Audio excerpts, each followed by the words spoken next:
Yo, what's good, Shinobi Nation? Welcome back to Just a Shinobi, the home of the craziest Naruto what-ifs. Today we're jumping into part 8 of What If Banished Naruto Azula's Bodyguard. So strap in, because things are about to get explosive. If you're new to the channel, make sure to smash that subscribe button, hit the bell so you don't miss the next chapter, and share this video with your whole ninja squad. And of course, drop your theories in the comments. Your support is what keeps this shinobi grinding. As the others lounged on the stairs, Aang was practicing his fire bending under Zuko's and Azula's supervision. More ferocious, ordered Zuko as he watched the avatar. Imagine striking through your opponent's heart. I'm trying, Aang told him. This was a little harder than it looked. Trying isn't good enough, Azula stated. Now let us hear you roar like a tigardillo. The air nomad spun and roared lightly, breathing a small amount of fire. Realizing he did it wrong, he smiled sheepishly. That sounded pathetic. I said roar. He did it again, and this time, he roared. 3 jets of fire came to life, 2 from his hands and 1 from his mouth. The amount of fire and heat scared Momo, who ran behind Zuko's leg and held onto it. Zuko, as well as Azula, gave a small nod of approval. Who wants a nice cool glass of watermelon juice? Katara asked, holding up 2 watermelons with holes and straws. Ooh. Me, said Aang. He tried to make a run for it, but Zuko grabbed him by his robe. Hey! Your lesson's not over yet, he told the air nomad. Get back here! He hoisted him up off the ground. Come on, Suki said. Just take a break. What's the big deal? Isn't it obvious? Naruto asked as he lay on the top step, cigarette in his mouth. Fine, Zuko growled. He let go of Aang, who immediately ran for the watermelon in Katara's hands. If you want to lounge around like a bunch of snail sloths all day, then go ahead. He walked away. Maybe Zuko's right, Sokka said. Even though we got back from Konoha a few days ago, we've done nothing but sit around the house. It's made us kinda lazy. And do you suggest we do? Azula asked as she walked to the stairs. I know just the thing. He stood up and pulled his clothes off, revealing swim trunks underneath. Let's hit the beach and party. Naruto groaned. No. Please, let's not do that.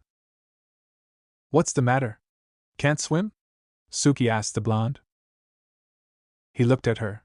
Please remember the fact that if we want to experience a stampede of fangirls, all I have to do is get wet. I'd rather not go there again, thank you. Yeah, we heard what happened at Tome, Katara said with a giggle. Anyway, it's decided. Let's go to the beach, Aang shouted. They all grabbed the necessary stuff and went down. Naruto decided to stay on the cliffs and work on his book. Jiraiya decided to help a little bit. The others went down to the beach. Sokka leapt in first, hitting the water with a splash. Katara decided to surf the waves using her waterbending to make a surfboard out of ice. Suki decided to sit on a blanket and relax. Azula also sat on a blanket, but she was further back so she could watch all the chaos. Check out my Appa sand sculpture, Aang told them as he finished said sculpture. It truly did look like Appa, complete with arrows and horns. Even Appa, the real one, was admiring it. Akela took one look and went back to sunning himself. Not badly, Toph complimented him. But I've been working on my sand bending. You're gonna love this. She bent the sand to form a fairly big replica of Ba Sing Se. He walked closer to it and peered down, amazed at what he saw. Wow, you even made a little Earth King in Bosco. Try and top that, Sokka, she challenged him as he worked on his own sculpture. Oh, I know I'm not going to beat that, he replied. But here's mine. He stepped, revealing a sand sculpture that no one really knew was. Is that a blubbering blob monster? Aang asked as he looked at it. It's Suki, he answered, shocking the airbender. Both he and Toph started laughing. Suki, we'll all understand if you break up with him over this, Toph told her.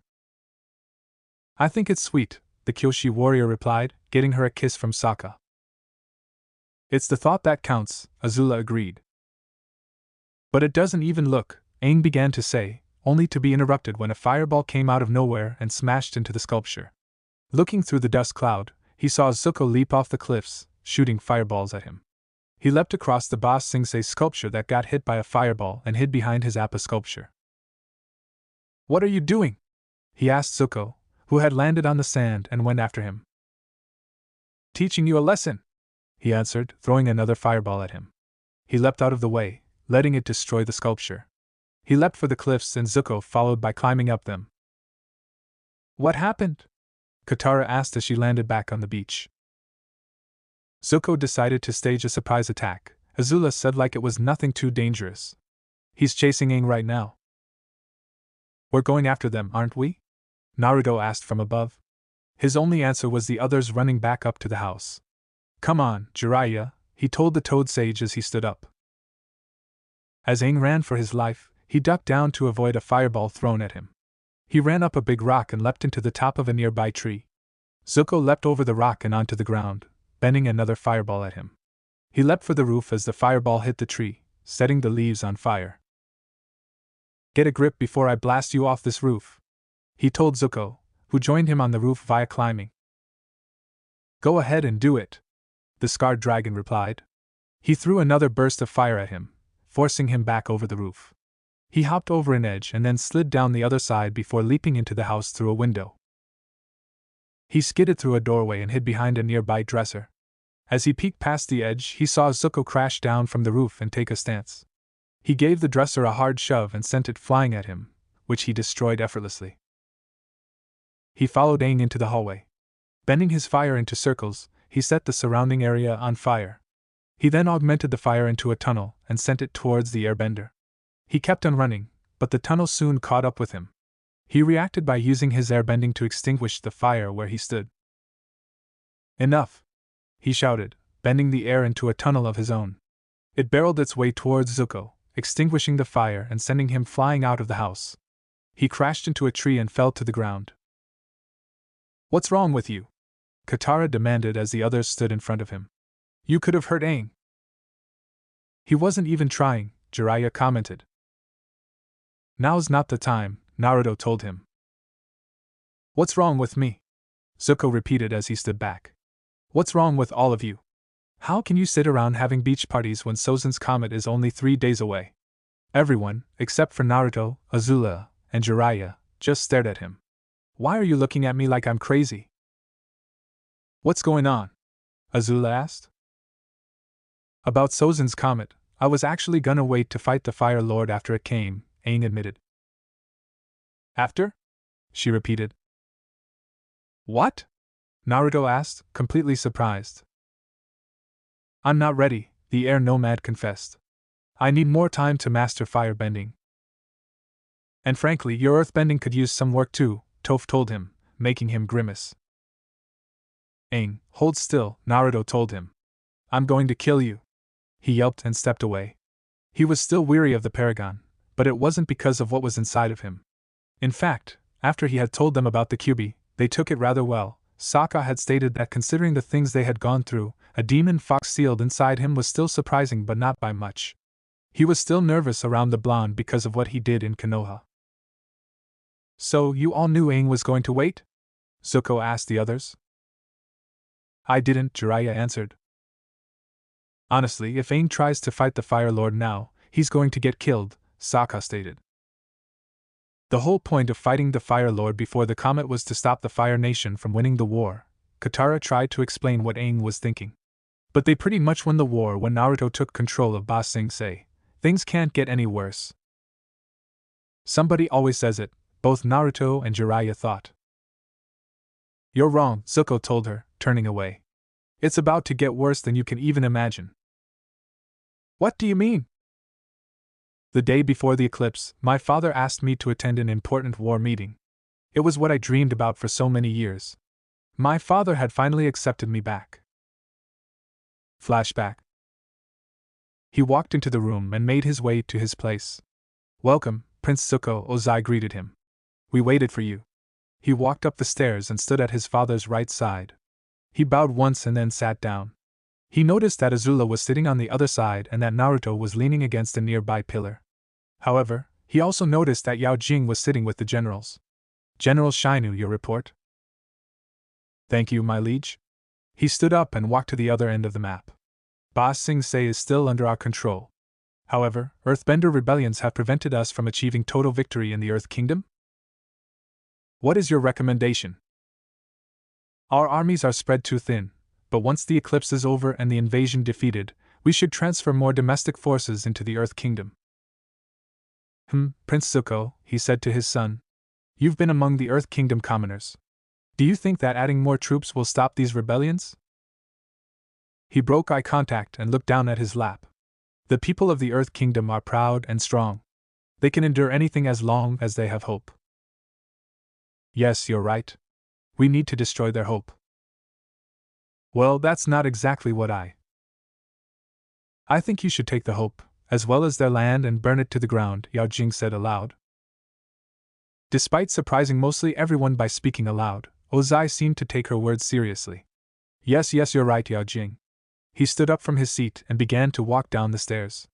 Sozin's comet is almost upon us, and on that day, it will endow us with the strength and power of 100 suns. No bender will stand a chance against us. What are you suggesting, sir? Shina asked. When the comet last came, my grandfather, Fire Lord Sozin, used it to wipe out the air nomads, he told them. Now, I will use it to end the Earth Kingdom permanently. That statement surprised Zuko, Azula, and Naruto. From our airships, we will rain fire over their lands. He started, walking across the map. A fire that will destroy everything, and out of the ashes, a new world will be born, a world in which all the lands are Fire Nation, and I am the supreme ruler of everything. The generals began to clap at what he said, when Naruto spoke. You'll be the supreme ruler of everything, huh? He asked. I take it that means you're planning on attacking the elemental countries as well?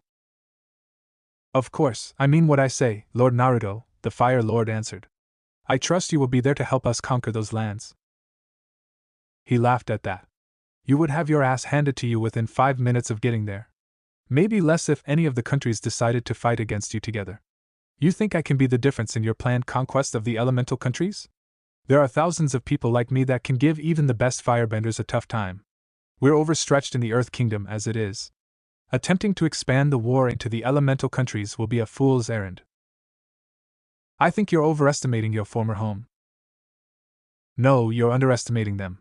But since you won't believe me, I'll just say this: he suddenly disappeared from everyone's view.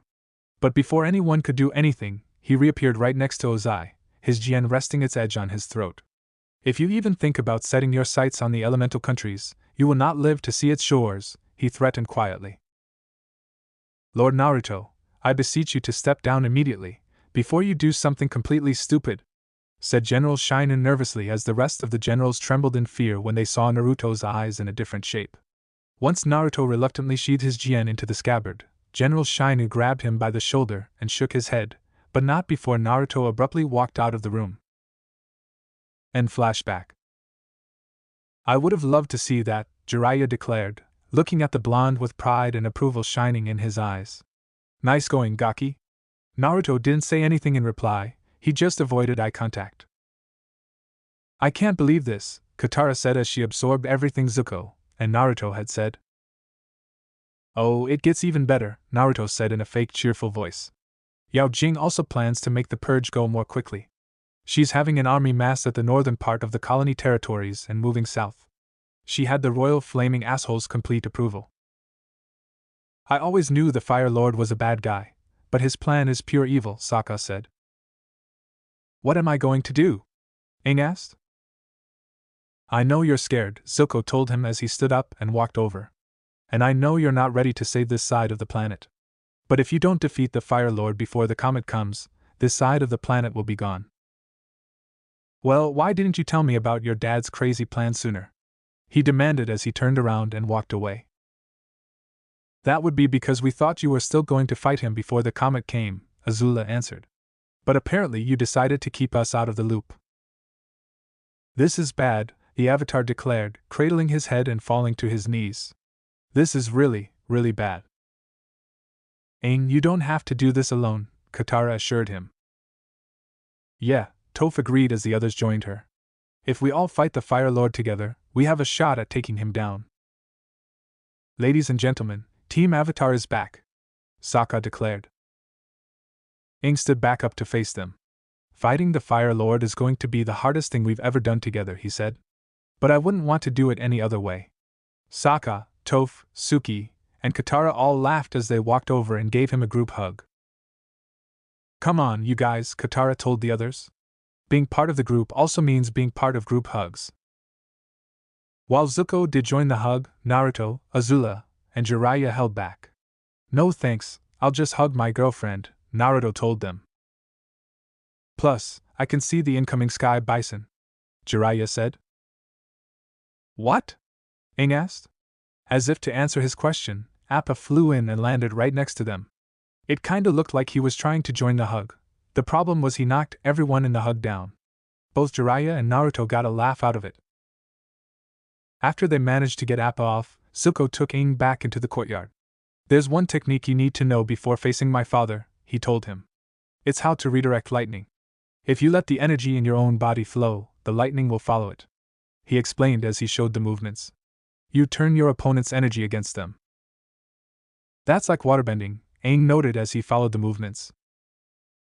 Exactly, my uncle invented this technique himself by studying waterbenders. So, have you ever redirected lightning before? Twice, against Naruto and my father, he answered. What did it feel like? He stopped the movements. Exhilarating, he said, remembering the moments when he threw the lightning back at his opponents. But it's also terrifying. Aang's hopeful smile fell. You feel so powerful holding that much energy in your body.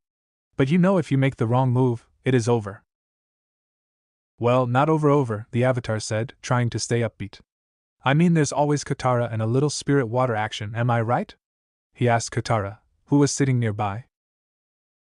Actually, I used it all up after Yao Jing shot you, she told him. Oh.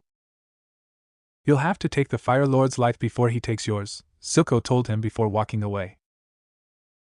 Yeah, I'll just do that, the Avatar muttered to himself.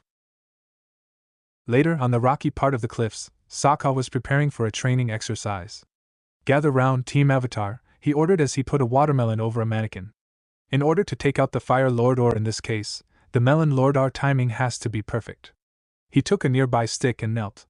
First Suki, Naruto, and I will draw his fire. Then Katara, Azula, and Zuko charge in with some liquidly hot offense, he explained as he drew out the plan in the dirt. And while the Melon Lord is distracted, Aang swoops in and bam! He swiped the third line through the Melon Lord symbol. He delivers the final blow. What about me and Jiraiya? Asked Toph. FS Sensei is sitting this one out. As for you, you're the Melon Lord's forces. So, I get to chuck flaming rocks at all of you? You do whatever makes the training feel more realistic. Sweetness, she declared. Try not to go too overboard, Jiraiya told her. When they were ready, Toph stood in front of the melon with big rocks covered in grease and a couple of small fire pits. She also decided to laugh evilly. The others placed themselves in the lower section of the cliffs. The Melon Lord sat on the highest part. Sokka looked out at the Melon Lord and then motioned the others to go. He, Suki, and Naruto charged forward, but were blocked by soldiers made out of stone. They swiftly cut them down or knocked them down and kept moving up. One of the big rocks was set on fire and thrown at them. Suki flipped over the top while Sokka and Naruto went around the sides. Watch it, Toph! Sokka yelled up at her. I am not Toph. I am Melon Lord, she replied before laughing evilly. Remember that thing I said about not going overboard? Jiraiya called out from his observation spot. She lit another rock and threw it at the second team. Zuko, Azula, and Katara dodged it and kept on running. They were surrounded by rock soldiers, and they decimated them with virtually no effort. Both teams continued to make their way up the slope. Now Aang! Called Sokka. Aang leapt from his spot and flew staff ready. As he flew towards the Melon Lord, he looked at it, and his feelings turned from anger into uncertainty. He landed in front of the target but stopped himself just before he struck the fatal blow. When he saw this, Naruto gave Jiraiya a discreet nod. What are you waiting for? Zuko demanded from behind him. Take him out. I can't, he said. Sokka climbed up the slope until he stood in front of him. What's wrong with you? He demanded. If this was the real deal, you'd be shot full of lightning right now. I'm sorry, but it just didn't feel right. I didn't feel like myself. He sighed. Then we have no alternative. What? Aang, kill the Melon Lord or Katara dies! Jiraiya shouted from behind. Whipping his head around, he saw the Toad Sage held her in a tight grip and had a kunai at her throat. Do it! I can't kill him! The air nomad protested. He couldn't just take a life like that. I was scared. Then she dies. Sokka, stop him! He pleaded. Kill the Melon Lord, Aang, or let Katara die, Sokka told him coldly. Those are your choices. But I can't do either of them. Then you've made your choice, Jiraiya declared. With no hesitation, he slit Katara's throat. He dropped her to the ground, the blood seeping out from her neck onto the rock. Congratulations. Because of your hesitation, you've lost one of your teammates. As Aang just stared in shock, Sokka drew his jin. This is how it's done. He swung the sword once, and the Melon Lord's head fell in half. But thanks to you, my sister is dead. You could have stopped him, he accused the tribesman. You just stood there. He turned back to look at Katara's corpse and just stared at it. Let's go, everyone, Naruto said. This exercise is over. When that was said, the blood flowing out from Katara disappeared and she stood back up with no cut on her throat. What, how? Aang tried to ask, completely stunned to see the waterbender get back up. A genjutsu, Jiraiya answered. It was to make you think she was dead. I used it to see how you would react to the idea of having to kill someone to save one you know. And because of your indecisiveness, she was killed, Zuko told him. Wait, you knew? He asked, looking over at the scarred dragon. We all did, Toph told him. Naruto and Jiraiya told us what they were going to and ordered us not to interfere. This test was for you alone. And guess what? Naruto said. You failed. Night had fallen as they ate their dinner. Aang sat away from the others as he stared down at his food. I have a surprise for everyone, Katara announced as she joined them with a rolled-up piece of paper. I knew it! You did have a secret thing with Haru, Toph crowed in triumph. Where did that come from? Azula asked out loud. Everyone else just shrugged their shoulders. They had no idea. Anyway, Katara continued. I was looking for cooking pots in the attic and I found this. She opened the paper, showing a painting of a baby on the beach, a big smile on his face. Look at baby Zuko. Isn't he cute? She cooed, making the others laugh, except for Zuko and Azula. Oh, lighten up. I'm just teasing, she told him when she saw he wasn't laughing. That's not me, he told her. It's my father. Huh, I can see the resemblance, Naruto stated as he looked at the picture. But he looks so sweet and innocent, Suki protested. Things change over time, Jiraiya told her with a serious tone, his face grim. He couldn't help but think of Orochimaru when he said those words. That sweet little kid grew up to be a monster, Azula stated. And the worst father in the history of fathers, Zuko added. But he's still a human being, Aang protested, getting everyone's attention. You're going to defend him? No, I agree with you. He put his food down and stood up, turning to face them. Fire Lord Ozai is a horrible person, and the world would probably be better off without him. But there's got to be another way. Like what? The scarred dragon asked him. I don't know. He immediately got an idea and perked up. Maybe we can make some pots of glue, and then I can use glue bending to stick his arms and legs together so he can't bend anymore. They just stared at him in silence. All those in favor of beating the stupidity out of him, Sei and Naruto said. Quite a few said it. Aang took that as a sign that they didn't like his idea. This goes against everything I learned from the monks, he said as he began to pace back and forth in the courtyard. I can't just go wipe out people I don't like. Well, if you've got a good excuse, I don't think people will care, Sokka remarked. This isn't a joke, Sokka, he yelled at his friend, his temper beginning to snap. None of you understand the position I'm in. Aang, we do understand, Katara said. It's just what, Katara? He asked, cutting her off. What?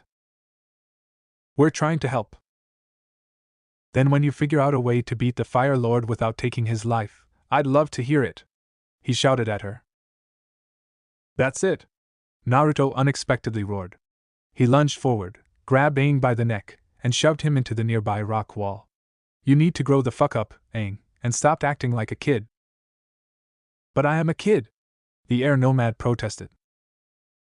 "No, you're not. You stopped being a kid the moment they told you that you were the Avatar. Ozai must die, accept that fact already." "And what if he asks for mercy? Or forgiveness?" he asked the blonde. "Doesn't matter. You kill him either way." "Oh, like you did back in Konoha? That man asked for mercy from you. He practically begged you to let him live, and you killed him." "That man deserved to die," Naruto roared at him. "No, he didn't," he tried to roar back. Only his roar sounded weak in comparison. "Yes, he did," Jiraiya said, getting their attention.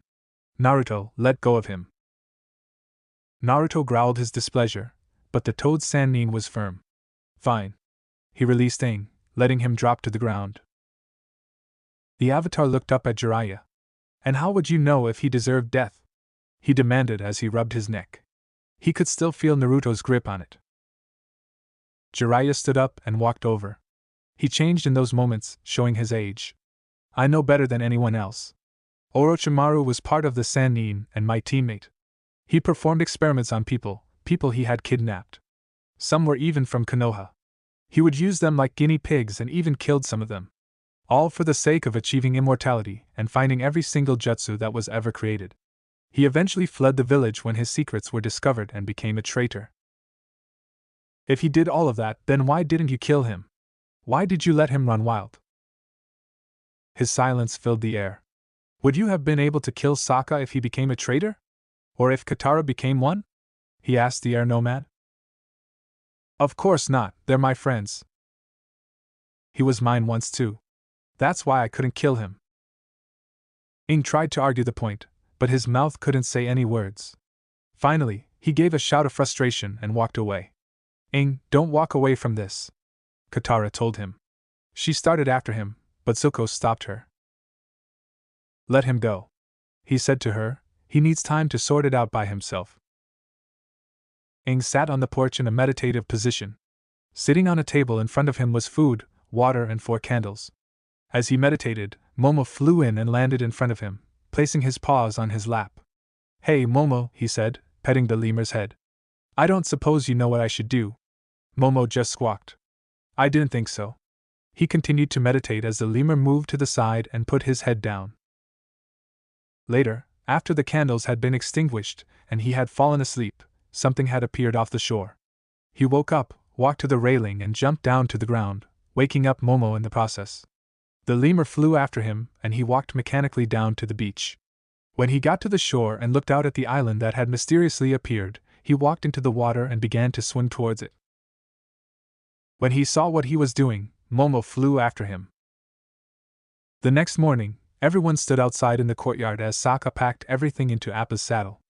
"Okay, that's everything," he declared as the sky bison ate his breakfast. "No, it's not. Where's Aang?" Toph asked. Everyone shared a look. "Oh boy, here we go," Naruto groaned. He just knew something like this was bound to happen. "Less talking, more moving, Gaki," Jiraiya told him as the others ran inside. "Aang? Aang!" called Zuko as they climbed up one of the stairs. "Come on, lazy bones, let's go," Toph shouted. "Split up and look for him," Azula ordered. No one questioned the order. As Azula, Toph, Naruto, and Zuko searched each room on one side of the house, the others did the same on the other side. But Aang was nowhere to be found.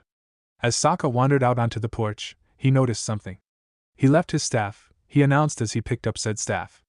"That's so strange." "Aang's not in the house," Zuko announced as the other party joined them. "I think I know a way to find him." He held the staff out for Akela. "See if you can get his scent," he told the wolf. Akela sniffed the staff and then sniffed the air. He then jumped over the railing and onto the ground, following the trail he had. "Follow the wolf, people." They ran out of the house and followed Akela down to the beach. Hey, I see his footprints, Naruto told them.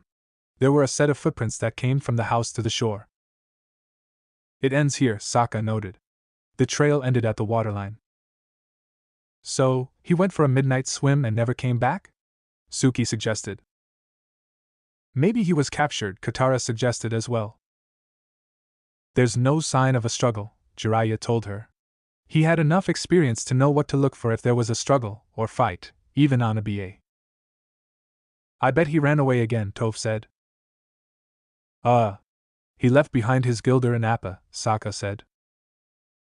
Then what do you think happened to him, O sleuthy one? Maybe he's on a spirit world journey. Wouldn't his body be here if he was? Naruto asked the tribesman. I don't think even Aang is stupid enough to leave his body on a beach close to the water. Good point. Then he's got to be somewhere on Ember Island, Katara said. Let's split up and look for him. I'm going with Zuko, Toph declared as she grabbed hold of his arm, making the others stare. What? Everyone else went on a life-changing field trip with Zuko. Now it's my turn. You do that, Toph, Naruto told her. The fucking sadist, and I will hold down the fort. And why are you doing that? Azula asked. He pointed to his hair. I would stick out like a sore thumb. He pointed at the toad sage. And he would make a pass at every woman that comes into his eyesight. I take offense at that, Jiraiya told him. It's true, isn't it? After they took the fight back to the house, the others got to work. Azula and Sokka took Appa and flew around the perimeter of the island. Katara and Suki checked the towns, one in which they encountered actors from the play that shall not be named. They had to refrain themselves from causing a massacre. Toph and Zuko checked the beaches. Toph tried to tell Zuko her life story before he told her that they should focus on looking for Aang. After she heard that, she declared this to be the worst field trip ever. But they didn't find him. They made their way back to the beach house, where Sokka and Azula met up with him. Judging by the looks on your faces, I'm guessing you guys didn't find Aang either, Sokka said, jumping down to the ground. No, Zuko answered. It's like he just disappeared. Hey, wait a minute, Toph said. Has anyone noticed Momo is missing too? Sokka looked at Akela. I thought I told you that you couldn't eat the lemur, he said. The wolf managed to look offended and barked at his protest. Don't give me that. I've seen you eyeballing Momo. Sokka, Akela didn't eat Momo, Naruto told him. I think we would have noticed if he did. There would have been a great deal of screeching in panic from Momo, and running away from the wolf. Yeah, Momo's probably with Aang, Katara agreed. Besides, we have a real problem here, Zuko said. Aang is nowhere to be found and the comet is only 2 days away. Then what should we do? He stood up. I don't know. The others just kept looking up at him. Why are you looking at me? Well, you, Azula, and Naruto are kind of the experts on Aang, the waterbender told him. Yeah, if anyone's got experience tracking the Avatar, it's you guys, Toph agreed. How kind of you to notice, Azula remarked with slight sarcasm. Be nice, Naruto told her. Although, we should speak first with the most experience. He looked at Zuko, making everyone do the same. Sokka, is everything packed up and on Appa? He finally asked. You know it is. You helped, he answered. Then everyone saddles up. They all climbed aboard their respective animals, Zuko, Naruto, and Azula on Fanning, everyone else on Appa, and took off, flying away from Ember Island and from the Fire Nation. Why are we heading to the Earth Kingdom? Suki asked. Aang's not there. Just trust me, he told her as they flew on. Location, Fire Nation capital. A ship stood ready at the docks, waiting for Ozai. The Fire Lord was being carried to the ship by a palanquin. A good distance behind him was another palanquin. This one carried his recently legitimized daughter, Yao Jing. As they passed soldiers bowing low to the ground, their heads were touching the pavement, Yao Jing felt that she was getting there slower than her father. Come on, you idiots! Faster! She ordered the bearers, who began running to the ship. By the time she had gotten there, Ozai had already exited his palanquin and walked up the steps to the ship. Sorry I'm late, father, she apologized after she ran up the stairs and knelt. Good palanquin bearers are so hard to come by these days. So, is everything ready for our departure? There has been a change of plans, Yao Jing Ozai told her. What?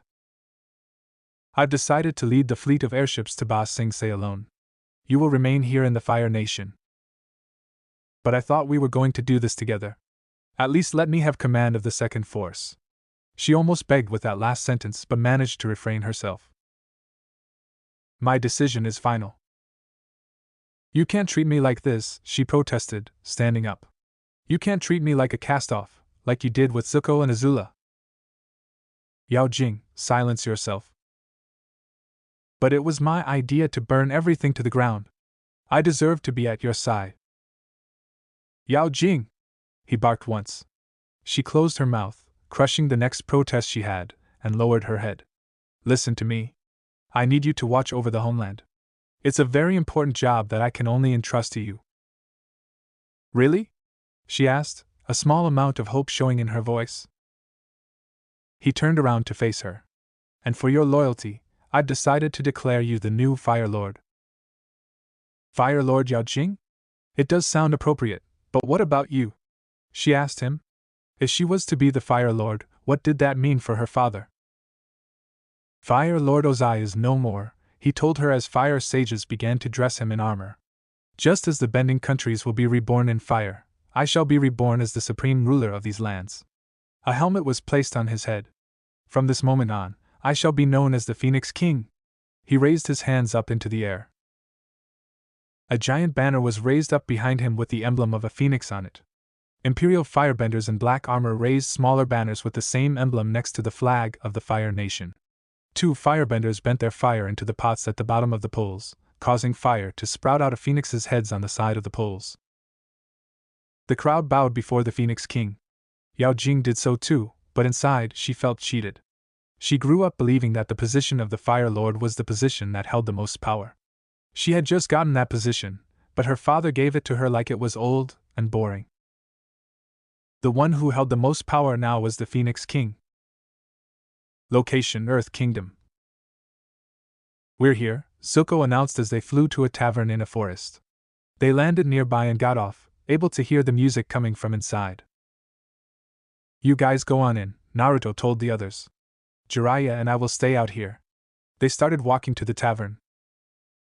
Where am I out here? Jiraiya asked the blonde. To help me make sure the animals don't do anything and to keep me company. That's fair. He noticed something standing behind the fire paragon. Naruto, look out! He turned around and saw what was standing in front of him. Hello, ugly, he greeted. The rest walked into the tavern. A fight was going on inside. And the reason you brought us to a seedy Earth Kingdom tavern is what now?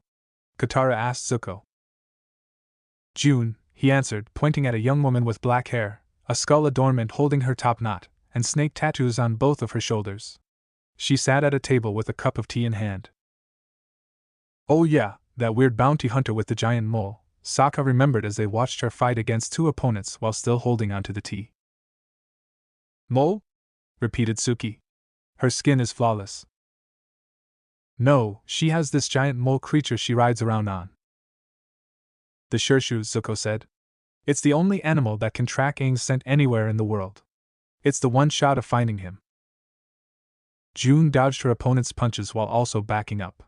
She tossed the cup into the air, grabbed hold of the opponent as he threw another punch, and tossed him at a nearby table, taking him out of the fight.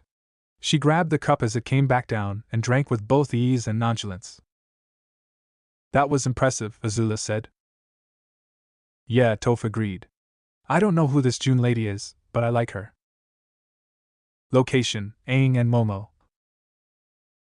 Aang woke to the feeling of Momo licking his face. Hey Momo, he greeted as he sat up. I just had the strangest dream. That was when he noticed the surrounding area looked a little different. Wait. Both he and Momo looked out to the sea.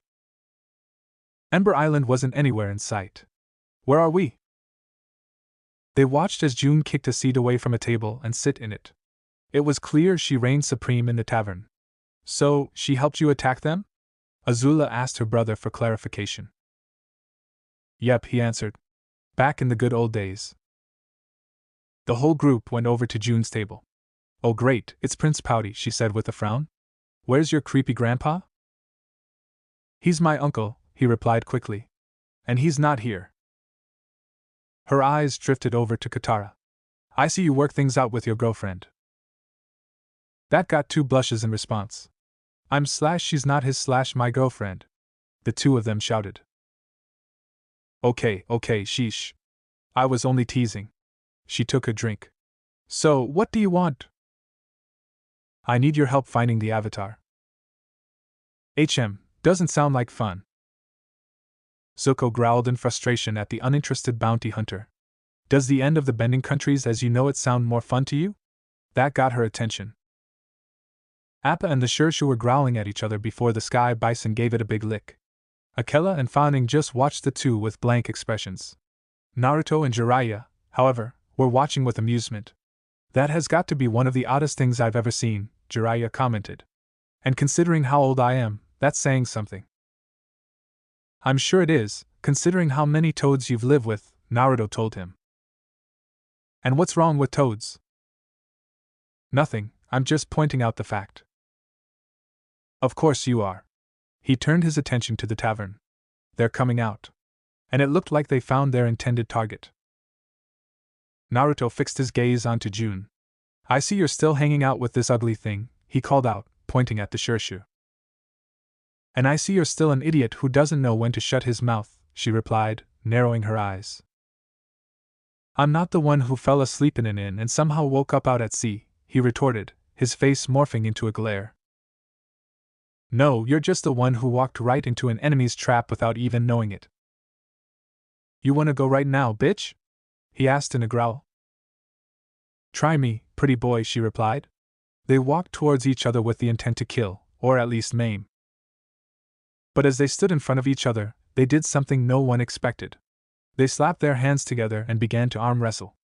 At first, it looked like it was a draw, but then Naruto began to push hers down. You've gotten better, she noted. Or you've gotten sloppy, he replied. Finally, he pushed her hand all the way down.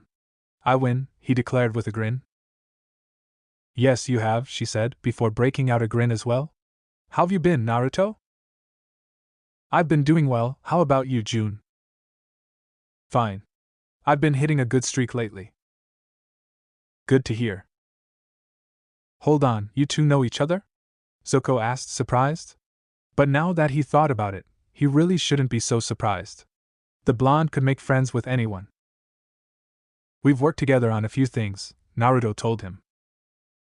How did you guys meet? Sokka asked. I was tracking a bounty who also happened to be a deserter from the Fire Nation army, June answered. We ran into each other and agreed to work together. Since then, we stayed on good terms and helped each other whenever we met up again. Speaking of helping, weren't we doing something? The blonde asked her pointedly. She turned to the Shirshu. Nyla, she called lovingly, holding a piece of meat. She tossed and he caught it with a single bite. Who's my little, Snuffly Wuffly? She cooed, petting his head. Snuffly Wuffly? Repeated Naruto. That's a new one. The Shirshu heard him and shot his tongue out at him. He quickly ducked and rolled out of the way. Whoa! Careful there, she told the creature before turning to the human. What did you say to him this time? All I said was hello ugly, he protested. Why would you keep making him mad? It's not my fault he takes offense at being called that. He's the one who looks like he was spawned out from under a half-rotten log. Nyla snarled at those words. I take it the 2 of you don't get along? Katara asked, looking at the 2 of them. Let me put it this way. I don't know anything that is as unnerving and disturbing than waking and seeing a creature without any eyes giving you the hairy eyeball, the blonde told her. He can do that? Suki asked, surprised. He can do it very well. Why would he be giving you the hairy eyeball? Sokka asked. There just had to be a story behind something like that. Well, there was that one time where June and I had to share a tent for the night, he began. What? Azula asked, her eyes narrowing in suspicion. Don't worry. Nothing happened on my part. He looked pointedly at June. Hey, I didn't do anything, she protested. I'm sorry, who was the one who rolled over in the middle of the night in a cramped tent? He asked the rhetorical question. She quickly decided to change the conversation. Okay, who's got something with the Avatar's scent on it? I have Aang's staff, Katara said, climbing atop Appa, grabbing the glider staff, and handing it to her. She offered it to Nyla, who took in the scent. He started to sniff the air and pace the area, sorting out the scents. When he was done, he came back over her, lay down on the ground and covered his nose. Well, what does that mean? Zuko asked her. Means your friend's gone, she answered as she petted Nyla's head. We know he's gone. That's why we're trying to find him, Toph said. No, I mean he's gone, she replied as she stood up. He doesn't exist. Of course he isn't, Naruto remarked sarcastically. Why in the name of Kami would he try to make this easy? Location Aang. Where are we, Momo? Aang asked as he walked through the forest while Momo chased furry things. Maybe I'm in the spirit world? But wait. You can see me, he told the lemur as he walked under a fallen tree. We could both be in the spirit world. He took a stance and bent the air. No, my bending works. Maybe if we climb to the top of the island, we can figure out where we are. Location Earth Kingdom. What do you mean Aang doesn't exist? Sokka asked the bounty hunter. Are you saying he's dead? Nope, we could find him if he were dead, June told him. Wow. It's a real head-scratcher. See ya. She climbed aboard Nyla, ready to leave. Helpful, real helpful, Toph said sarcastically. She's a businesswoman, Toph, Naruto told her. Wait. I have another idea, Zuko said. There's one other person on this side of the planet who can help us face the Fire Lord. I'll be right back with a smell sample, he told June before running over to Appa. He came back holding a sandal that smelled and had flies buzzing around it. You saved your uncle's sweaty sandal? Sokka asked as he covered his nose to protect his sense of smell. I've seen weirder mementos, Jiraiya said, not batting an eye at the smell. Like what? Naruto asked him. Well, there was this one mission where I met a woman who had this shrine to a vibrator and… Stop right there before I get nightmares. Forget I even asked? I think it's kinda sweet, Toph said. Nyla lurched forward and smelled the sandal. Let's do this, June said, yanking Nyla off the sandal. The Shirshu ran down the road, away from the tavern. Hey, wait up! Zuko yelled as they got on Appa and Fawning and went after her. They raced through the night, and then through the day. Even though they were able to keep up, they were still surprised to see Nyla run that much without resting. As the sun disappeared and evening began, they finally stopped. So, Iroh is in Ba Sing Se? Azula asked as they landed outside the hole in the outer wall. Your uncle's somewhere beyond the wall, June told them. Nyla's getting twitchy, so he can't be far. She turned Nyla around. Good luck. See you around, Naruto. Bye, June. Remember, you still owe me that 40, he replied. I'll pay you back next time. She and Nyla ran back the way they came. You always say that, he shouted at her retreating form. All right, everyone set up camp, Jiraiya told them, taking command. We'll start the search in the morning. Location Aang. He walked up the slope with Momo around his neck. As they went up, they found a peculiar shape in the ground that looked like it dug into the rock. It's a hexagon, he said as he walked down onto it. It doesn't seem like normal rock. He told the lemur as he knelt to look at it closer. Momo had jumped down from his neck. He took an earth-bending stance and tried to bend it. Nothing happened. It's not made of earth. This is so strange. I wish I had help right now. I wish I had Roku, he said as he sat down. He then realized something important. I do have Roku. He took a meditative position and closed his eyes, breathing deeply. Momo scurried off as blue mist began to surround Aang's body. The mist broke off and moved in front of him, where it took the image of the previous avatar, Roku. You're right, Aang, the spirit told him. All the avatars, all their experience and wisdom, are available to you if you look deep inside yourself. So, where am I, Roku? What is this place? I don't know, Aang, he admitted. But I see you are lost in more ways than one right now. I am. I need to figure out what to do once I face the Fire Lord. Location: Ba Sing Se. Everyone was sleeping. Since they were too tired to set up the tents, they slept on either Appa's legs, or in the saddle. The only ones who weren't sleeping there were Jiraiya, who was sleeping lightly with his back to the rock, and Toph, who was sleeping underneath an earth tent. Feeling vibrations in the earth, she woke up and bent the earth tent into the ground. Jiraiya was 5 seconds ahead of her. Everyone wake up! He ordered as he stood up. The others did, but it was too late. A fire spread from the hole and encircled them. The only way out was through the hole. As they looked at the hole, they saw 4 people standing on top of the rubble, looking down at them. But the confusion on some of their faces melted away and excitement was replaced when they saw who the 4 were. Well, look who's here! Bumi declared as he laughed and snorted. Location: Aang. Everyone expects me to take the Fire Lord's life, but I just don't know if I can do that, Aang told Roku. He was an air nomad. How could he expect to kill someone? In my life, I tried to be disciplined and show restraint, Roku said. But it backfired when Fire Lord Sozin took advantage of my restraint and mercy. If I had been more decisive and acted sooner, I could have stopped Sozin and stopped the war before it started. I offer you this wisdom, Aang, you must be decisive. His image faded away and disappeared, leaving evaporating blue mist. Location: Outer Wall. What's going on? Toph asked everyone. We're surrounded by old people. And she didn't know any of them. Not just any old people, Katara told her. These are great masters and friends of ours. She walked up and bowed to the first one. Pakku, she greeted her former waterbending master. Sokka mimicked her actions. It is respectful to bow to an old master, he replied as he returned the bow. But how about a hug for your new grandfather?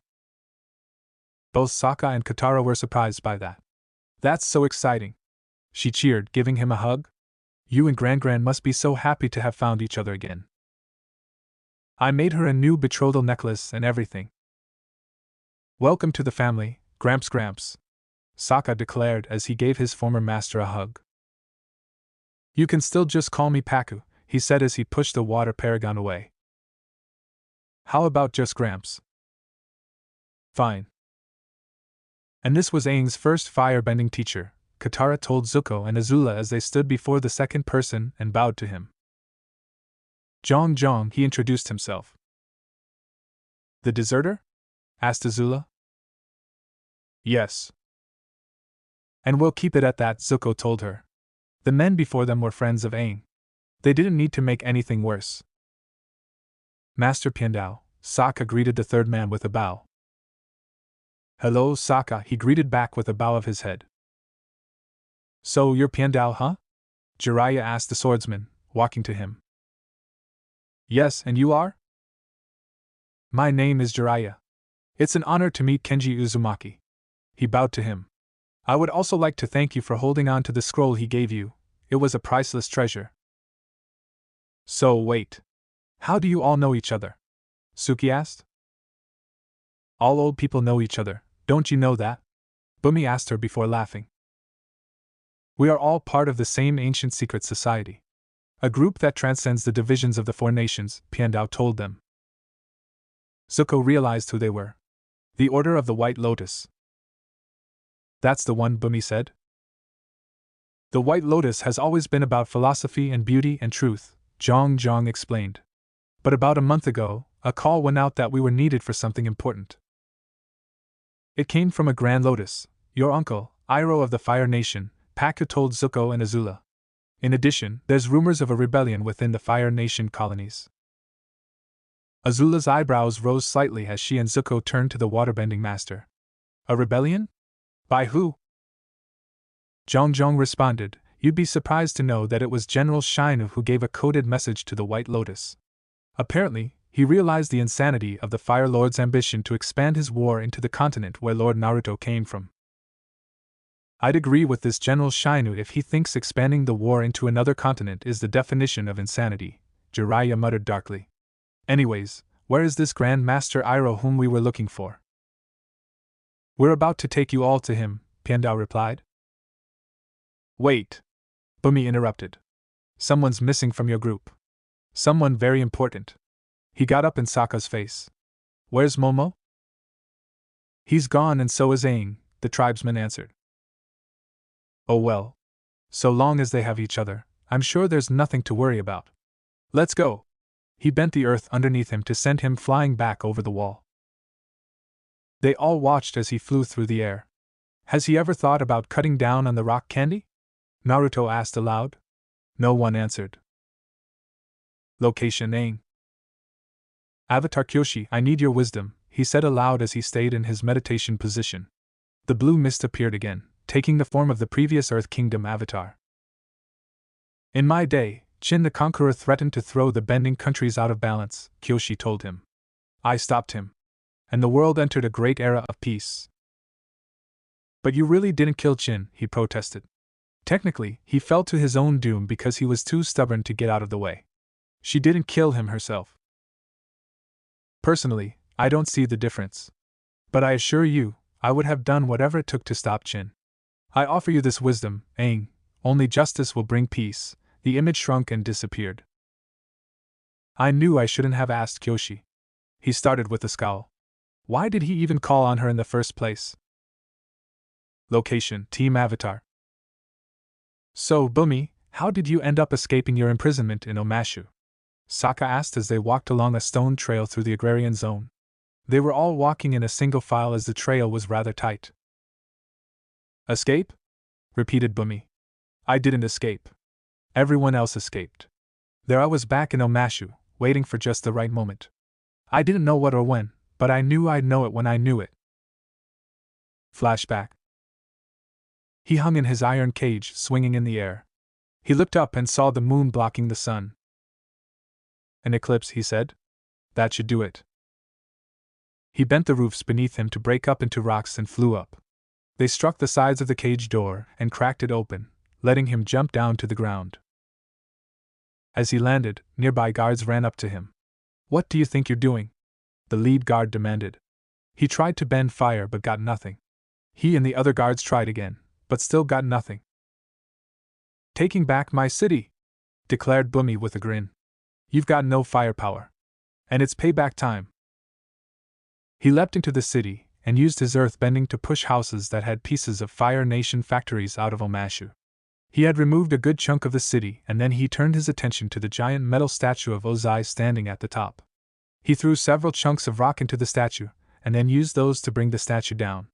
The hard part was pulling out from the ground, but once he had tipped it, gravity took effect. The statue fell onto one of the mail chutes and slid down the mountain, eventually destroying the front gate and the bridge that connected the city to the rest of the land. As he watched this all happen, he laughed and ate a piece of rock candy. End flashback. Wow! You took back your whole city all by yourself, Suki said, impressed by what the old king had done. I'm glad you kept your promise, Bumi, Naruto told him. I do try to keep them, he replied. So, what about you guys? Did you do anything interesting on the day of the eclipse? Both Zuko and Sokka shared a look. Nah, Zuko said. No, not really, Sokka said. Location Aang. He held his head. I need to look deep inside myself, he said quietly. He closed his eyes again. The blue mist took the form of a man in water tribe clothing. Although it wasn't knowledge, he was actively aware of it. He knew this was the previous avatar of the water tribe. I am Avatar Kuruk. He introduced himself. When I was young, I was always a go-with-the-flow kind of avatar.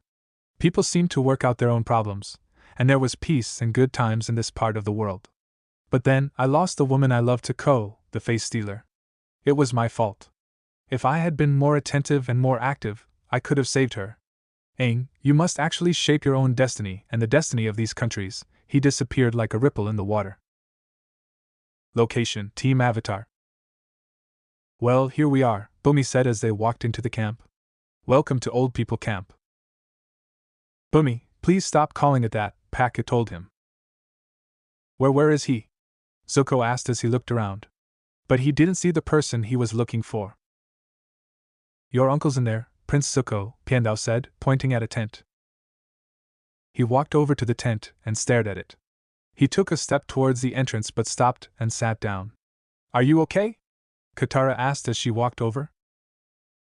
No, I'm not okay, he answered. My uncle hates me, I know it. He loved and supported me in every way he could, and I still turned my back on him. How can I even face him?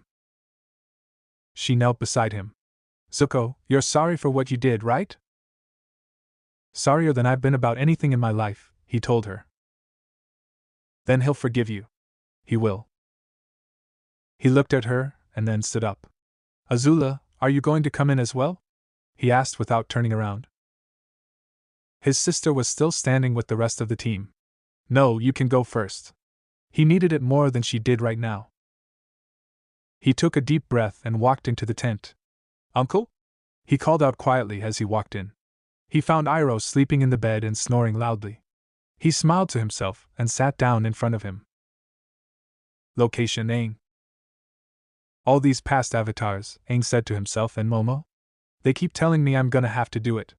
They don't get it. Momo chittered at him. You're right. Maybe an air nomad avatar will understand where I'm coming from. The lemur just stared at him. I know you can't really talk.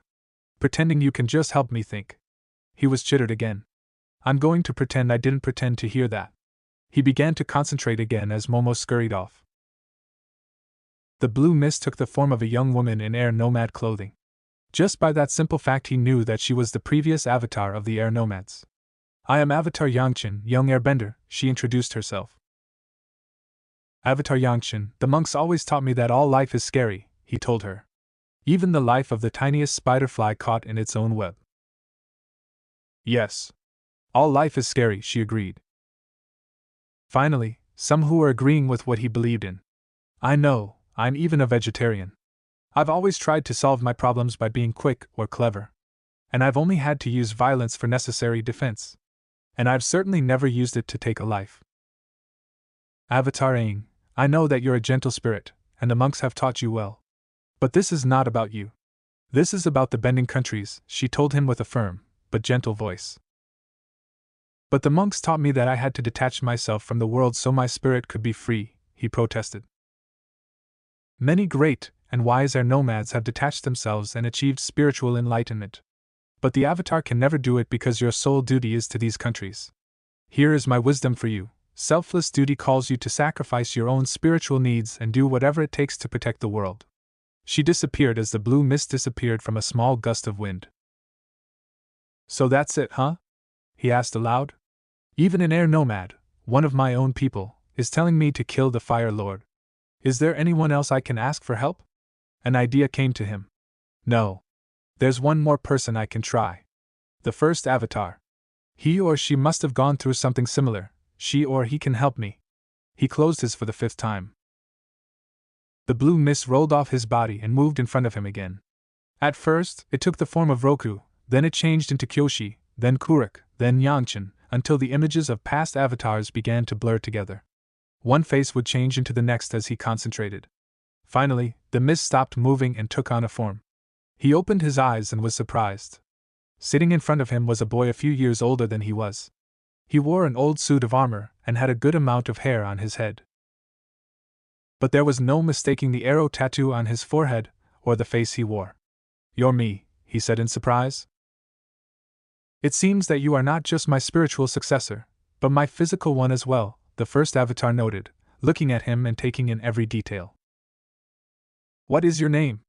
This was becoming a little surreal, but he had to ask. I do not have one. It was taken from me. He looked Aang straight in the eye. What is it you need?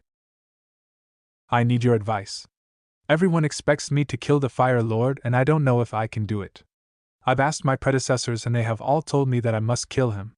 I thought that since you were the first avatar, you could help me. If the avatar is now the title of the person who carries the powers, then I am not the first, he said curtly. I am simply the last host of the tyrant. Whatever destiny I had was taken from me when he took control of my life. He used me as his vessel as he ruled a vast empire that was terrifying and ruthless. When the 4 leaders of the rebellion attacked me and by extension him, the one who struck the killing blow was my older sister. What? How could she do that? You were her brother. And it was for that fact that she hesitated before striking me down and shed tears afterwards. If I had not told her to do it, all they did would have been for naught. It was her duty to kill me, whether I was her brother or not did not matter. I was the host of the tyrant, and so I had to die. If you wish for my advice, I will tell you this: if killing this Fire Lord will ensure the safety of the bending countries, then do your duty. His shape faded away, as did the mist. He sat in silence as the lemur came back to him. I guess I don't have a choice, Momo, he told the creature. I have to kill the Fire Lord. Location: Iroha's tent. Morning had come and Zuko hadn't moved from his spot. When Iroha awoke, he stretched and yawned, but he didn't turn his head to look at his nephew. Uncle, Zuko began. I know you must have mixed feelings about seeing me. The dragon of the west stayed silent. But I want you to know, he began to cry. I'm so sorry, Uncle. I'm so sorry and ashamed for what I did. I don't know how I can ever make it up to you. But He didn't finish, because Iroha turned around and pulled him into a tight hug, crying as well. How can you forgive me so easily? I thought you would have been furious with me. I was never angry with you, Iroha told him. I was sad because I was afraid that you had lost your way. I did lose my way, he admitted. But you found it again. He released him from the hug. And you did it by yourself. And I am so happy you found your way here. He hugged him again.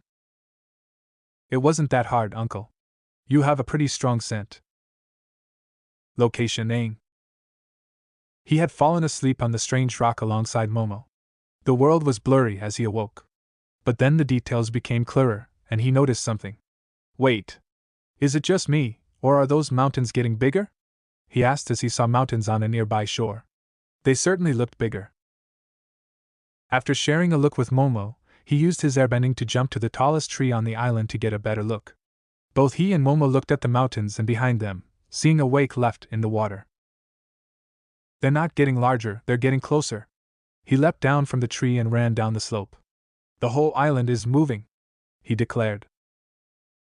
Reaching the edge, he leapt off the island and sailed into the water. He swam down to investigate the bottom of the island. As he looked, he saw something out of the corner of his eye. He turned to look at it, only to swim backwards to avoid a large paw moving through the water. He swam back up to the surface, breathing in the air. It's amazing, Momo, he told the lemur, who had landed nearby. It's the biggest animal in the world. I've got to swim around and find its face. He started swimming and Momo flew after him. Location: White Lotus Camp. Everyone sat in a group for breakfast. Uncle, you're the only person other than the Avatar who can possibly defeat the Father Lord, Zuko told him. You mean the Fire Lord, Toph corrected him. That's what I just said. Azula smirked. No, you definitely said Father Lord. She was going to have to hold on to that one. Save the teasing for later, Azula, Naruto told her.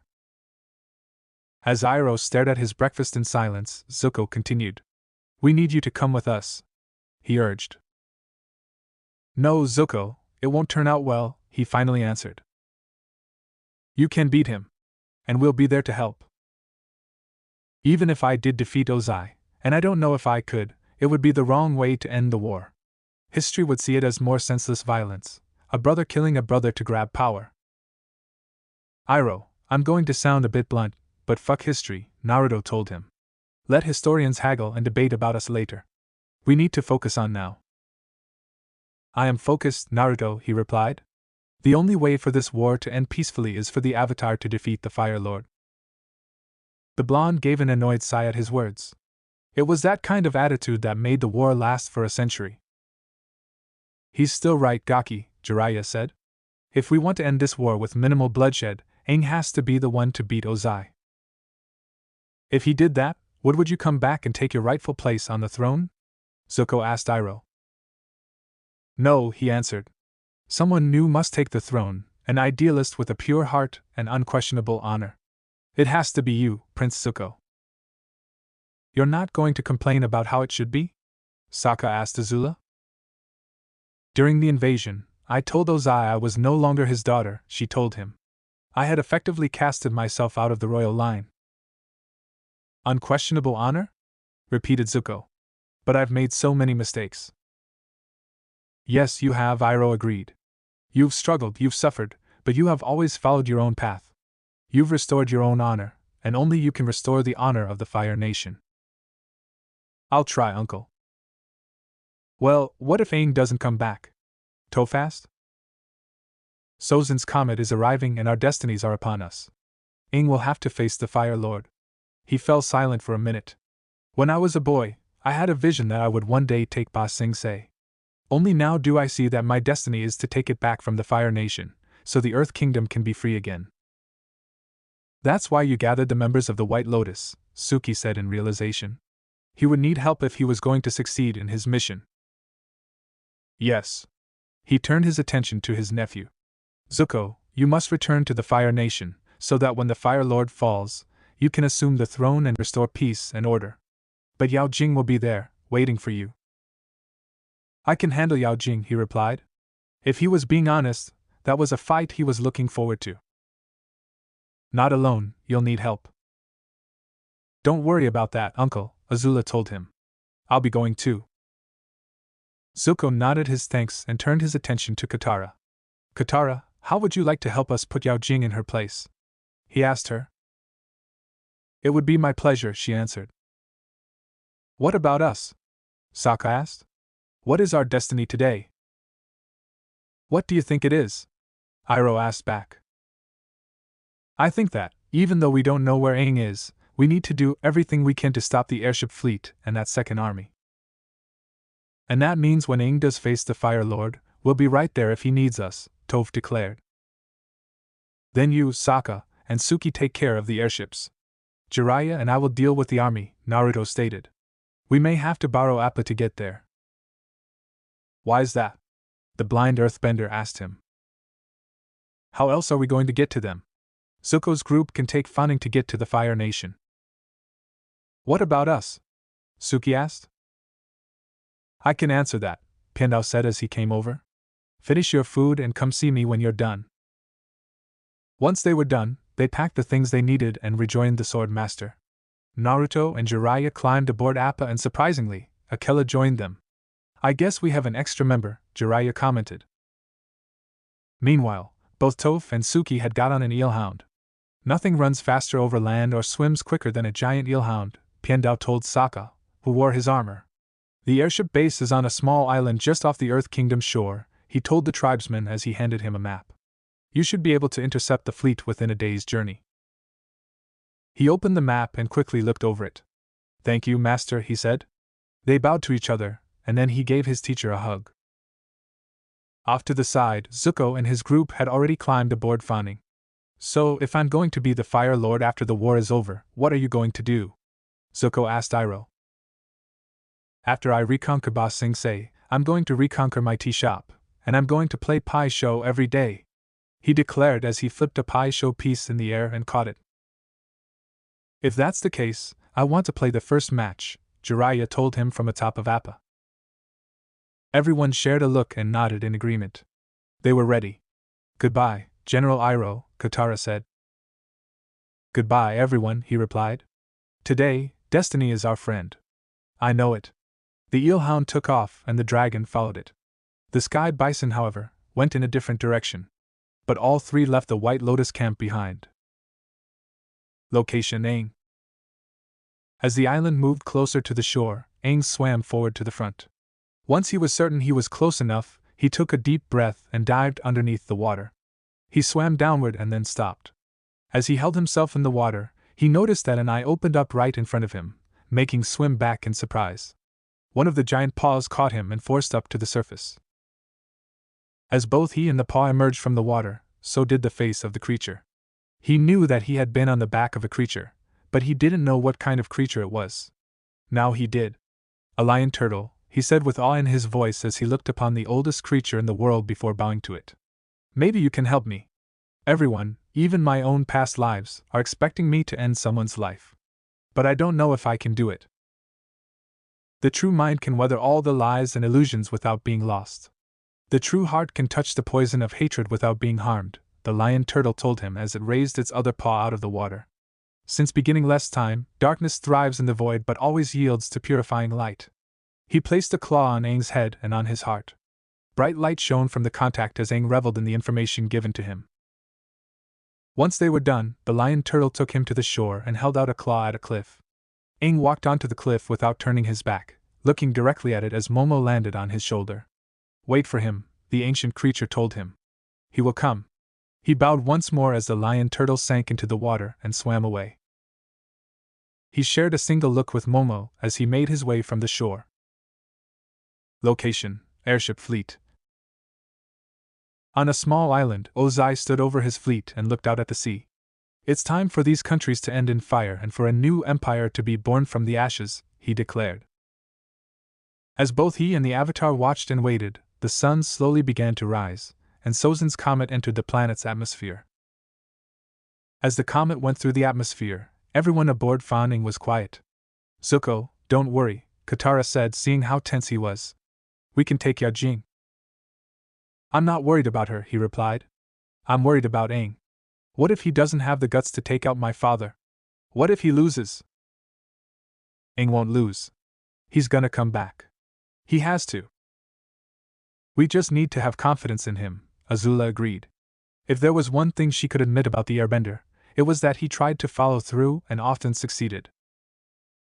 Jiraiya and Akela sat in the saddle while Naruto flew Appa over the land. They could see a small speck in the sky that was steadily approaching the sky. The comet was coming closer. Are you nervous? Jiraiya asked the blonde. Should I be? He asked back. You're making it sound like this is my first time going into battle. It was the opposite. He had enough battles to give him distaste for it. This is your first time fighting against people you know. It's always different, fighting against faces you had been friends with before. Speaking from experience? He asked, silently conceding the fact. Allies have become enemies and vice versa, Jiraiya told him. So how did you deal with it? The odds were that he was going to be fighting against soldiers that had served with or under him. He silently prayed to Kami that this wouldn't be the case. But he was aware that there might be other Fire Nation officers who may have started to develop second thoughts about the comet, now that their now previous Fire Lord had begun to develop a rather horrific sense of grandeur when he took the title of Phoenix King. Simple. I kept my mind focused on what I was supposed to do. Yeah, well, now we're supposed to attack people I might possibly know. Ironic, isn't it? Jiraiya asked him, despite already knowing the answer. Don't even start. Location: Fire Nation. Yao Jing sat in a chair as servants groomed her for the upcoming coronation. She took a cherry from a bowl one of the servants held up and popped it into her mouth. She immediately spat it back out when she crunched down a pit. What am I holding? She asked the servant holding the bowl. A cherry pit, princess, she answered. Correct. And what day is this? It is the day of your coronation. Yes, it is. So please tell me why in the most important of my life you've decided to put a pit in my cherry tree? She asked, throwing the pit at the servant. It wasn't a decision, it was just a small mistake. Small? Do you realize what could have happened if I hadn't sensed the pit in time? I suppose you could have choked? The servant weakly suggested. Yes, then you understand the severity of your crime.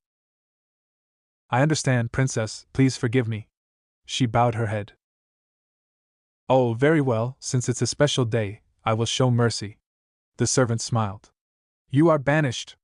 Leave this palace immediately. The servant couldn't protest, she knew that would be the death of her. She simply put the bowl down and backed out of the room with her head bowed.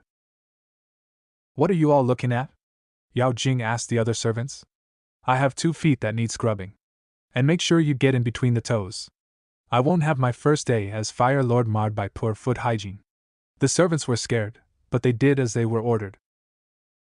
Location: Earth Kingdom. As the eelhound swam through the water, Suki looked back behind them. The comet had made the sky turn to a dark orange, the kind of color you would see briefly in the embers of a dead fire. It's weird to say, but the comet actually looks beautiful, she said. Too bad the Fire Lord's about to use it to destroy the world, Toph replied. They stayed silent as they got closer to the island. When they got to the shore, they climbed off the eel hound and made their way up the slope. They reached the top and saw the fleet was beginning to move. "We're too late," Sokka cried. "The fleet's already taking off." "Then we're taking off too," Toph declared. "Where's the closest airship?" "It's right." He didn't finish what he was saying because the earthbender in the group bent the rock beneath them to shoot upwards and send them flying towards the nearest airship. They hit their peak of flight right next to the airship and managed to angle their descent to land on the bottom of the ship, catching Toph as she landed. They ran inside to start what they were supposed to do. As they did that, Ozai stood at the front of the flagship, an evil smirk on his face. Location: Fire Nation Capital. Yao Jing sat on the throne of the Fire Lord. She had sent for the daily that she had brought back with her, but they hadn't shown themselves. "Where are they?" she demanded. "I have just received word that the Yen archers have taken them into custody, Princess," a nearby servant told her nervously. "What? Why?" "They were arrested on charges of treason." "Bring the leader of the Yen archers here now," she ordered, the fire surrounding growing in height in response to her anger. "Yes, Princess," the servant said before scurrying out of the room. Location: Earth Kingdom. Sokka's team made their way quietly up to the bridge, making sure that no one saw them. "SSSHH," Sokka said as he and Suki walked up beside the door. Toph, on the other hand, walked up to the door, knocked on it to get the attention of the people inside, and then kicked it down. She then rolled forward and bent the metal door to form around her, creating armor. After withstanding a couple of fire blasts, she bent the metal in the room to pin most of the soldiers there to the wall, or the ceiling. She then jumped up and crawled along an overhanging pipe and dropped down behind the last soldier. After he tried to punch her, and failed, she sent him flying out of the room with a punch of her own. "That's how it's done," she told Sokka and Suki as they walked into the room, shedding the armor. "Good work, Toph," Sokka told her. "Time to take control of the ship, take the wheel," he told Suki. "That's a great idea. Let the blind girls steer the giant airship," the earthbender said sarcastically. "I was talking to Suki." "That would make a lot more sense," she admitted. "What are we going to do about the rest of the crew?" Suki asked Sokka. "Take us down closer to the water. I've got an idea." He grabbed a red tube that he knew was the announcement horn. "Attention crew, this is your captain speaking," he said in a deep voice. "Everyone, please report to the bomb bay immediately for hot cakes and sweet cream. We have a very special birthday to celebrate." Once he was done, Suki had the airship drop down closer to the water. Down in the bomb bay, every single crew member was milling around down there. "Hey," one crew member said to another. "I'm Chin Lee, I work in communications." "Oh, hi," said the second crew member. "I work down in the engine room. That's probably why we never met before. Big airship, you know?" "Oh yeah," he agreed. Both of them winced mentally at how awkward their conversation was. "So, do you know whose birthday it is?" "I can't believe the captain remembered my birthday," a third crew member said, walking up to them. "He really does care." That was when the floor underneath them gave way and they fell into the water. "Happy birthday," the engineer offered as they came back up to the surface. Sokka stared out the broken window at the flagship. "Fire Lord Ozai, here we come," he declared. Location: Fire Nation Capital. "You sent it to me, Princess?" Bao Yu asked as he stood in front of Yao Jing. His stance showed that he wasn't intimidated or afraid of her. "Why have you arrested my daily?" she demanded. "We have reason to believe that they were plotting treason against the Fire Nation," he answered, keeping a neutral voice. "How is that possible? They were loyal to me and only to me." "That's probably what they wanted you to think," he said. "It is quite possible that they were ordered to keep an eye on you." She narrowed her eyes at him. "You mean to tell me that Naruto ordered them to do everything I said so they could spy on me? That couldn't be possible. She had won them over to her side all by herself. There was no way that blonde bastard had ordered them to watch her." "I did not say that at all, Princess. If we're finished, I must get back to interrogating the prisoners." He bowed and walked away. "Is your loyalty to me, Bao Yu, or is it to a traitor?" I believe that is an obvious answer, Princess, he answered without turning around. She snarled as she realized the truth. Naruto had ordered the daily agents to spy on her and report back to him about what she was doing. Since she knew that the Yuan archers were loyal to the Paragon first, they had the excuse of arresting the daily agents so that they could get them away from her. Location: Earth Kingdom. The two men stayed silent as they got closer and closer to their target. Finally, they saw the army. Well, there they are, Jiraiya said. There were quite a lot of them if he wanted to be frank. Way to state the obvious, FS-sensei, Naruto replied. Would you stop calling me that? Would you prefer to be called Pervy Sage? No, I just want to be called by my name. I am calling you by your name. He turned his attention back to the army. Land in front of them, Appa, he told the sky bison.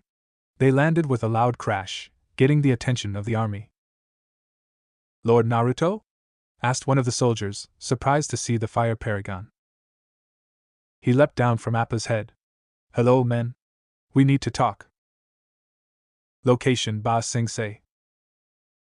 As the forces inside the inner city prepared, the Order of the White Lotus waited to attack. Though there were only a few members of said order standing in front of the city's gates, that was only enough to take on an entire Fire Nation garrison, thanks to the Grand Master's enhanced abilities gained because of the very same comet. Ba Sing Se, the Order of the White Lotus is here, Bumi said. His usual manic attitude was gone, replaced with complete seriousness. It made him seem his actual age, and a lot more deadly. Here to set you free, Paku finished. Only once every 100 years can a firebender experience this kind of power, Iroh said to himself. As he felt the comet's power, he began to inhale and exhale. A ring of fire began to grow and shrink around the group. It got bigger and bigger every time he exhaled until, with a shout, he bent the fire into a single orb and threw it at the inner wall. The part of the wall it hit was destroyed, creating a giant hole in it. Bumi bent the giant stone table they were on forward, moving towards the hole. The two other tables followed suit. As they got closer, sentries on the wall tried to bend firebursts at them, but Iroh brushed them aside with his own fire bending. When they were close enough, Bumi bent the other three into the air before following himself. Paku landed on a rooftop. Bending a large amount of water up from nearby, he brought it down in a wave. He froze it just as Piandao joined them, giving them a slide. The sword master slid through the enemies, cutting their weapons in half, and inflicting minor injuries. As he ran off into an alley, Paku melted the ice back into water and brought it in front of him to block a blast of fire. The water completely evaporated and the waterbending master would have been killed by another fire blast had it not been for Zhong Zhong blocking it with his own fire. He floated in the air, held up by his fire bending. As he floated over a square, more tanks opened fire on him. He bent a wall of flames to block and push back each attack, sending each tank into a pile. Location: Fire Nation Capital. Yao Jing stood in front of a large mirror. As she had banished all her servants, she was forced to do her own hair. She tried to tie her hair into a top knot, but her fingers kept getting stuck in the ribbon. If you will not listen to what you are told to, she said, grabbing a pair of scissors, you will be removed. She cut her haphazardly, giving her a somewhat crazed look. Why would you do that? Your hair was lovely, Chun's voice told her. When she looked in the mirror, she saw her mother standing behind her. Why are you here? You're dead, she demanded. Your friends at the brothel were decent enough to not invite me to your funeral. Just because I am no longer living, doesn't mean I can't be there for my daughter's coronation. Why do you keep up this charade? I know you hate me. I told you before, Mei Li, I will always love you. She grabbed a nearby brush. My name is Yao Jing, she screamed as she threw the brush at the mirror, shattering it. As she watched the pieces of glass fall to the ground, she unconsciously began to cry. She wiped the tears away. When she looked at the broken glass again, she stepped back away from them. Inside the broken pieces were the same eyes from her dream. Remember, said the voice in her head. A deal's a deal. Location: Earth Kingdom. The airship fleet was approaching the shore of the Earth Kingdom. The first thing they would destroy was Wulong Forest. Ozai took a deep breath and smirked in triumph at an apparently easy victory. Meanwhile, the commandeered airship was trying to reach the flagship, but it was faster. We're not going to catch him in time, Sokka told the others. No, Suki protested quietly. On the flagship, Ozai closes his eyes and lets the power of the comet flow through his body. When he opened his eyes, he took his stance and bent forth a fire column that could rival the airship in size. It struck the earth, burning anything that reached. But while all life was fleeing from this fire, two stayed where they were. Aang was standing on a stone pillar with Momo on his shoulder, watching Ozai destroy the Earth Kingdom. Momo, time for you to go, Aang told the lemur. It flew away, leaving him to take a deep breath. Swinging his legs into various kicks, he bent the pillar underneath to break chunks and fly at the airship. They zipped past Ozai and smashed into the propellers, causing him to lose his balance and causing the ship to start drifting. He bent a large fireball at the rest of the engine, destroying it completely. As the ship began to fall, Ozai stared down at the Avatar. When he saw him lower his hands, he took it as a challenge. He removed his armor, cloak and shirt, burning them if he couldn't get it off fast enough, leaving him bare-chested. He leapt off the ship and used his fire-bending to fly. As the ship crashed into the pillars, he flew at Aang and landed on the pillar opposite of him. What just happened? Suki asked as she saw the fire stop and the airship crash. It's Aang, Sokka said as he lowered the telescope. He's back.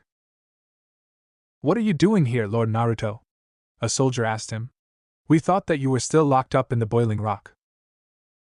I'm here to stop you from your orders, Naruto told him, recognizing him as a man who served under him once. I can't let you destroy the Earth Kingdom. But we must follow our orders. Even if it meant you have to fight your former commander? Orders are orders. We must follow them, even if we don't like them. Those were your words, sir, another soldier told him. Yeah, that's true. I probably shouldn't have said that, he admitted. He certainly wouldn't have said it if it was going to be used against him. If it's true, you traitorous brat, you should just step aside, a third soldier snarled, unsheathing a jian. I guess not all of them like you, huh? Jiraiya asked the blonde. I served with some served under me, and the rest didn't. The blonde sighed in disappointment, and smiled at the same time. There is one more lesson that I should have taught you all. While it's true that we all must obey our orders, what happens if those orders start to clash with your conscience? Would you still be able to look at your families back in the Fire Nation, knowing that you've all played a role in this preventable act of mass murder? Who cares if it leads to the deaths of millions, if the end result is that the entire world will become a Fire Nation? The angry soldier asked him, spitting on the ground. You, those traitorous children of the new Phoenix King, and even that turncoat Shinu, you're all weak. Perhaps this new world has no room for the likes of you. Naruto watched as the soldier with the jian charged. He rolled his shoulders back, loosening up the muscles. If we're going to do this, it looks like I'm going to have to break my one rule. And he had worked to not break that rule. Jiraiya eyed him. And that was? No jutsu in front of people. He put his hands into an old hand seal. Tajikage Bunshin no Jutsu, multi-shadow clone jutsu. A vast cloud of smoke appeared behind him. When the smoke cleared, he had his own army, made completely up of clones. The sight of such a thing scared many of the soldiers there, most doubly so. To them, one Naruto was bad enough. Alright then, let's get to it, he said. Charge. And so, a virtual tidal wave of Naruto, plus a sky bison, a wolf, and a super pervert/sadist, slammed into the army. Location, Wulong Forest. The two faced each other, as the ship behind Ozai burned. After generations of Fire Lords failed to find you, now the universe delivers you to me as an act of providence, he said, arrogance leaking out through each word he spoke. Please listen to me, Aang begged him. We don't have to fight. You have the power to end it here and stop what you're doing. You are right. I do have the power. I have all the power in the world. He said the last word as he breathed fire and bent two streams of flame from his hands in a show of force. When Aang heard this, he stepped back into a stance. Once he was done showing off, Ozai attacked. He did a little jump and slammed his fist into the pillar, bending a ring of fire around him. Aang jumped over the ring and then landed back on the pillar.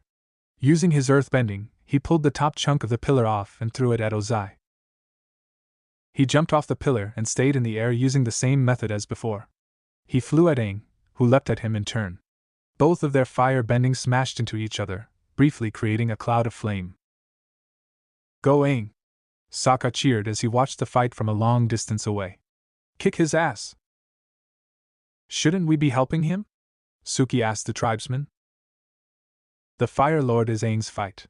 We need to stay focused on stopping that fleet from burning down the Earth Kingdom. And how do we do that, Captain Boomerang? Toph asked with a little sarcasm. I can't see outside of the floating hunk of metal. He looked out the window. I've got something in mind. Let me take the wheel, Suki. She relinquished control of the wheel and he grabbed it. He flew the ship up into the air, higher than the other ships. Then, with a great heave, he spun the wheel to the left. The ship banked to the left and flew backwards. Meanwhile, the rest of the fleet was approaching the shoreline. The firebenders who stood on the platform in front of the ship took their stances and did the same thing Ozai did. They bent a large burst of flame. The land began to burn as their fire consumed everything. Whoa! That's a lot of fire, isn't it? Toph asked as she stared out of a broken window, feeling the heat on her face. As the ship had finally faced the other ships, Sokka let the wheel spin back into place. He pulled the levers around him, putting everything the ship had into max. The exhaust pipes as well as the engine began to sprout fire. It's gonna be a rough ride, he told the others as he grabbed Toph by the hand. We need to get to the top of this thing, fast. He hurried her out of the bridge. Then what? Asked Suki. Watch each other's back, and if we make it that far, I'll let you know, he answered before quickly kissing her. The ship reached the others and smashed into their tops, sending them falling to the water. But it was taking its own damage. As the three climbed onto the top, the ship began to break apart. They ran to the front of the ship to escape the damage, but the dragons had suddenly broken in half, with Suki on one side and Sokka and Toph on the other. Suki! Cried Sokka. She landed on the ship they had crashed into. I'm okay, she shouted. Just finished the mission. No, he whispered. Sokka, I think we got it, Toph began. Jump! They both shouted as the piece they were on smashed into the next airship. They landed on the ship, and he covered her as debris fell around them. Location: Earth Kingdom. Oh, and there's another clone, the QB stated as he watched the fight. I don't need color commentary right now, Naruto told him as he ducked under a sword swing and rammed his elbow into his enemy's stomach. The fight between the two armies could go either way at this point. The clones, Jiraiya and Akela, did their best not to kill their opponents but were sometimes forced to. Appa just sent his opponent flying with a swing of his tail. But the soldiers of the Fire Nation were giving it as good as they were taking it. A good number of the clones had disappeared and both the original and Jiraiya were sporting minor wounds. Akela was a little better off, but not by much. Appa tried to stay in the air but was sometimes forced to land. When that happened, the soldiers would always try to rush in and circle him. That in turn would make one of the other three along with some of the clones beat them back. You hanging in there, Gaki? Asked Jiraiya as they fought back to back.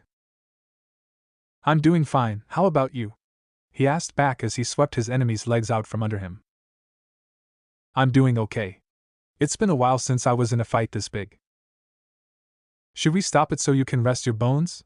He asked sarcastically. Funny, kid, real funny, he buried his fist in someone's midsection. Just asking, that's all. Save your questions for later, we have a fight going on here. I know that. I started it, the blonde told him. Then tried to finish it. They leapt away from each other and back into the fray. Location: Fire Nation capital. The coronation ceremony had begun, but no one was there to see it. Only Yao Jing and the fire sages were there. By decree of Phoenix King Ozai, the head fire sage said as he held the headpiece of the Fire Lord. I now crown you Fire Lord. He trailed off as he and the other sages saw what was in the sky. What are you waiting for? Yao Jing demanded. Do it already! The roar of a dragon was heard as Fan Ning landed in the plaza. Sorry, but you're going to become Fire Lord today, Zuko declared as he climbed off the dragon. I am. She regarded him for a moment before laughing. How funny of you, little brother, she replied. I wasn't aware you had a sense of humor. What makes you think I'm kidding? The fact that I know little Azula wouldn't allow you to be Fire Lord, even if she had cast herself out of the royal family. If it was between you or him, Yao Jing, I'd pick Zuko every time, Azula told her as she and Katara joined him. She growled as she stood up. Fine, if you want to be Fire Lord so badly, Zuko, then come and take it from me. I challenge you to an Agni Kai. You're on, he replied quickly enough. Katara was surprised by that. What are you doing? She asked in a whisper. She's playing you. She knows she can't take all three of us, so she tries to separate us. But this is a legal way of obtaining the title of Fire Lord, Azula told her. If Zuko defeats her, then by rights he gets the title. And it would save them a lot of potential problems in the future. Plus, I can take her this time, Zuko said. But even you admitted to your uncle that you would need help facing her, Katara protested. There's something off about her. I can't explain it, but she's slipping even more than before. And this way, nobody else has to get hurt. Always the noble one, aren't you? Azula asked him with sarcasm, making the three of them smile a little bit. The two combatants moved to opposite sides of the plaza with their backs turned to each other. The fire sages had disappeared, leaving only Katara and Azula as witnesses. When they heard a distant bell, they stood up and turned to face each other. I'm sorry I have to do this, little brother, Yao Jing said, spitting out the last two words as she removed the robe she had worn over her armor. Don't even try lying now, Yao Jing, he replied, already in his stance. You've been looking for an excuse to do this since we were children. You know what? You're right. She took a fire-bending stance and threw a fireball that was tinged with black at him. He blocked it by bending his own fire into a wall. The two fires hit each other, and then dispersed. She leapt into the fray, throwing multiple fireballs and arcs at him. I will win this, she thought to herself. I will win that bet. Location: Wulong Forest. Aang gave ground as Ozai chased him through the forest of stone pillars. He landed on one of the pillars just as the Phoenix King kicked a large arc of fire at him. He cut it in half and then used his earthbending to tear a small rock out and throw it at his opponent, which he dodged with ease. He sent another fire blast at him, making the airbender jump over to a nearby waterfall. He fired off another shot, but that was extinguished by the water Aang bent out of the waterfall. He threw the water at Ozai, but he jumped off the rock before getting hit. He kept pushing his advantage, forcing his enemy back further and further. Aang tried to stop him with a big rock he bent up from the cliff side, but he flew around with ease and bent another blast of fire at him. He bent the air into a tornado, giving him protection as he flew towards a pillar.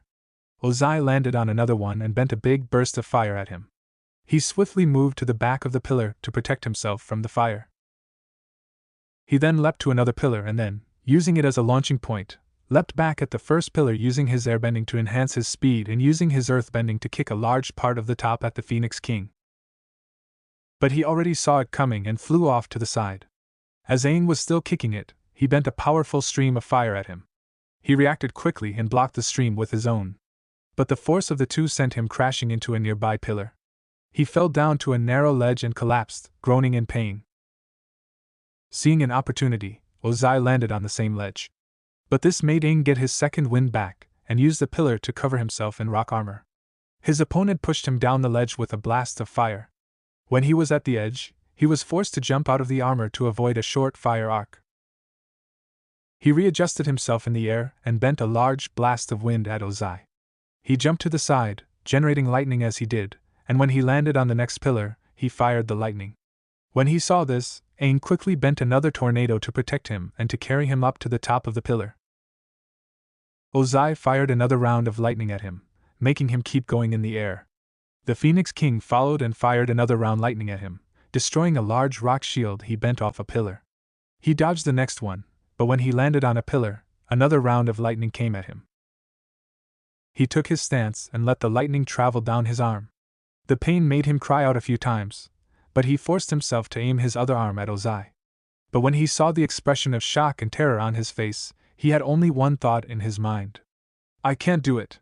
He pointed the lightning off to the side and let it discharge into the air. He fell to the ground, exhausted. Sensing a victory at hand, Ozai sent a jet of flame at him. He stood up and tried to protect himself by bending a shield up from the rock, but the jet smashed through the rock and sent him flying into the air. He closed his eyes to protect them from the dust, but when he opened them, he saw he was heading for water. He tilted himself back upright and tried to bend the air to break his fall. When that didn't work, he bent the water to rise up and catch him. As he stood up, letting the water hold him, he saw that Ozai was coming at him, and coming fast. Location: Fire Nation Capital. If one was to look at the royal city, they would see huge blasts of fire briefly illuminating the sky before disappearing. Both were the normal orange color of fire, but one was tinged with black.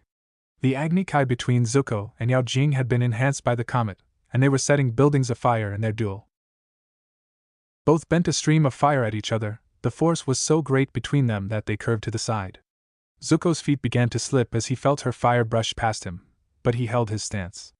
When that ended, Yao Jing leapt into the air and swung a large arc of fire from her foot at him. He used his own bending to split the arc apart. As Yao Jing knelt on one knee, panting, he bent two intertwining fireballs at her. She rolled to the side and began to hover over the ground using her fire bending. She then raced towards him, bending fireball after fireball at him. He blocked the first one by bending a wall of fire underneath him and sending him up into the air. He then swung a kick and bent an arc of fire at the second one. As he began to fall back down, he clapped his hands together and swung them down in a chopping motion, bending his fire to block the stream of fire she sent at him. She began to circle around him, bending blasts of fire at him, which he blocked effortlessly. He tried to hit her with a stream of fire, but she was too fast and kept moving. Finally, he crouched down and began to spin around on his back, swinging legs and bending fire from them. They came together into a large arc of fire that he threw at her. It successfully hit her, causing her to lose control of her bending and crash into the ground, rolling down the plaza. As she stood back up, her panting became more rapid, and she began to have a look of madness on her face.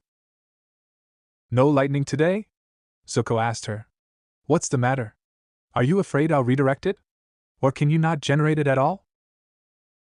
"You want lighting?" she screamed. "Then have some." She began to generate lightning in her fingers. Her stance was off and unbalanced, so it took her longer to generate it. As she did this, Zuko took a deep breath and readied himself to redirect it. When she fired the lightning, it was only when it was in motion. He realized that she didn't aim it at him, she aimed at Katara and Azula, who weren't expecting it. "No!" he cried out, leaping in front of the bolt.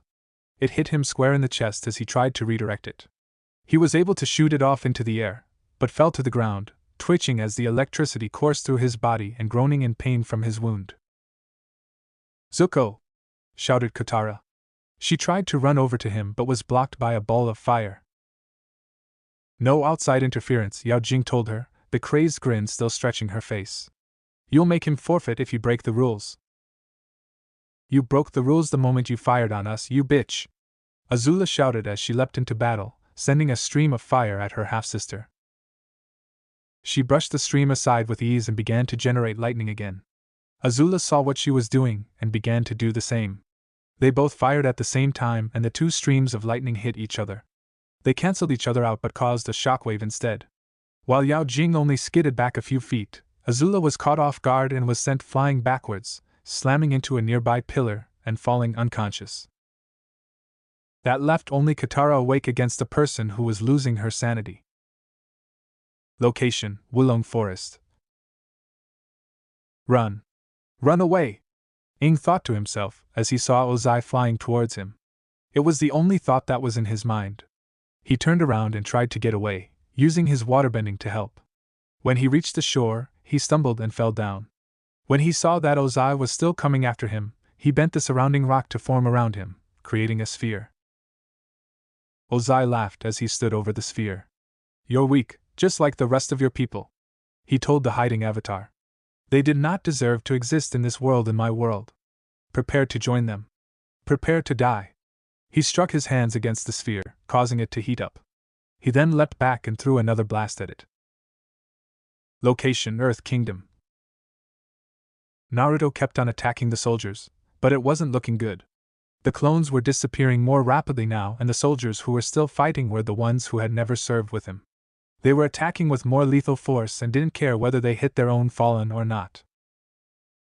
He saw Appleland again and tried to make his way over to the Sky Bison. But as he tried to get there, someone knocked his feet out from under him, making him fall to the ground. As he rolled over to his back, he saw a large soldier standing over him with a pike ready. As the soldier brought the pike down, aiming for his stomach, the only thing he could think of was, well, fuck. Ozai bent stream after stream of fire at the sphere that held Aang. Come on out, Avatar! He shouted at the sphere. You can't hide in there forever. Someone, please help me! Aang silently begged as he held the sphere together. I can't do this. I need someone to stop him. Help me, anyone. But no one heard his calls. Location: Sokka and Toph. Among the ensuing chaos that was the remains of the fleet, Sokka and Toph ran to the back of the ship they were on. Toph, metal bend the rudder so it's jammed in a turning position. Sokka told her. The ship will spiral and slam into the others. Got it, she replied, moving him away from the rudder. She spat into her hands, rubbed them together, and then slammed them into the metal rudder. She bent the rudder into the turning position he wanted, making it slam into another ship. Have I ever mentioned how sweet it is that you invented metal bending? He asked. You could stand to mention it more. They smashed into a second ship. By that time, one of the soldiers had climbed to the top and saw them. He bent a large stream of fire to force them run down the side. As gravity took hold and made them start to slide, Sokka pulled out his Zanpakuto and stabbed it into the balloon, trying to stop their fall. It didn't work. They fell off the side and he slammed into a platform. My leg! He cried in pain.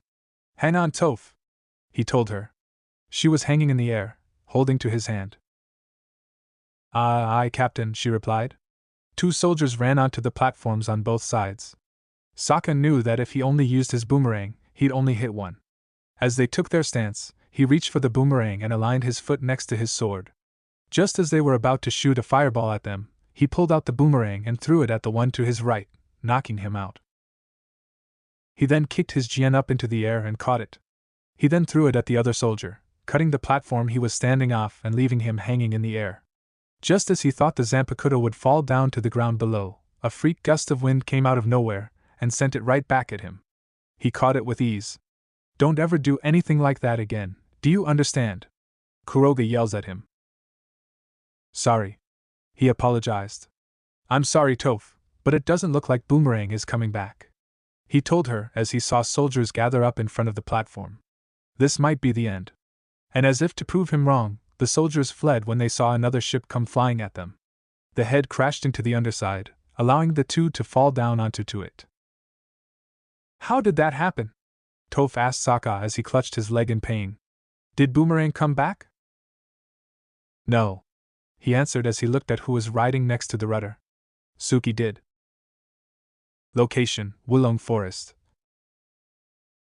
Ozai kept bending his fire at the sphere, trying to destroy it. He bent 2 fire streams at it, lifting it up into the air, and then threw a fireball at it, sending it rolling into a pillar. He leapt up into the air and kept the fire on as he landed closer to it. His stream of fire was large to reach the top of the pillar. Aang tried to hold the sphere together, but the raw heat and intensity of the fire was making it more and more difficult. Someone stop him! He thought to himself. He's going to kill me. I need someone to help me. Please, somebody. He couldn't do it. He could not fight the Fire Lord. When he knew the sphere was hot enough, Ozai leapt away from it. He raised his hand and bent the beginning of an intense fireball. He took a running start and leapt forward into the air. When he landed, he threw the fireball point-blank range at the sphere. It hit the thing and destroyed it. As the rocks protecting him broke away, Aang tried to defend himself with a shield of air. He was protected from the actual attack, but the force of it pushed him back. Someone, please help me, he thought to himself as he slammed into the pillar. But something also happened. As he was slammed into the rock, a small jutting point was the first thing he felt as it hit his scar. His mind briefly flashed back to when he was hit by Yao Jing's lightning. He then saw in his mind the entire avatar line, every single avatar, male and female, from each of the 4 countries. Again and again, he saw the circle turn. Air, water, earth, and fire. Water, earth, fire, and air. Earth, fire, air, and water. Fire, air, water, and earth. The cycle kept repeating itself over and over again, each time taking a new form and doing new things with their bending and the avatar state. Finally, he saw an image of the avatar state, floating in space. All the previous avatars surrounded it, their eyes glowed, and for the air nomads, so did their tattoos. "We are here," they told him in one voice. "We are yours. Come on out, little boy," Ozai said as he swaggered over to the rubble. "You're about to be." He was cut off when a hand shot out of the rubble and grabbed his goatee. Aang leapt out of the rubble, his glowing eyes and tattoos showing that he was in the avatar state. Ozai tried to bend fire at him with his hand in a chopping motion, but the avatar swatted it aside like it was nothing. He sent the Phoenix King flying back with a blast of air, hitting the ground a couple of times before slamming into his own pillar. He fell down to the ground and then looked up at the avatar, who was floating in the air and was surrounded by a sphere of air. He opened his mouth and roared, breathing a jet of fire as well as bending jets from his hands and feet. The jets destroyed nearby pillars as they condensed themselves into a ring. Big chunks of rock tore themselves up from the ground and flew up into the air, surrounding him. The nearby body of water raised a tendril and slowly extended it to him. He took it and bent it into a ring as well. Ozai looked at him with both surprise and fear. He wasn't just facing a little boy who didn't have the guts to kill. Now he was facing the Avatar, who was using his complete powers while in the Avatar state.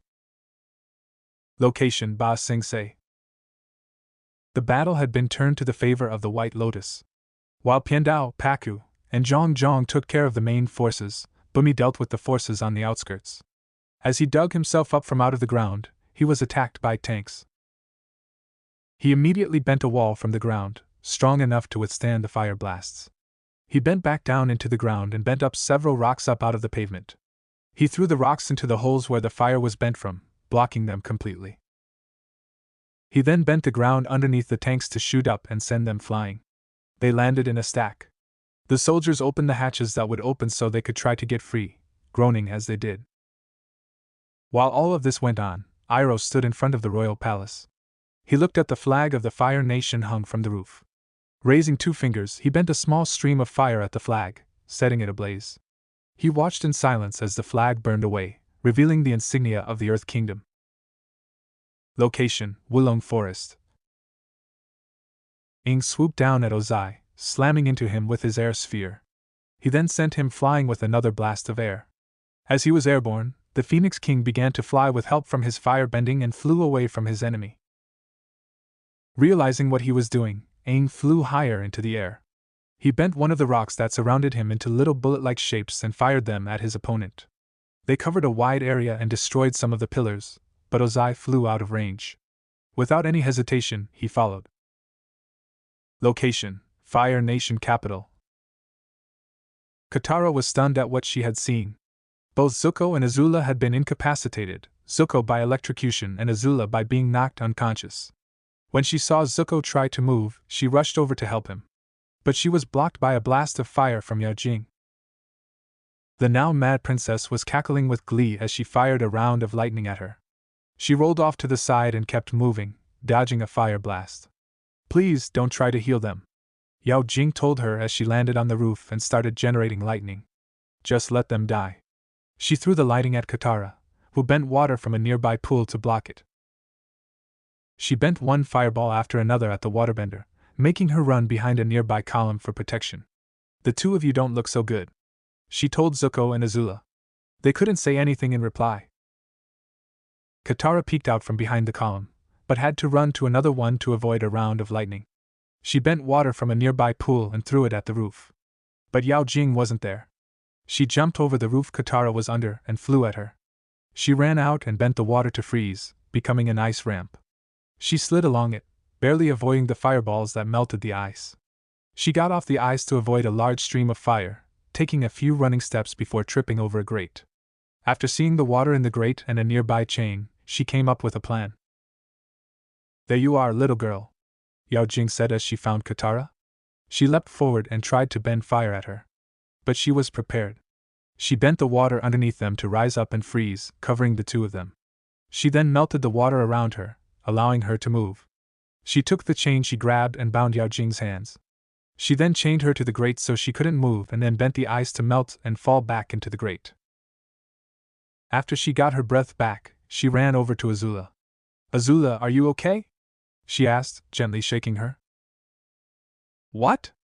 Azula asked as she slowly regained consciousness.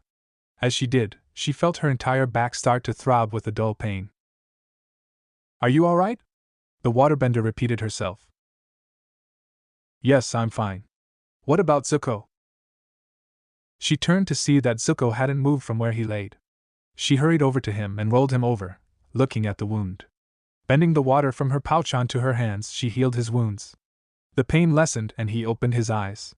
"Thank you, Katara," he told her quietly. "I think I'm the one who should be thanking you," she replied as she helped him stand up. "Honestly, you are such a dum-dum," Azula told him as she walked over to them. "You had jumped in front of the lightning." "Sorry, I just moved." "I figured." Even though the words were spoken with sarcasm, the genuine smile on her face showed how relieved she was to see her brother up and moving. "What will you do with her?" Katara asked, looking at Yao Jing, who was struggling against the chain. "We kill her," Azula instantly stated, covering her fist in blue fire. "What? You can't do that." "Why not? After all she's done, she deserves to die." "But if you kill her now, then you're no better than Ozai," Katara told her. "Then what do you suggest? We leave her alone?" If they did that, her bastard sister was probably likely to try and stage a revolt against them. "Azula, she's still our sister," Zuko told her. "She deserves a chance, just like us." "No, she doesn't," she growled. "You should remember what she did to torment us when we were kids. They had been terrified of her all those years and it only got worse once their mother had left. But she still deserves a chance. If we hadn't gotten our chance, where do you think we would be right now?" "Fine, you have a point," she conceded, letting the blue fire she was wielding dissipate. "They're going to show me mercy after what they've done to me," Yao Jing thought to herself. "They've taken what's rightfully mine and they think I need a second chance." With a scream of insanity, she surprised them by bending her fire to melt the chains. "Do you think I'll take this lying down?" she demanded. "The title of Fire Lord is mine. Why did Father change his mind? He gave it to me." She ran off, screaming, "Why did you do it, Father?" "Yao Jing, wait!" Zuko shouted. They tried to go after her, but they were too tired and she remained ahead of them. But they were close enough to see her try to climb over the edge of the mountain, only to stumble and fall down the other side, disappearing from sight. "By the spirits," Katara whispered in horror as they listened to the sounds of her hitting the mountainside repeatedly with screams of pain fade away. Both Zuko and Azula agreed with her. Not even Yao Jing deserved that kind of slow, painful death. She lay at the bottom of the mountain, her body all but broken from the fall. She could feel her life fading away. "I can't die here! I have to take back what's mine." She tried to stand up, only to fall back down. Chun's photo flew out of her pocket when she fell and flapped around in the air. "I can't die here like a filthy commoner." Her eyes centered on the picture as it landed down in front of her. "I don't want to die." She grabbed the picture and looked at it. "Save me, please," she begged, her voice taking on a childish tone. "Please, Mommy. I don't want to die alone. Save me." She heard a chuckle in the air. "How amusing," the voice from her dreams said. "You told me that you would defeat your siblings with ease. And now, you wallow in the dirt, asking for the picture of a dead woman to save you." "I don't want to die." "Oh, hush. You're not going to die. I told you before." The ground beneath her turned into a circle of energy, becoming a portal. "A deal's a deal." She fell through the portal, clutching Chun's picture to her chest. Location: Naruto. As the pike sailed towards his stomach, he suddenly reached out and grabbed the shaft. He yanked forward and then rammed into the soldier's face, breaking his nose. That was a little close, he thought to himself as he quickly got back up, taking hold of the pike. He had lost his Jian during the fighting and used the scabbard to attack, only to have it cut in half. "Are you the one who needs to rest his bones?" Jiraiya asked him, half sarcastic and half relieved. "Oh, shut up and keep fighting," he replied as he brained a soldier. What do I think was doing? Picking up women? He asked as he kneed his opponent in the stomach. You do have a tendency to do that. Not in the middle of a fight, I don't. There was a time and place for such things, and now was neither the time nor the place. Could have fooled me, he replied as he swept the legs out from under a soldier using the pike. Location: Wulong Forest. Ozai tried to keep his distance between him and the Avatar. As he flew through the forest of pillars, two of them suddenly broke apart and slammed together in front of him. He was forced to stop and turn, but that was all Aang needed. He bent water from nearby to hit Ozai with a deluge, forcing him to land. As he looked up, he saw Aang smash through the pillar behind him and fly down towards him. He backed away from the pillar and leapt backwards, taking flight again while also bending a stream of fire at his opponent, who simply flew through it and smashed into the ground. He flew through the air and landed on the top of a pillar. He swung his foot, bending an arc of fire, and directed it at him. He blocked the fire by bending to a pillar to break away and form a shield in front of him. He moved them away and then bent 5 fireballs at the Phoenix King, seeking him out. He dodged them and flew off to gain more distance between them. He landed against the side of a pillar and bent 3 streams of fire at him. He, in turn, bent 3 small water missiles and a blast of air. The 3 missiles hit the fire streams and made them implode while the air blast was directed at Ozai. He got struck by a hit and was sent flying, but recovered. The air blast whittled away the pillar until it had no choice but to fall. Aang continued to chase him, not caring if he smashed through a pillar or not. When Ozai looked back and saw that he was gaining on him, he panicked and tried to speed up. But Aang wasn't going to let that happen. He bent the water he had forward and extinguished the fire of the Phoenix King he was using before grabbing him and slamming him into a pillar. As he lay on the pillar, Aang hovered over him and bent the stone to rise up and enclose his hands and feet. Fire Lord Ozai, he said, the voices of previous avatars overlapping his, making him sound like a legion contained inside one person. You and your forefathers have devastated the balance of these countries, and now you shall pay the ultimate price. As a terrified Ozai watched, he bent the 4 elements up into the air, forming a lance, and swinging it back down to him, fully intent on ending his life. The Phoenix King closed his eyes and looked away. But at the last moment, the intent and will behind the lance disappeared. The air and fire disappeared and the water splashed him, while the rocks just fell around him. He opened his eyes and saw Aang forcing himself out of the avatar state. As he slowly descended, he released Ozai from the stone and landed with his back turned. No, I'm not gonna end it like this, he said. Even with all the power in the world, Ozai said angrily while on his knees. You are still weak. He lunged forward to attack him, but he made one simple mistake. He had placed his hand down on the ground and the avatar sensed him through the earth. Without even turning around, he bent the stone beneath them to rise up and grabbed hold of Ozai's fist, making his fireball go wide. He moved to the other side and bent the stone to hold the other hand as well. He then stood in front of him and bent the bindings down to the stone, taking his hands with him. The Phoenix King tried to breathe fire at him for one last attempt, but he shielded himself with. He walked forward and placed his hands on Ozai's head and his chest. As he took a deep breath and closed his eyes, the lion turtle's words came back to him. In the era before Avatar, we bent not the elements, but the energy within ourselves. He raised his head up and opened his eyes. Beams of blue light shot forth from his eyes and his mouth. A moment after those appeared, red beams emerged from Ozai's eyes and mouth. Both of their bodies became encased in the energy, blue for Aang, red for Ozai. The lights from each shone brightly in the air, reaching so high into the sky many people from far away could see them.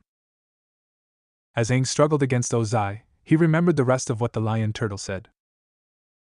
To bend another's energy, your own spirit must be unbendable, or you will be corrupted and destroyed. Slowly, the red energy from Ozai began to crawl over Aang, encasing his body. The right light began to chase away the blue, leaving a single ray that was getting smaller and smaller. Just as the red energy fully encased him, many voices inside of him roared as one. No! We will not bend, they declared. Finding the strength to push back, Aang strengthened his own spirit and then rammed it against Ozai's. The red quickly fled as the blue fully engulfed the two of them, shining a bright blue light into the air for all to see and sending a powerful beam up into the heavens. The lights and energy disappeared and both stumbled back from exhaustion. Aang remained on his feet, while Ozai collapsed onto his back, his bindings broken. He tried to bend fire at the avatar, but nothing came forth from his hands. What did you do to me?" he asked. "I took away your fire bending," Aang told him. "You can't use it to hurt or threaten anyone else ever again."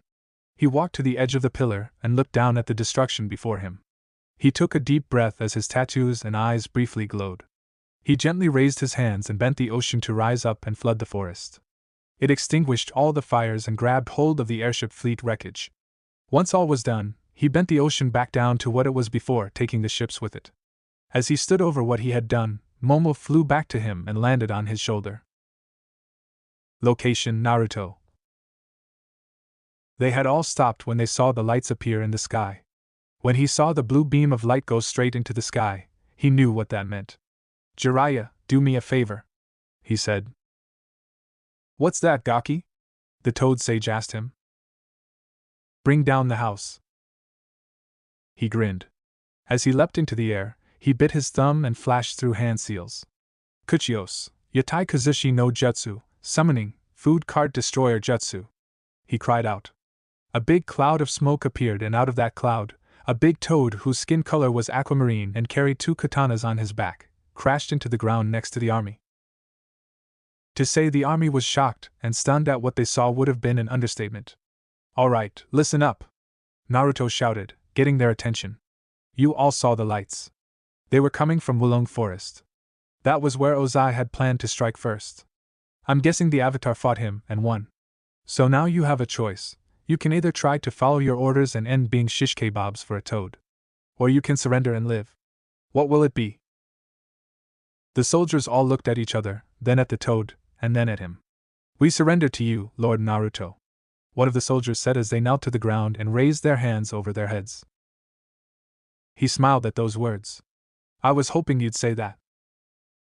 Location: Wulong Forest. As the comet flew overhead, the airship Sokka and his team had commandeered landed next to the pillar Aang and Ozai were on. "Way to go, Aang!" Sokka told him as he walked onto the pillar with the help of Suki and Toph. "That was one heck of a fight." Suki walked over to the prone form of Ozai. "So did you finish the job?" she asked Aang. "I'm still alive." Ozai growled weakly at her, making her back away. "I learned there was another way to defeat him and restore balance," Aang explained. "I took away his bending." "Wow," Toph said in surprise. "Who taught you that?" "A giant lion turtle," he answered. "You have the craziest adventures when you disappear." Sokka hopped over to Ozai. "So you didn't kill him?" he repeated. "I couldn't do it," Aang told him. "All life was sacred, even such a life as Ozai." "You do realize that Naruto will probably chew you out for this, right?" the tribesman asked him. "I will worry about that when I get there." He turned his attention back to Ozai. "Not so high and mighty now," he said. "You're not much without your fire bending, are you?" "I am the Phoenix King!" Ozai snapped at him before falling forward in unconsciousness. "Oh, sorry, didn't mean to offend you, Phoenix King of getting his butt hooped," Toph said mockingly. "Yeah, or how about the king of the guys who don't win?" said Suki rather pathetically. "You're going to have to work on that," Sokka told her. "But for now, leave the nicknames to us," Toph said. As they stood there, Sozin's comet disappeared into the horizon. There was a brief light as it disappeared. Then it was gone, and all that remained was the night before dawn. Location: Fire Nation Capital. It had been a week since the battle at Wulong Forest. The royal city still had buildings that had been destroyed by the Agni Kai, but was still packed nonetheless. The reason for this was because peace was to be declared and a new Fire Lord was to be crowned. Inside the palace, Zuko struggled to put on his clothes. It was hard due to the pain his wounds gave him. "You need some help with that?" a familiar voice asked him. He turned around to see who it was. "My. You're okay," he said happily as she walked over. "They let you out of prison?" "My uncle pulled some strings," she answered as she helped him into his clothes. And it doesn't hurt when the new Fire Lord is your boyfriend. So does this mean you don't hate me anymore? He asked hopefully. I think it means I actually kind of like you, she said while blushing. The two of them shared a kiss. But don't ever break up with me again, she told him, poking his shoulder to emphasize her point. He grinned nervously and nodded in agreement. They pulled each other into a hug after that. In the plaza, people were talking to other people and meeting new ones. The members of the invasion force who had been taken prisoner had been freed and were now among the crowd. Katara and Sokka were making their way through the crowd, looking for someone. Sokka was using a crutch due to his sprained leg. Dad! Cried the two of them when they saw Hakoda. They ran over to him and engulfed him in a group hug. I heard what you two did, he told them. I am the proudest father in the world. And your mother would have been proud too, he told Katara, who cried a few tears of joy at the thought of that. Hearing footsteps, Sokka looked at where they were coming from and saw Suki in full gear along with the rest of the Kyoshi warriors. These are my favorite warriors, he said in greeting. I have to admit, I kind of missed the face paint. So how does it feel to be back in uniform again? He asked. It feels great, Ty Lee said, appearing from behind Suki, wearing the full gear of the Kyoshi warriors. I'm not the only one seeing this, right? He asked. Akela padded over to her and sniffed her. He patted and nodded. Sokka needed to know that it was indeed Ty Lee. It is okay, Sokka, she's one of us now, Suki told him. Yeah, the girls and I really bonded in prison, Ty Lee explained. And after a few chi-blocking lessons, they said I could join their group. We're going to be best friends forever. She hugged two of the warriors and all three of them wore big grins. Hey, where are Naruto and Azula? Katara asked, looking around. I'm right here, Azula said as she and Jiraiya joined them. So these are the Kyoshi warriors that you lead, Suki, Jiraiya said as he eyed them. I must say, those uniforms make you all look quite fetching. Before anyone could say anything or do anything, a kunai flew through the crowd and struck the ground between his legs. He bent over and picked it up. Pulling the piece of paper that was attached off, he read it. Please remember you're in public, pervert. Naruto. He is good, Sokka said after he read the note aloud. I am not a pervert, Jiraiya protested. Another kunai struck the ground between his legs. The piece of paper attached to it read. Super pervert, I know. You're still in public. Also, they're younger than 16. Naruto. How does he keep doing that? Demanded Ty Lee. I told you already, Azula said. You are never going to find out. Zuko walked down the room to the curtained exit. On one side of the exit sat Aang, dressed in formal robes and wearing a wooden medallion with the Air Nomad symbol engraved on it. On the other side of the exit was Naruto, who was leaning against the wall. I can't believe a year ago my purpose in life was hunting you down, Zuko told Aang. And now we're friends, he replied. Yeah, we are friends. I can't believe a year ago I was still frozen in a block of ice, he said as he stood up. Well, I can still believe that you're an idiot, Naruto told him. The blonde had changed out of the prison uniform he had been wearing since Konoha. Now he wore white pants that were tucked into his sandals with a shuriken holster strapped on his right leg and a long-sleeved black jacket. Clothes were wrapped around his waist and from that cloth hung a white half-skirt with black flames at the bottom. It stopped just below his left knee. Since he lost his Jien in the midst of battle, he finally gave up on the weapon and never bothered to look for it. What's that supposed to mean? Aang asked him. You should have killed Ozai. I couldn't. And with energy bending, I didn't have to. With his fire bending gone, Ozai isn't a threat to anyone. Ozai had more than just fire bending. It would have been simpler to kill him. Why are you so mad at me for not taking his life? He asked the fire paragon. Because you need to learn the lesson that comes with it, he told him. What are you talking about? What lesson is there that you learn from killing? You learn how not to kill. But I learned that from the monks, he protested. Naruto shook his head. No, they taught you how to dodge, evade, and defend. They did not teach you how not to kill, He had learned the lesson on the battlefield. But you can explain to me, right? You've already told me what the lesson is. It's not something you can explain. It's only something you will learn once you stand over a person who you killed. There will come a time that you will have to kill Aang, and I can only hope that you will learn the lesson well. I will never kill, he vowed. I will not take someone's life from them. He scoffed. You are still naive. That's enough, Zuko said, stopping the argument. Naruto, you didn't come here to get into an argument with Aang. Have the soldiers I sent out come back? Yes. What did they say? That there's no single piece of evidence of Yao Jing being there. No pools of blood, no trails where she might have tried to drag herself to. And there was no evidence of another party taking her away. Are you sure? He asked, wanting to be certain. I had the Yuan archers look over the scene to double-check. They told me the same thing. For all intents and purposes, it looked like Yao Jing simply disappeared. He sighed. I hope this doesn't come back to haunt us.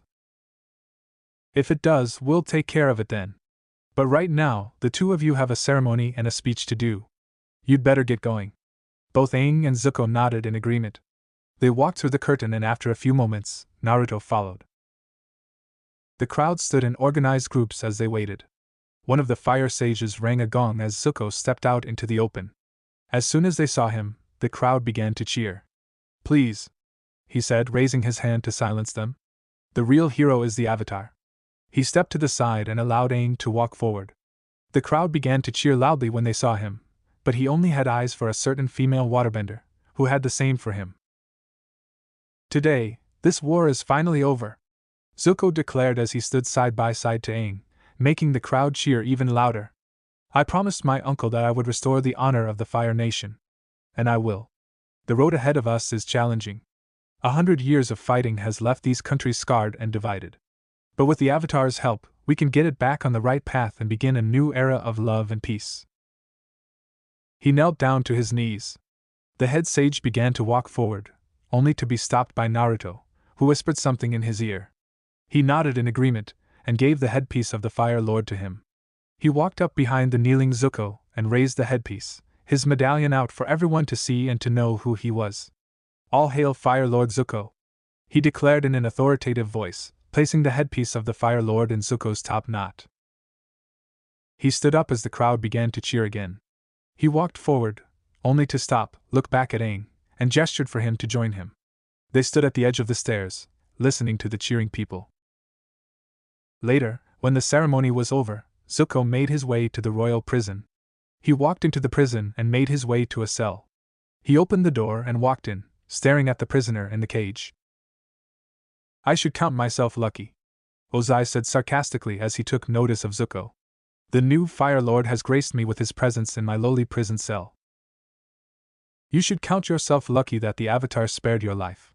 We both know if it had been Naruto or anyone else, you wouldn't be here, Zuko told him, making him scoff.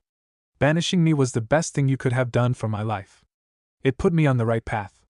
Perhaps your time here will do the same for you. Why are you really here?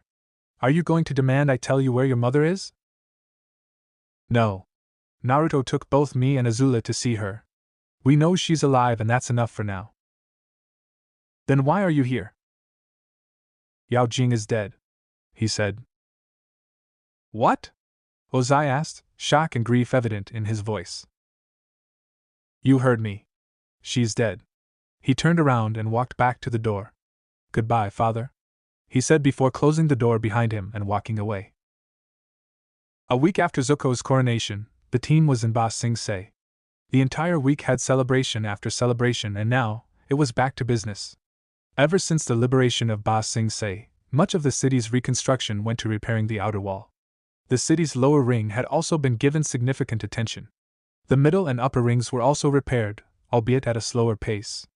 One of the first things repaired was the Jasmine Dragon, getting a moderate makeover in the process. It was inside the Jasmine Dragon that Team Avatar was enjoying Iroha's newly brewed tea, while watching Jiraiya and Iroh play a game of Pai Sho. Only an hour into the first game, Jiraiya groaned as Iroh grinned lightly. I win, he declared. The board was cleared and reset. Damn, and here I thought I was doing well, Jiraiya groused from the other side of the table. They played the same game 3 more times, and he lost each one. Don't worry about it, F.S. Sensei, Silco told him from a nearby table, cup in hand. I don't think there is anyone in the world that can beat Uncle at Pie Show. First of all, don't call me that, he said. Second of all, somebody will beat him one of these days. Then I have something to look forward to, Iroh said with a laugh. Hey Aang, have you heard? Sokka asked the Avatar from where he was sitting next to Suki. Apparently you have a fan club. We know. We met them while you and Suki were out sparring, Katara said shortly. She and Aang were sitting next to one another at the next table over. She clearly didn't like the thought. Aang didn't see what was wrong. I thought they were nice, he said. They were going to show us the clubhouse, but we were supposed to come here right away. They kept gushing over you, Twinkle Toes, Toph said, completely and obviously annoyed by what she saw.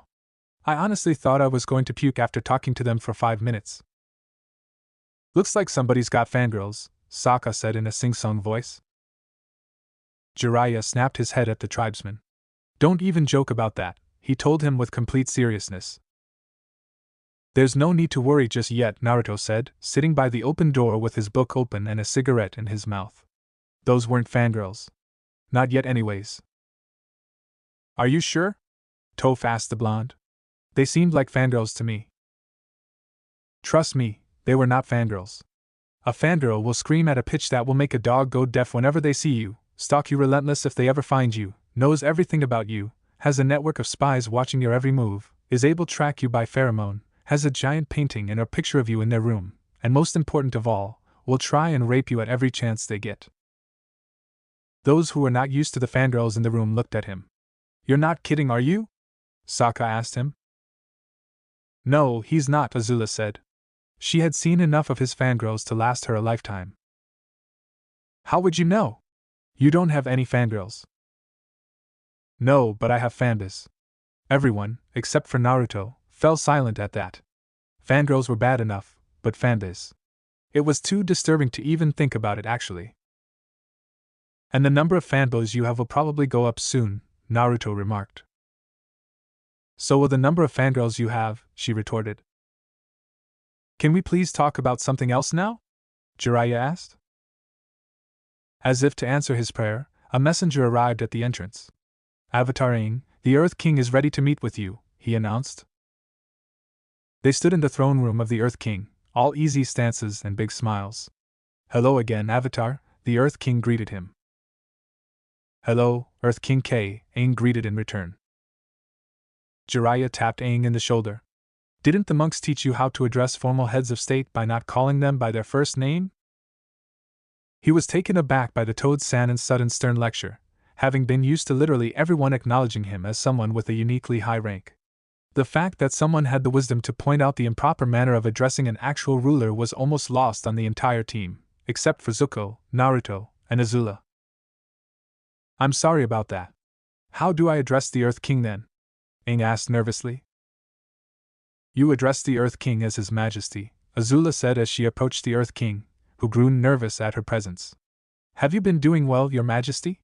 She did her best not to appear too threatening. The Earth King eyed her wearily.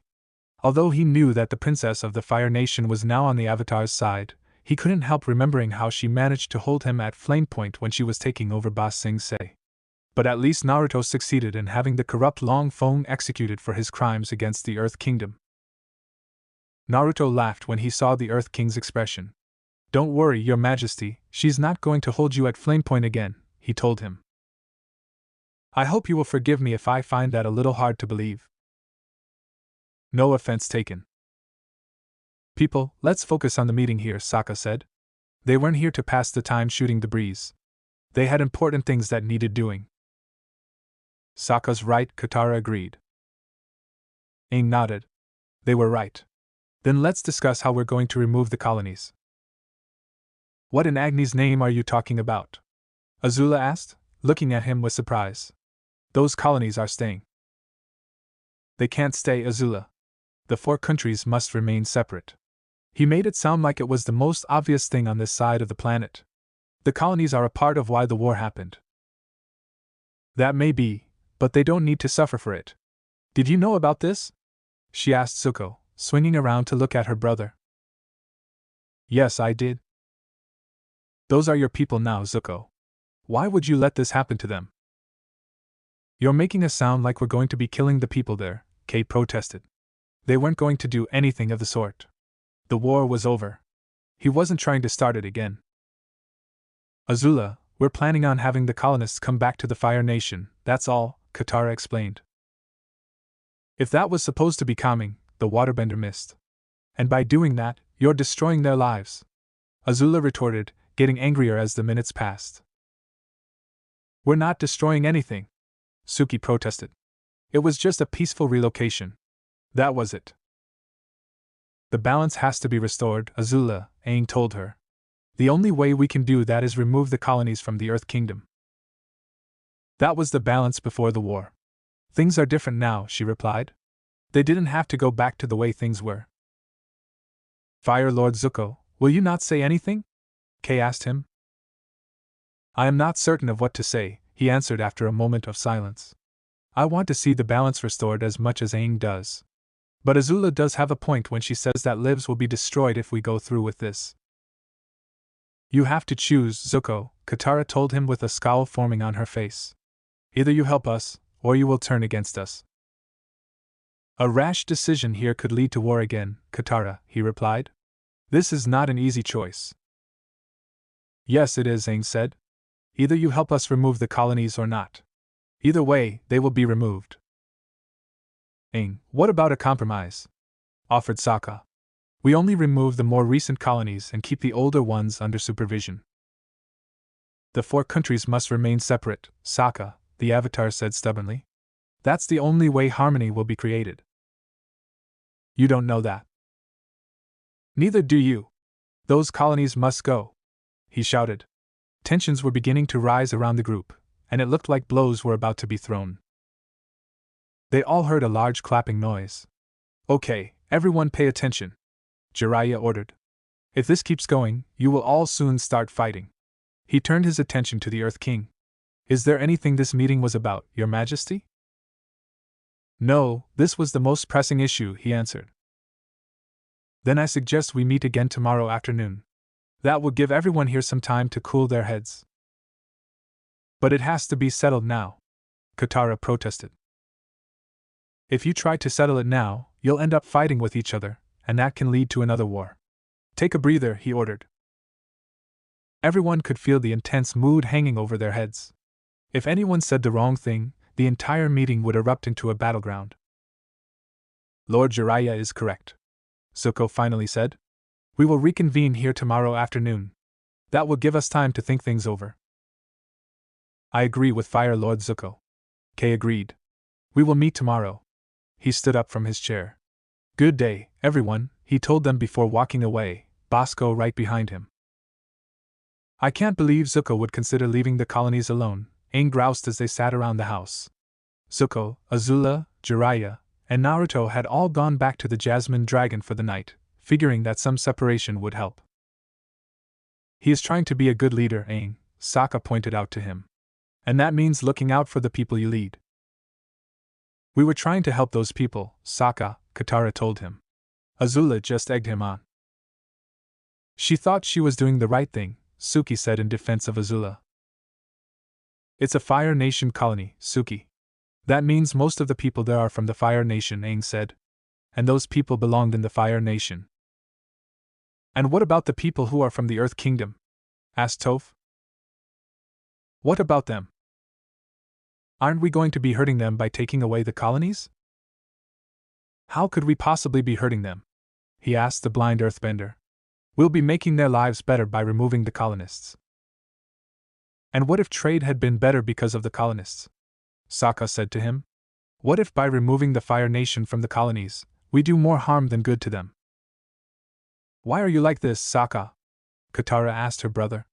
I thought you would have been for the removal of the colonies.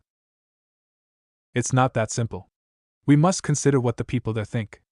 If they didn't, odds were that they were going to have problems on their hands. What's there to consider?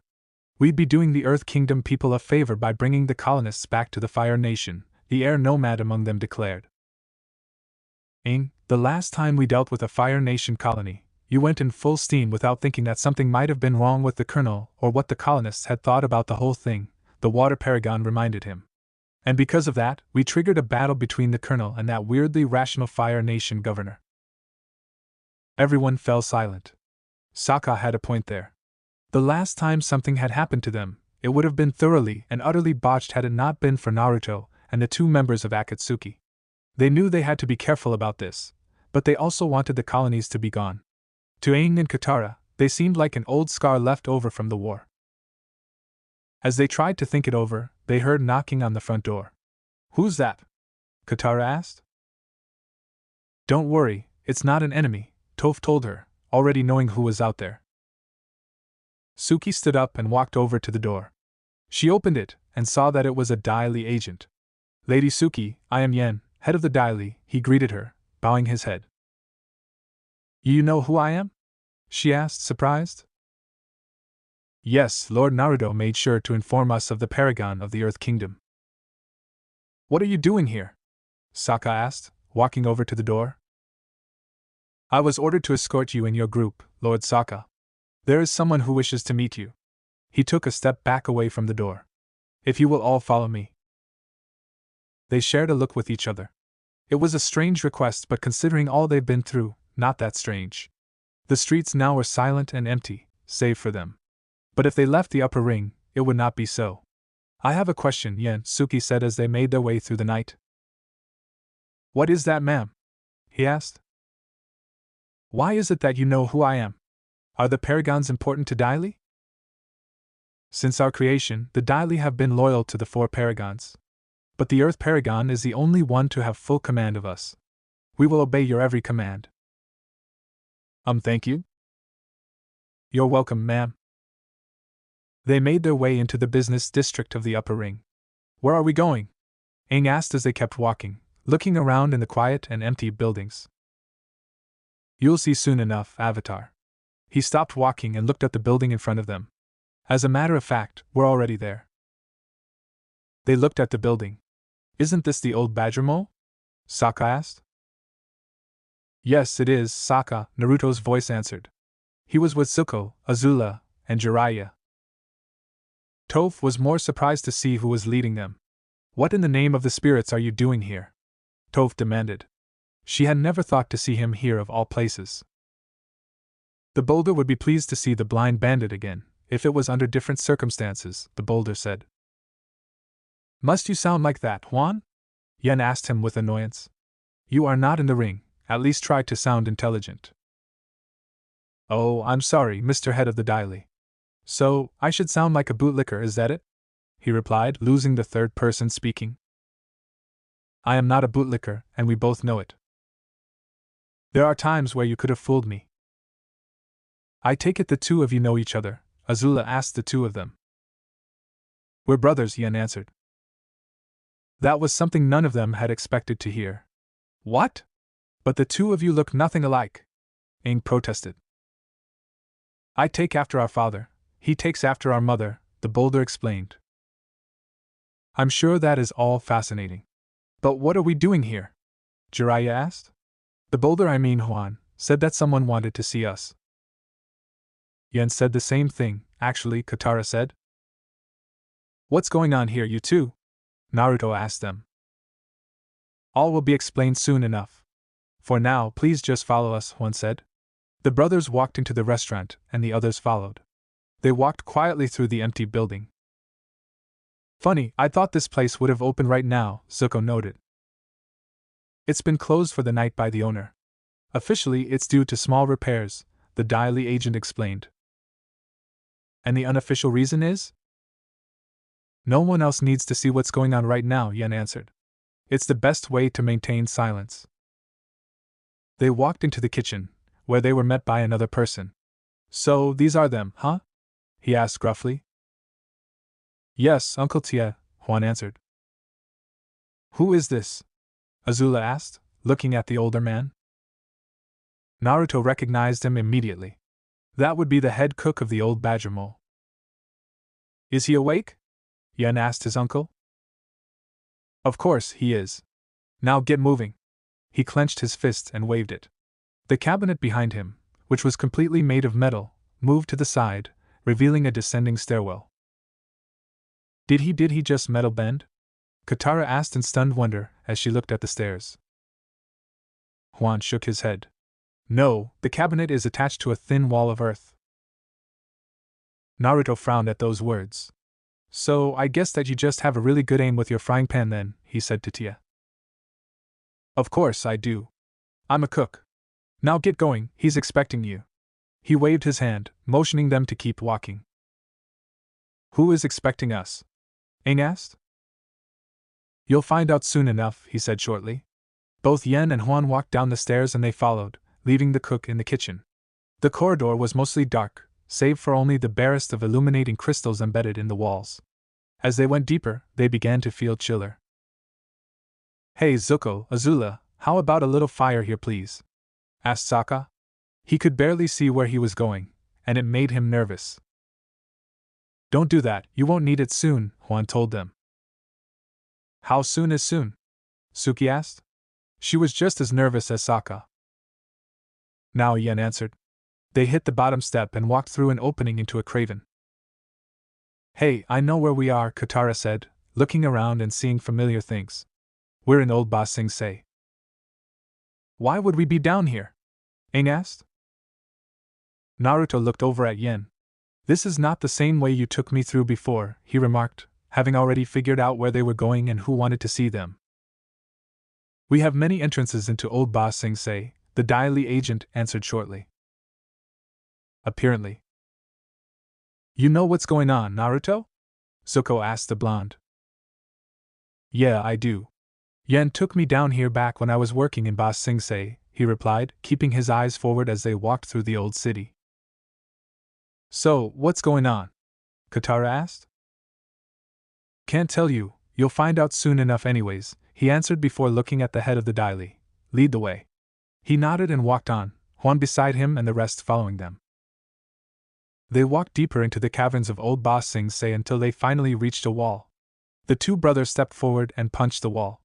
A crack appeared and shot upwards. Once it had reached a certain height, it split in half and went sideways before traveling downwards. After the cracks had touched the ground, the one in the middle opened. The cracked area began to move backwards, like a door opening itself, until there was an opening in the wall. This is a place known only to our family, Yen told them. Not even Long Feng knew of this place. If he did, his life would have been forfeit. Is that you there, Yen? A voice from beyond the opening asked. It sounded old and gravelly, like it belonged to someone ancient. Yes. Huan is here as well. Are the Avatar and his friends here as well? They are right here. Then send them in. Huan looked at them. You all go inside. My brother and I will stay out here. They walked hesitantly through the opening. Once they were through, crystals embedded in the wall began to glow, showing what was in front of them. They saw what looked to be a big living room. Couches surrounded a hearth that was ablaze with green fire, covered in soft-looking blankets and pillows. Sitting close to the fire was an old man. He wore a loose-fitting robe, and his beard was long and white, as was his hair. Don't just stand over there, he told them. Come in and sit down. They did so, some more readily than others. Sir, who are you exactly? Aang asked the man. Naruto chuckled. I thought you of all people would know who he is, Aang. That's not fair to him, Naruto, reprimanded the old man. He has never met me. Technically speaking, he has, he said with a small grin. You know very well that is not what I meant. Could you please just tell me who you are, sir? Aang asked him, now burning with curiosity. My name, young Avatar, is Sud. He went rimrod stiff at that name. You mean Yor? He asked, leaving the question hanging in the air. Yes, I was. Just who is this old guy anyway? Toph asked, confused and a little annoyed by not knowing. Meet your predecessor, Toph, Naruto said to her as a way of introduction. Sud was the earthbending teacher to Roku. Everyone who didn't know that was surprised by it. But how is he still alive? Suki asked. He must be well over 100. I ate my vegetables when I was younger, and I got plenty of sleep, Sud answered half-jokingly. Why did you summon us? Azula asked him. This wasn't just a social call, she figured out that much. He looked at her. Straight to the point, I see. He liked that. You've been hiding down here for more than a century. You could have talked to Aang before today and yet you didn't. I asked for all of you to come here because Yen told me about the meeting you had with the Earth King. Are Yen and Huan your servants? Katara asked. No. Then what are they? Zuko asked. They are to me what you and Azula are to Sozin. The scarred dragon figured out what he meant by those words. They're your great-grandchildren? I just said that. So, your great-grandchild told you about the meeting, huh? Jiraiya asked. Yes, and about the whole argument concerning the colonies. Surely you believe that the colonists need to leave, Sud Aang said, thinking that Roku's earthbending teacher would side with him. Oh? You think so? Of course I do, he said with a big nod. They were the main reason the war happened in the first place. And let me guess, you think the fault with starting the war lies with Sozin, don't you? Yes. It's common knowledge that Fire Lord Sozin caused the 100-Year War. That's where you're wrong, boy, Sud told him with a sharp tone that hadn't been dulled by age. The fault for starting the war was Sozin's, it was Roku's. With the exception of one, everyone was caught off guard by that simple statement. What do you mean Roku caused the war? Sokka asked. Exactly that, he was to blame, Sud repeated himself. Aang lost his surprise and glared at the old man. That can't be true. You're lying. Be careful who you insult, boy, he said, spitting out the last word like it was the most insulting thing. I was there when it all happened. I know very well who caused it. But Roku said that you were a lifelong friend of his. How could you say that it was his fault? The Avatar asked him, still not really believing what he was hearing. By the time Roku had died, he had lost many of his friends' trust. Hold on, Zuko said. I remember reading Sozin's final testament along with Azula. He admitted to wiping out the air nomads and starting the war. That testament was doctored, Sud told him, frowning. It was a little obvious that he didn't like that. But how can that happen? Azula asked him. Only the fire sages knew where the testaments were. Before the war, there was a group of people created by Avatar Kyoshi who were extremely loyal to her and to the Avatar, he explained. Officially, their objective was to record what the Avatar had done in his or her life. Unofficially, their mission was to track down and replace any documents that had put the Avatar in a bad light. They had even destroyed the original documents, regardless of whether or not it was true. What happened to this group? Suki asked. She had never heard of them before. Following Roku's death, Sozin and I, along with Gyatso, had tracked down and killed all the members of the group. But by the time I had found and killed the last one, a Fire Sage Initiate, the damage had already been done. Mostly everyone in the countries believed that Sozin had left Roku to die so he could expand the Fire Nation into an empire. Those who knew the truth swore to take it to their graves unless given an opportunity to tell the next Avatar. And so, here we are, Naruto remarked. Precisely, he replied, nodding his head. But that can't be right. Aang protested. Roku showed me his past. He showed me what Sozin did. Aang, do you remember what I told you on the day of the invasion? Naruto asked him. How could he forget? It is because of you that places like the river town you visited became polluted, unfit for inhabitation. It is because of you that people like Hama have so much hatred. It is because of you that the schools here teach their students to think what they're doing is right and just. It is because of you that men like Zhao can get more and more power. This entire war is your fault, yours, and that bastard Roku, Naruto told Aang. You're wrong, he shouted, leaping up. This isn't Roku's fault. It's Sozin's. And did Roku tell you that? Did he show you his past? He nodded. Yes, he did. He showed me what happened and how Sozin started the war. He then noticed Naruto was trembling. Before he could ask what was wrong, the Fire Nation Paragon began to laugh, loudly. His laughter echoed through the throne room and the entire palace. What's so funny? He stopped laughing and began to walk away. A little tip for you, Avatar Aang, he said the last part mockingly. Even your past lives can lie to you.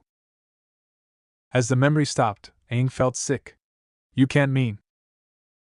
Roku lied to you, Naruto replied, stopping the air nomad before he could finish the sentence.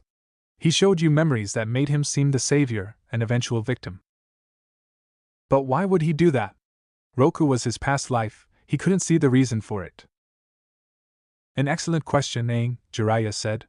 Currently, all we have is pieces of information. What we need is the entire story. He turned his attention to Sud. Could you please start at the beginning? Very observant of you, young one, Sud replied. Hey, I'm not that young, the Toad Sage protested slightly. Compared to me, you are. Jiraiya accepted it with a nod. The old earthbender made himself more comfortable in his chair. The entire story begins long before Roku comes around. It actually begins with Kuruk, he began. The previous avatar from the water tribes? Asked Aang, remembering the man he had asked for advice about Ozai. Yes. After Ko the Face Stealer had stolen his fiancée from him, he spent the rest of his years trying to find a way to take her back. He had asked for the Paragon's help many times, especially the Water Paragon, his twin brother. Each time they refused, telling him that their duty was to watch him, not help him take vengeance on a spirit. Eventually things came to a head. The fire in the hearth sprang upwards and began to cover the wall above it, making everyone, except for Sud and Naruto, surprised. What the who is doing that? Jiraiya asked. I am, a voice from a darkened corner spoke. Naruto, Suki, and Sokka, having heard the voice before and knew who it belonged to, relaxed. What are you doing here, Sifu? Naruto asked the corner. The spirit came out of the corner, allowing them to see his cloak. I am here at Sud's request. He thought that I would be able to help tell the story. Sokka looked over at Sud. You know Sifu? How is that possible? He asked. The last time the Water Paragon checked, Sifu only talked to the Paragons. I'll get to that, the old earthbender told him. But for now, please turn your attention to the fire. It will show you the past. They all turned their attention to the fire. It began to change colors, until they saw a moving picture in front of them. Noka, please, I'm asking you as your brother, Kuruk begged the Water Paragon. The two of them stood alone in the hall of the Northern Water Tribe chieftain. It was a big and spacious room, which seemed even more so since they were the only two there. No, you're not, his brother said with a hard look on his face. You're asking as the Avatar. The other Paragons and I have told you countless times, Kuruk. We are not going to help you attack the Face Stealer. But it's for Ami! He all but shouted. That doesn't matter, Noka's face softened a little. She's gone, brother. Just accept it already. When did you become so heartless? Ami cared about you, Noka. And I cared for her too. He yelled back, the softness in his face disappearing. Remember Kuruk, I was there that day. I saw her get pulled into the water. And you were also the one who pulled me out of the water. She was already taken. There was nothing either of us could have done. But we can do something now. No, we cannot. He turned away and began to walk out of the room. This discussion is over, Kuruk. You would be wise to never bring it up again. After that, Avatar Kuruk began to distrust the Paragons, even his own brother, Sud said as the flames died down. That distrust lasted the rest of his life and carried over to the next Avatar. Why would Kyoshi distrust the Paragons? Katara asked. She wouldn't be like that just because of a past life. That is true. But something had happened that allowed the distrust to settle and grow within her. What happened? The creation of the Daily happened, Naruto answered. Indeed it did, Sifu said. The flames once again covered the wall. What is the meaning of this, Kyoshi? A hulking man with the medallion of the Earth Paragon hanging from his chest demanded as he and three others barged into the office where Kyoshi was working. The Avatar looked up from what she was writing at the desk. What are you talking about? She asked them, making it sound like nothing was wrong. We are talking about this group you've created, a woman with black hair down in a top knot, and wearing the medallion of the fire paragon, said, "What in the name of the spirits were you thinking?" asked the man wearing robes of orange and yellow, and the medallion of the air paragon. Even though he hailed from the air nomads, there were no tattoos on his body. "I was thinking that I agreed to protect the cultural history of Ba Sing Se," Kyoshi replied, putting the brush down. "And you call creating a group of earthbenders trained to be silent and deadly protecting cultural history?" A woman with hair cut short and wearing the medallion of the water paragon asked. "Yes, I do." "That's funny, because we call you trying to take control of Ba Sing Se." The fire paragon accused her with a scowl on her face. "You never resolved conflicts without having to resort to violence. Your alliance with bandits is proof of that." "I have done no such thing," she instantly protested. "Do you think you have the capability to resort to such decisive actions? I prevented a succession war in the Fire Nation while you were too busy tailing my every move." "Let me ask you this question then. What happens when the power of the daily grows to be too much?" the air paragon asked. "That will never happen."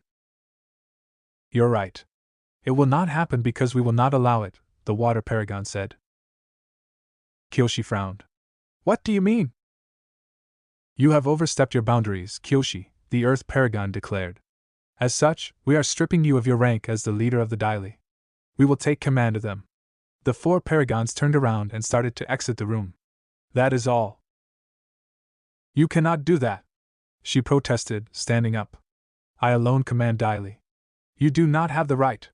Her calm composure was gone once she had heard their declaration. The water paragon looked back. "You would do well to watch your tongue, Avatar Kyoshi," she told her. "You seem to have forgotten who you are talking to." "How dare you!" she roared. Her eyes glowed, showing that she was in the Avatar state. "The Avatar answers to no one." She leapt over the desk and at them. The four of them looked at her as one, eyes glowing black. They cut the connection between Kyoshi and the Avatar, making the glow from her eyes disappear and catching her off guard. She was sent flying through the wall, courtesy of the Earth Paragon's sledgehammer, and crashed out onto the training ground. She tried to get back up, but the shaft of the sledgehammer was pushed into her back and forced her back to the ground. "How dare we! How dare you!" the air paragon said as they stood over her. "You forget your place, Kyoshi!" the fire paragon shouted at her. "You do answer to someone. You answer us. We were going to let you off with a warning and strip you of your command. But I guess harsher punishment is in order," the water paragon said. "Agreed," the earth paragon replied. He turned to the Avatar on the ground. "Avatar Kyoshi, you will be sent to your birthplace in exile. You shall remain there until we decide to let you leave. If you try to leave before we say, you will be killed. Is that understood?" Yes, I understand," Kyoshi said weakly. Only then did she realize that the daily who were training on the field had seen everything. Kyoshi then spent the next 40 years at her birthplace, Sud said, the flames once again dying down. During this time, she communicated with Kurik and inherited his distrust of the Paragons. The distrust grew and she began to see the Paragons as obstacles to true peace. When she was allowed to leave the island, she began to silently feud with them. She would slip away from their sight and the sight of people loyal to them. She created the Scholars of the Avatar, the loyal fanatics who ensured that any writing that had the Avatar be despicable was destroyed and replaced, even if it wasn't true. She also began to discreetly arrange the deaths of the Paragons during her life. She had them look like accidents, but only a few had worked. "But how does this relate to the colonies?" Aang asked. So far, all he was seeing was how two of the past avatars didn't like the Paragons. "Be patient, I'm getting there." After Kyoshi had died and Roku learned he was the avatar after her, he went on his training journey. But meanwhile, something had happened to Sozin. Sozin was walking along the beach on Ember Island beneath his father's beach house. It had been 2 years since Roku had left. Since he had turned 18, his father had been set on seeing him married. He had met with several different women his age, but they were all interested in being the wife of the soon-to-be Fire Lord, not in him. He had finally gotten away by asking his father to allow him to go to Ember Island so that he could think over the women in silence. In addition, Sozin didn't want to deal with his non-bender sister Zaysan, who had begun to interact more with the air nomads, but his interaction with an eccentric man named Kandro had left a bitter taste in his mouth. But he couldn't think of one he would want to marry. He knew that the marriage would be political, and so he could only hope that he would grow to love the woman who would be his wife. He took to taking long walks on the beach to think things over. I can't choose any of them, he thought to himself. I know that father and mother loved each other when mother was alive, but I don't know if I'll be so lucky. That was when he noticed a body lying on the shore. He raced over to it, and saw that it was a woman about his age with pale skin and hair black as night. He then noticed that she wasn't breathing. As he began to try and resuscitate her, his guards, who were standing at the path leading to the house, took notice of what he was doing and quickly ran over. Prince Sozin, what is the matter? One of the guards asked. As he asked this, the girl began to hack and cough, spitting out seawater. Take her back to the house and have the physician look at her, he ordered. Yes, my prince. The other guard picked her up and the two raced up to the house. Sozin sat outside the room where the woman was. It had been over 4 hours since she was brought in, and he was getting nervous. Finally, the door opened, and the physician walked. Is she all right? He asked, standing up. Yes, Prince Sozin. She has been instructed to get plenty of rest and to take it slowly, the physician answered. You mean she's awake? May I go in and see her? Yes, you may. He walked in and saw her sitting up in the bed. Are you the one who saved me? She asked, her black eyes staring straight at him. Yeah, I am, he answered nervously. He had never been nervous before with a woman, so it was strange that she could make him like that. She bowed her head. Thank you. My name is Satsuki Uchiha. My name is Sozin, Prince of the Fire Nation. So I've heard, she remarked sarcastically, but with a smile. He couldn't help but smile in return. As Satsuki recovered, the two of them talked about a great many things, Sud said. He told her about the countries and their history. She told him about the war that the clans had been fighting, which her clan, led by her brother, Taijima Uchiha, was a part of. But she had also told him many stories and legends. Soon, they began to fall in love with each other, and 4 years after he had saved her, Sozin and Satsuki were married. That's great and all, but what does this have to do with the colonies? Azula asked. When Sozin heard of the war in her country that seemed to stretch back into faded history, he grew scared, Sifu told her. That would make some sense, Jiraiya mused. A future ruler would fear a war. However, the war was on the other side of the planet, and in that time, new villages were being built and founded. The village that Naruto and I came from didn't even exist yet. Sozin wasn't scared of the war coming to the bending countries, Sud explained. He was scared that a similar war would break out within the countries. The mere thought of a war spreading through the 4 countries that turn everyone against each other terrified him to the bone. But that's what I'm here for, to prevent such wars from happening, Aang protested. It was his job as the Avatar to do such things. He knew that. He also knew that if the Avatar was killed, the war would continue, and by the time the next Avatar was ready, it would have been too late. The countries would have been too steeped in hatred and revenge. So Sozin came up with a plan to unify the countries. By attacking them first, we know that already, Katara said. And that's where you would be wrong, young lady, the old earthbender told her. Sozin planned to unify the countries peacefully. During the 2 years before he became Fire Lord, he traveled the countries and talked to many people in power as well as the Order of the White Lotus. He knew that the order existed? Zuko asked, a little surprised to hear that. He was a member, a high-ranking one. He brought his cause for worry to the table and they agreed with him. When they debated on how to possibly unify the countries, he suggested an experiment. They would establish a series of colonies along the coast of the Earth Kingdom. People from each of the 4 countries would be welcome. Each of the colonies would host a different form of government, a monarchy, a theocracy, a bureaucracy, etc., to see which one would be best suited for ruling a colony of different people. How well did it work? Suki asked. Quite well, actually, he answered. The colonies flourished, and trade began to rise between them and the other countries. Sozin and the other members of the project were happy with the results, and wanted to try to establish more colonies. But some of the members wanted the Avatar's blessing on the project. And since Sozin was friends with him, he was designated to ask. I remember that. Roku showed me his wedding day, Aang said. What you saw and what actually occurred were completely different. What's on your mind? Roku asked Sozin as they walked away from the wedding banquet. He had just gotten married and was still having a hard time believing he had just married the girl he'd been in love with since childhood. Roku, there is something that's been going on for a couple of years now, Sozin said with complete seriousness. Sozin, it's my wedding. Please, let's put all affairs of state off until tomorrow, the Avatar urged his friend. I know it's your wedding, but please hear me out. Okay. What's on your mind? In the past couple of years, I have been a part of a group that created an experiment regarding the countries, the Fire Lord explained. We've created a series of colonies that welcome all 4 nationalities. What? He asked, shocked to hear this. They've been more successful than we originally thought. We want to build more colonies to get more data, and some of the members think it would be best to have your blessing before we continue. His shock vanished, replaced by fury. No! You do not have my blessing! He shouted. As a matter of fact, I want those other colonies gone. What? But why? Sozin asked him, completely stunned by what he was hearing. He would have thought his friend would agree and support the experiment. The 4 countries are supposed to be just that, 4. Roku, please consider the possibilities. There are no possibilities.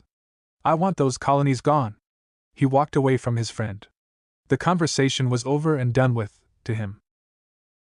So did he? Sokka asked as the fire died down again. After informing the other members of what Roku told them, it was put to a vote. The majority voted to keep the colonies. However, a compromise was also made. All but 3 of the colonies were to be shut down. The process was slow. They knew that if they rushed it, it would have probably damaged the economy, Sud told him.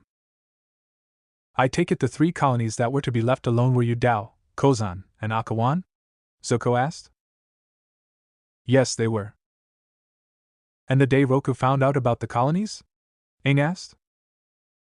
Again, that day went differently than what Roku showed you. I have seen the colonies, Sozin, Roku said as he stormed into the throne room, fury showing in every step he took. How dare you occupy Earth Kingdom territory? Roku, those colonies are for everyone from the 4 countries. The Fire Nation is not occupying the Earth Kingdom, Sozin told him from where he sat on the throne, above the Avatar. In fact, some of the Earth Kingdom citizens there are thankful for being allowed to move into the colonies after the dreadful reign of Earth King Jialwen. Then why did I see a Fire Nation flag hanging from the walls over an insignia of the Earth Kingdom? It was a day of celebration. Don't you remember? They were celebrating the day of my coronation. I don't want to hear excuses, Roku roared. I ordered those colonies to be gone. That is not your decision, Roku, the Fire Lord shouted back, angry with his friend for not seeing how delicate this kind of thing was. This experiment was created with the consensus from all 4 countries. To have it destroyed would be damaging to the entire economy and trade system. You forget your place, Fire Lord Sozin, he told his former friend before going into the Avatar state. He bent the air around him into a giant sphere and destroyed the throne room, along with a good portion of the royal palace. Sozin was thrown to the ground by the wind, and when he looked up, he saw Roku standing over him. I will spare you, Sozin, in the name of our past friendship.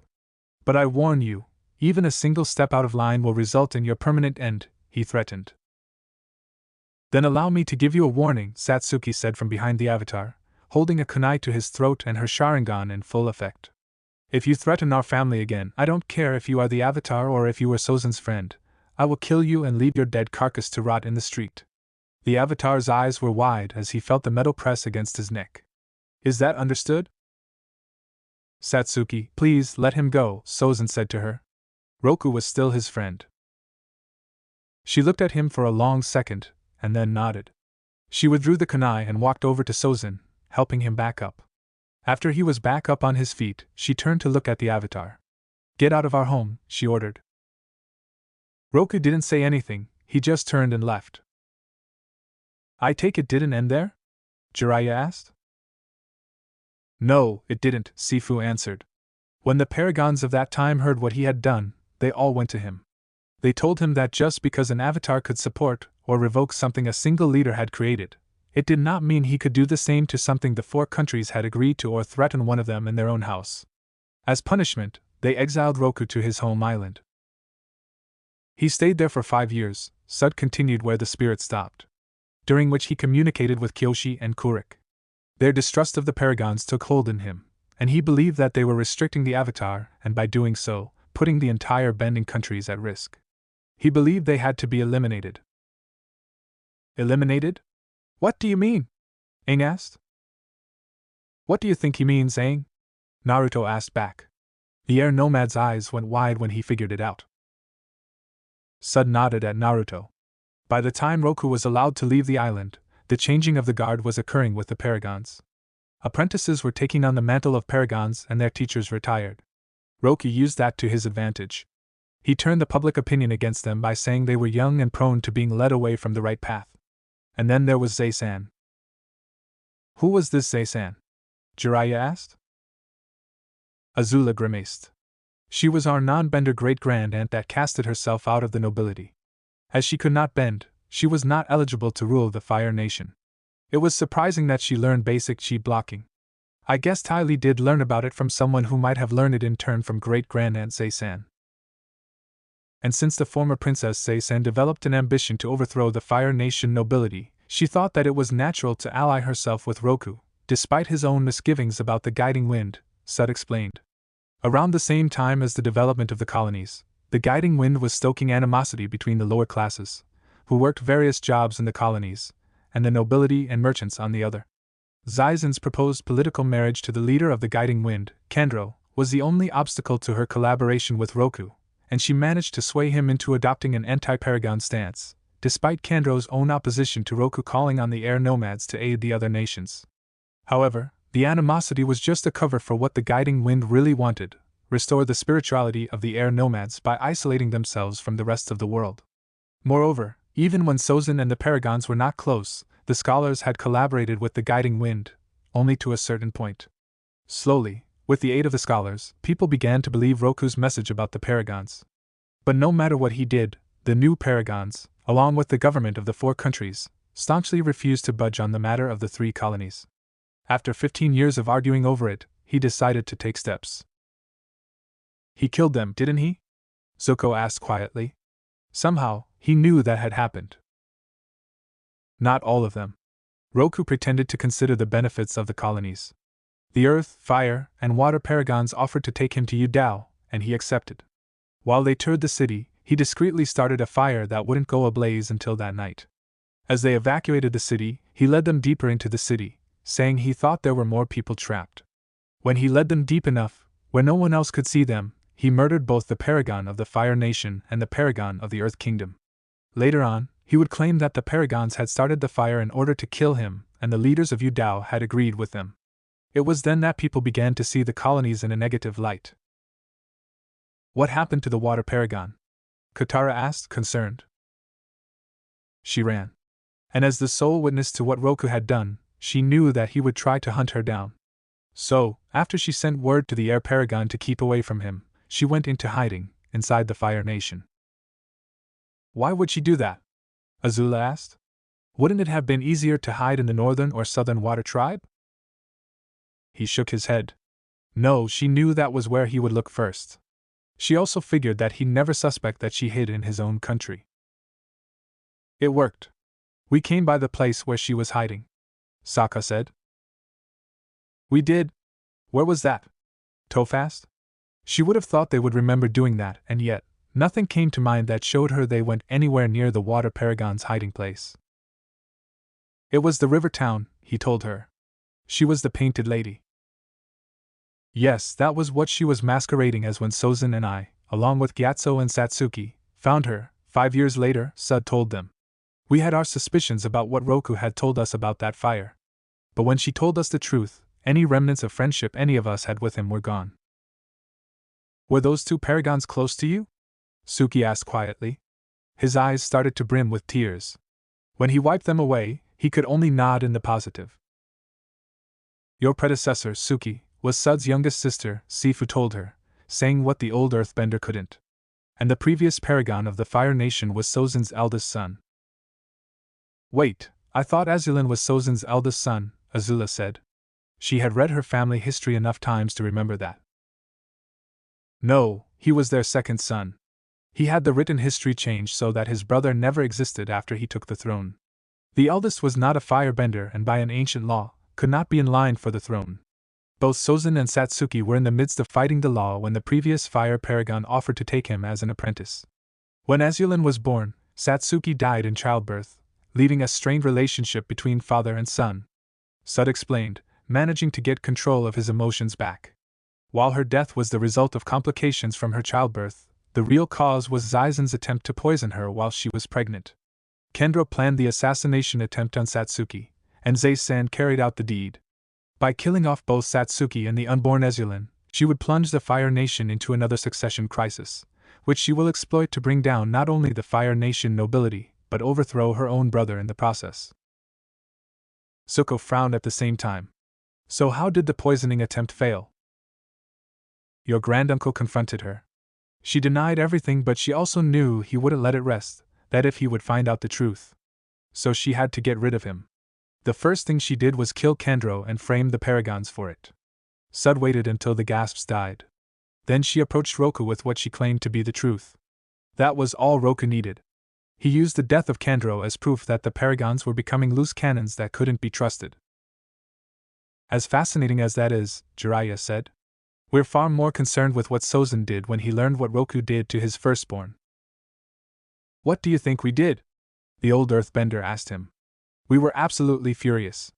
Roku had crossed the line when he murdered them, even more so due to the fact he knew exactly who they were. We began planning on killing him. We asked for the Water Paragon's help, but she refused. She was scared for her life, but we couldn't blame her. She did, however, summon Sifu so we could ask him for help. And I accepted. Sifu continued. I too was furious at Roku. Together, the three of us hashed out a plan to kill him. Eventually, we came up with one that made his death look like an unfortunate accident. An unfortunate accident? Repeated Aang. Did you really think that the volcanoes on Roku's island just erupted for no reason? I caused it, he said as the flames grew once more. Don't breathe the toxic gas, Roku told Sozin as they ran down the second volcano. He used his airbending to blow away the gas every time they erupted close to them. But he wasn't expecting to get a full blast of the gas straight in his face. As he began to cough, his vision began to blur and the strength in his legs disappeared, making him collapse. Sozin, please help me, he begged weakly. Sozin just looked at him. Perhaps it is better that you die this way, he finally said, his voice filling with disdain. What? The original plan was for me to kill you once the volcanoes were dealt with, he told the dying avatar. But this it seems more authentic. You were planning to kill me? Roku asked, still shocked by those words. Not just me. There were others. Why? I thought we were friends, he protested weakly. Sozin's expression hardened into anger and rage when he heard those words. You should have thought of that before you murdered my boy. It had to be done. The paragons are restricting the avatar, Roku protested weakly, before glaring at him. Besides, your son killed a man he thought was responsible for the failed poisoning attempt on your wife, going beyond what a paragon is supposed to do. And I suppose the colonies were an excuse? They shouldn't exist. They fly in everything the bending countries have stood for in countless years. He raised his voice when he spoke. Normally, it would have sounded like a roar when he did that. But now, it just sounded like a wheeze. Then perhaps it's time for such things to change. Sozin's dragon landed behind him and the Fire Lord climbed aboard. Goodbye, old friend, he said, spitting out the last two words like they were disgusting. I hope your next life will be more willing to listen. He flew off, leaving Roku to die. For what he did, Sozin voluntarily left the White Lotus afterwards, Sud said as the fire died down. I take it things didn't go that smoothly after he did that? Jiraiya asked. Of course, they didn't. The scholars had the word spread that Roku thought the colonies had to go, that they were a bad idea. Some of them got into offices of power and began to use that influence on the countries, using the fire in Yudao as an example. Soon, people stopped coming to the colonies and then, people started to leave. But the majority of the people, both Fire Nation and Earth Kingdom stayed. Soon, it had escalated to the point where armed forces of the Earth Kingdom and the Water Tribes had descended onto the colonies, intent on removing them by force. Sozin had forces sent to the colonies to defend them and ensured that the conflict remained in deadlock. And while all that happened, you, Sozin, and Gyatso were hunting down the scholars, Zuko said, making the connections. And the rest of the guiding wind soon after. He nodded. They were the ones who kept the situation about the colonies heated, and the guiding wind ironically helped the scholars by discouraging the air nomads from going to the colonies as well. We felt that if they were eliminated, people would calm down and allow peace talks to begin. All the while, we waited for the new avatar to grow up. You were waiting on me? Aang asked. Yes. The idea was that once you were old enough, the remaining paragons, Sozin, Gyatso, and I would sit down and talk to you. We were going to explain what was happening with the colonies and see if we could convince you of the benefits of them. But complications arose. You mean when the monks told me who I was when I was 12? Indeed. We all agreed to meet with you early because of that. Sozin and Satsuki decided to meet with you first. However, they arrived the day after you ran away. And so Sozin wiped out the air nomads to find me? He asked in a snarky tone of voice. Sud's gaze hardened at those words. Were you there when it happened? No. Then I suggest you do not speak about things you do not know. When the two had arrived at the Southern Air Temple, they were immediately confronted by Tashi. The Avatar knew who that was almost instantly. You mean the monk who was always grumpy? He asked for confirmation. Yes. We had later discovered that he was secretly a scholar, and believed that Sozin and Satsuki had come to kill you. He had whipped the entire temple up into a frenzy using this fact. It was aided by the fact you were missing. The only person who spoke out against this was Gyatso, but no one listened. Tashi and a group of the monks attacked Sozin and his wife, knocking them unconscious. They would have been killed had their armed escort fought back and got them to the ship. It happened at the other 3 temples. What? Sozin was always a practical man. He had sent envoys to the eastern, western, and northern air temples in case you weren't at the southern air temple. He went there because Gyatso was a friend. What none of us knew was that each temple had a scholar in a position of power, and they used that power to incite fear of the Fire Nation within the temples. When the envoys arrived, the monks tried to kill them, but an event turned the favor to the Fire Nation. The comet, Zuko said. It would have been the only thing to make a change in the fight he was hearing about. Yes. With the comet empowering them, the armed forces that sent the envoys and Sozin began to slaughter the air nomads in droves. By the time the comet had passed, the air nomads were all but extinct. But when Sozin came to and learned what had happened, he was furious. He didn't want the genocide to happen. He severely punished the soldiers who were in the escorts for committing such horrible crimes, but the damage had already been done. Sozin, what happened? A younger Sud asked the Fire Lord as the two of them stood in the newly rebuilt throne room of the Fire Lord. It was a bigger and a more dramatic one than the previous, and if the timing wasn't so urgent, he would have thought the designer had gone slightly overboard. One of the monks attacked me and my wife. We were knocked unconscious, Sozin replied, sitting on the throne and looking down at the earthbender. By the time we came to, it had been too late. By the spirits, do you realize what's going to happen? He nodded solemnly. Whatever scholars remain will turn it against me. They'll say I wiped out the air nomads just to get rid of the Avatar. It's already beginning to spread. It's been the only talk I've heard coming here from the Earth Kingdom. He looked the Fire Lord in the eye. Did you kill the Avatar? Sozin shook his head. No, I found Gyatso as he was dying. He told me that the Avatar had run away. What are you going to do then? Sud asked him. I will do everything in my power to find him. Do you even know the kid's name? Gyatso managed to tell me his name was Aang. That had been all the monk had managed to tell him, but he would use it as best he could. You know it will be difficult to find him. Because of what happened, the Earth Kingdom and Water Tribes think you're going to attack them next. I will continue to protect my people. He gave an exhausted sigh. You know, Sud, this was all so simple once. We were on our way to unifying the countries, then Roku told us no, and we ignored him. So he killed our family, and we murdered him in response. Now, the rest of the countries think the Fire Nation wants to create an empire. What will you do? The Earthbender asked him. Whatever it takes to protect my people, he answered shortly. And if that means attacking the Water Tribes or the Earth Kingdom, then so be it. They fell silent as what Sozin said filled the room. This will probably be the last time we see each other, won't it? Sud asked. It is most likely, Sozin agreed quietly. I'm sorry it had to come to this. So am I. He turned around and walked out of the room. Goodbye, Sozin. Goodbye, Sud. I hope we meet in better times. I never saw Sozin after that day, Sud told them as the fire died down. He had spent the rest of his life either looking for the Avatar or protecting the colonies. Eventually his second son, Azulin, became Fire Lord. He was the one who actually believed it was the Fire Nation's destiny to rule over the rest of the Bending countries and began to actively attack the Earth Kingdom and Water Tribes. And so you know how the war really started, Sifu said. The question now, Avatar, is what will you do? What do you mean, what will I do? Aang asked, still a little stunned at all the things he had just learned. Sud has held his silence about the truth for a century so he could tell you it. Will you let the history known by people today continue to flourish? Or will you let the truth be heard and denounce your past life in the process? I don't know, he admitted.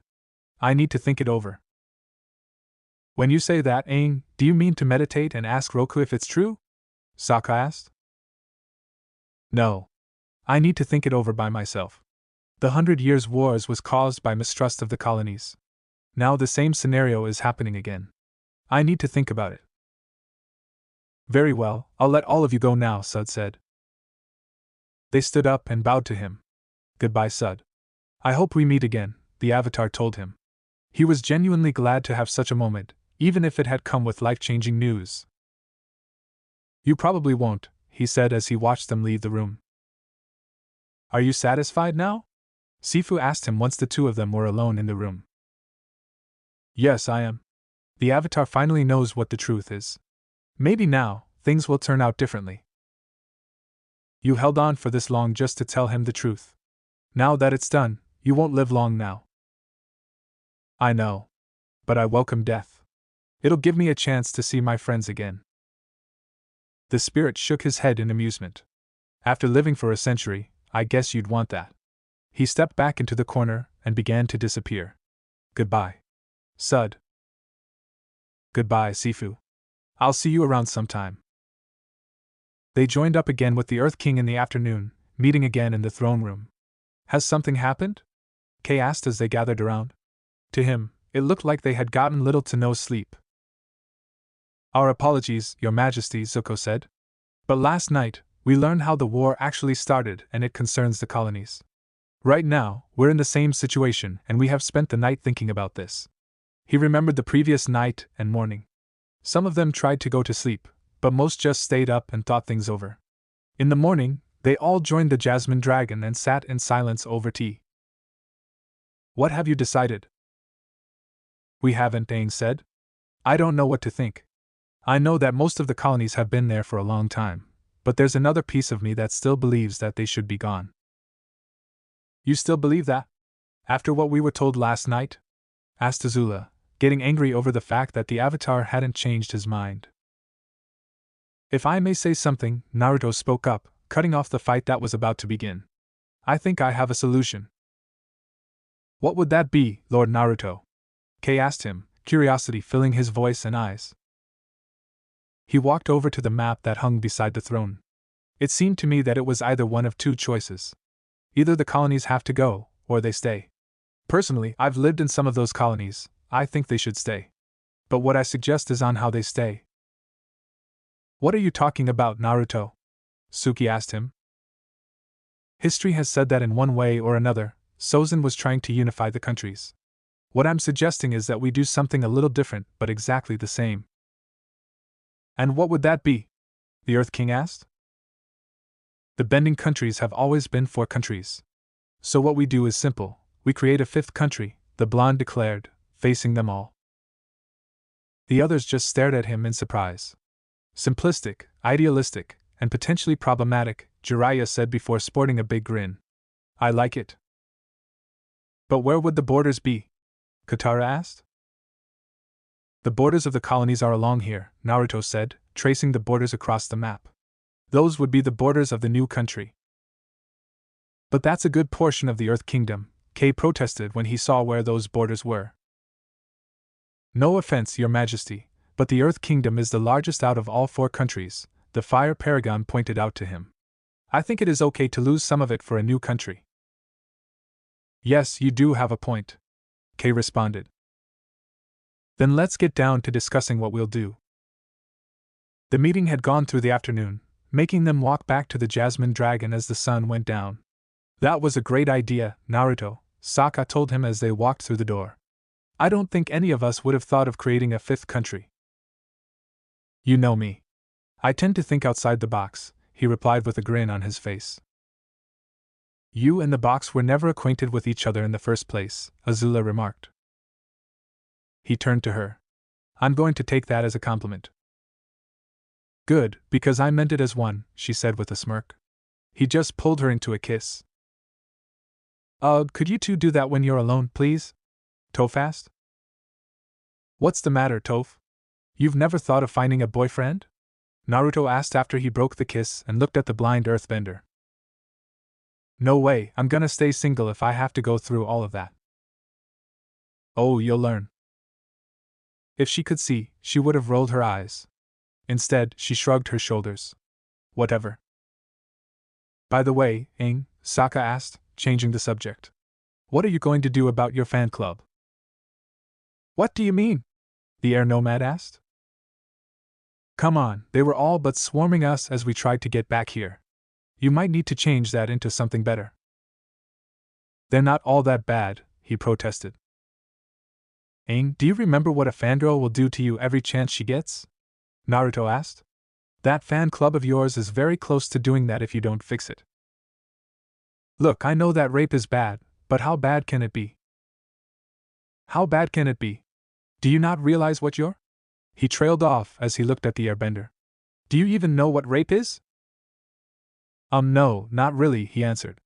I figured it was something bad going by the looks on everyone's faces. Did the monks give the talk before you ran away? What talk? He asked, clearly confused.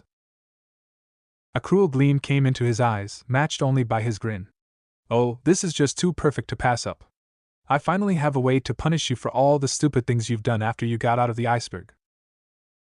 Aang didn't like what he was thinking, or even how he looked. What are you talking about? Instead of answering him, the Fire Paragon looked across the room. Oh, Jiraiya, he called out in a sing-song voice.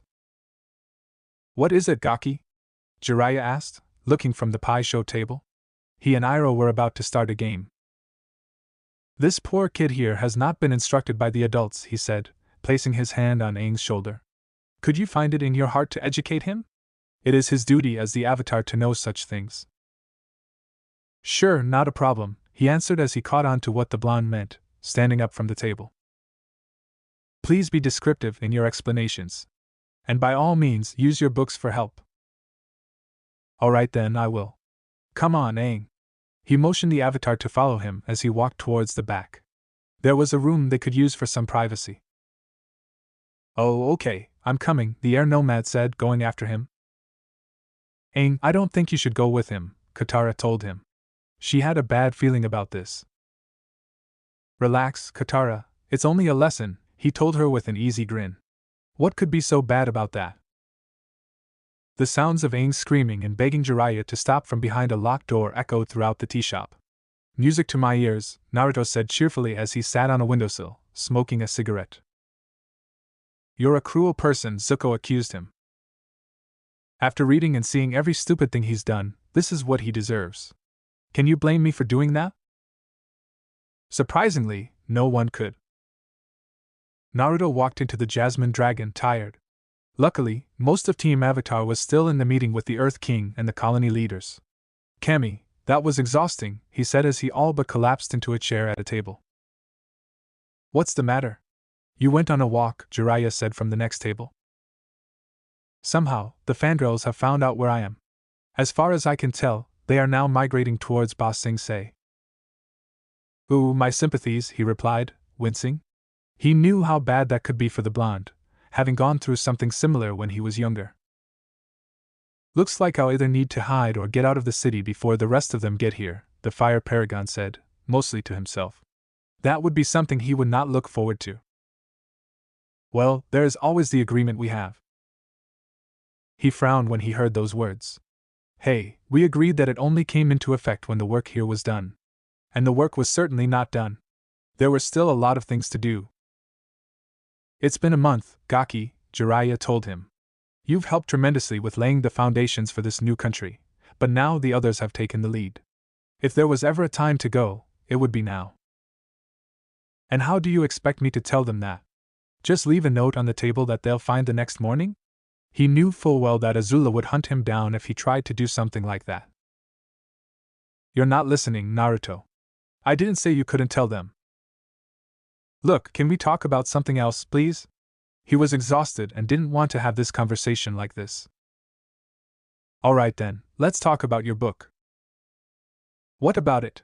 He had given his book to the old shinobi so he could look over what he was writing and see what he was doing wrong. The way you write, it's stiff. What do you mean? You write like everyone has to be directed in what they're doing, the Toad Sage explained. You don't need to do that.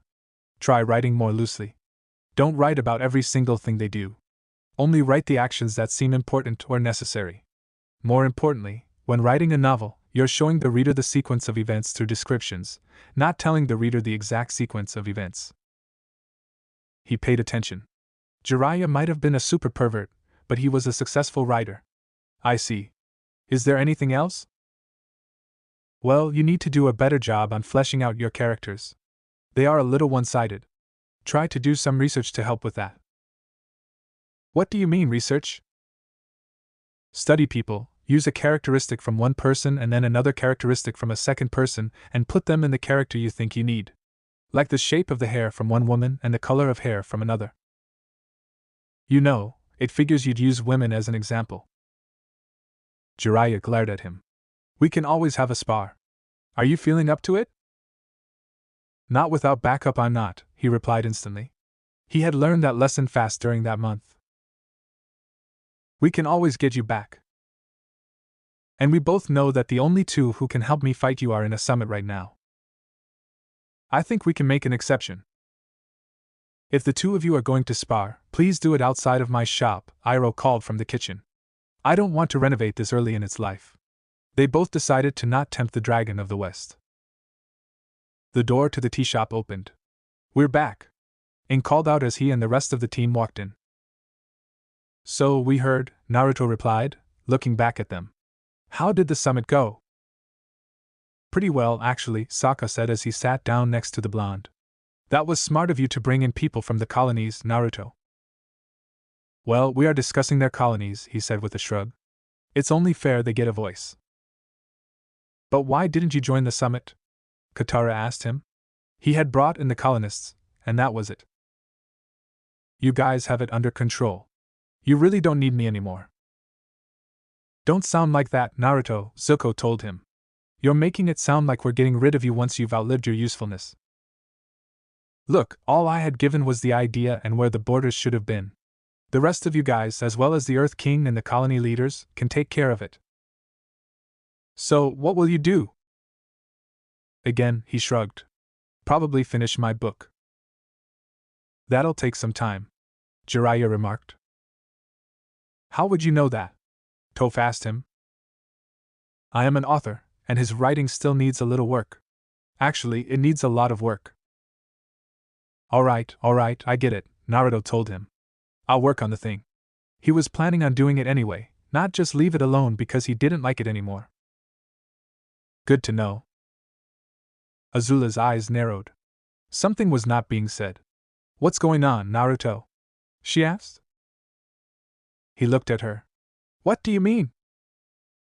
You're hiding something from us. She challenged him with her eyes to say otherwise. You know, there are days when I really hate the fact that you're quick on the draw, he said after a moment of silence. She pounced on his admission. Is this another one of your secrets? No, it was more like a deal. What happened? Sokka asked. You guys remember I told you that when we had just gotten into Konoha, Jiraiya and I made a deal? They nodded. Well, there was a little more to it. Flashback. How would you like the chance to kill Orochimaru? Jiraiya asked Naruto. He lifted his head up and looked him straight in the eye. Keep talking. It's very straightforward, the Toad Sage explained. The Chunin exams are going to start in a few days, and we have leaked information that you'll be joining. Orochimaru has probably sent in a team under false allegiances. If you join, your first task will be to identify this team. Once that happens, events will occur to make sure only your team and they reach the final exam. Once that is secured, on the day of the final exam, you will defeat them in a humiliating and possibly embarrassing way, forcing Orochimaru to show himself so he can fix his damaged ego. And then you'll kill him. Sounded simple enough, barring the execution part. But there had to be more to it. And what do I get out of this? The blonde asked. Once Orochimaru is dead, you and your group will be provided with a means of escape back to the Bending Countries. I will join your group so I can assist with the coming of Sozin's Comet and the aftermath. What's the catch? Why do you think there's a catch? Jiraiya asked back. There's always a catch. He chuckled with a proud smile. You catch on quick, don't ya, Gaki? What's the catch? He turned serious again.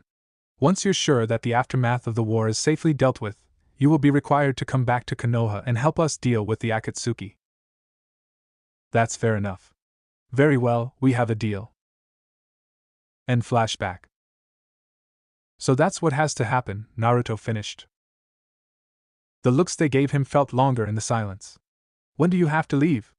Azula asked. He has the limit of 1 year, Jiraiya told her. After that, he will have to go back whether the aftermath has been settled or not. But since it's been more or less settled, right now would probably be the best time for me to go back, Naruto added. Then I'll go with you, Sokka declared out of nowhere. Akela nodded in agreement. What? Sokka, what are you saying? Katara asked her brother, staring at him in shock. She wasn't the only one who looked like that look. Look, he's right. The entire thing with the colonies is well on its way.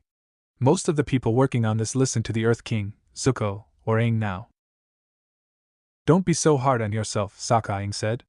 People will still listen to you. Not really, I'm still not good at this kind of thing, he said in small protest. Plus, people have a hard time taking me seriously. No, they don't. Yes, they do. I'm just a kid who helped you defeat the Phoenix King. If I was an adult, it might be different, but it's not. Besides, we Paragons gotta stick together, right? He said with a goofy grin. Naruto nodded once in thanks to him.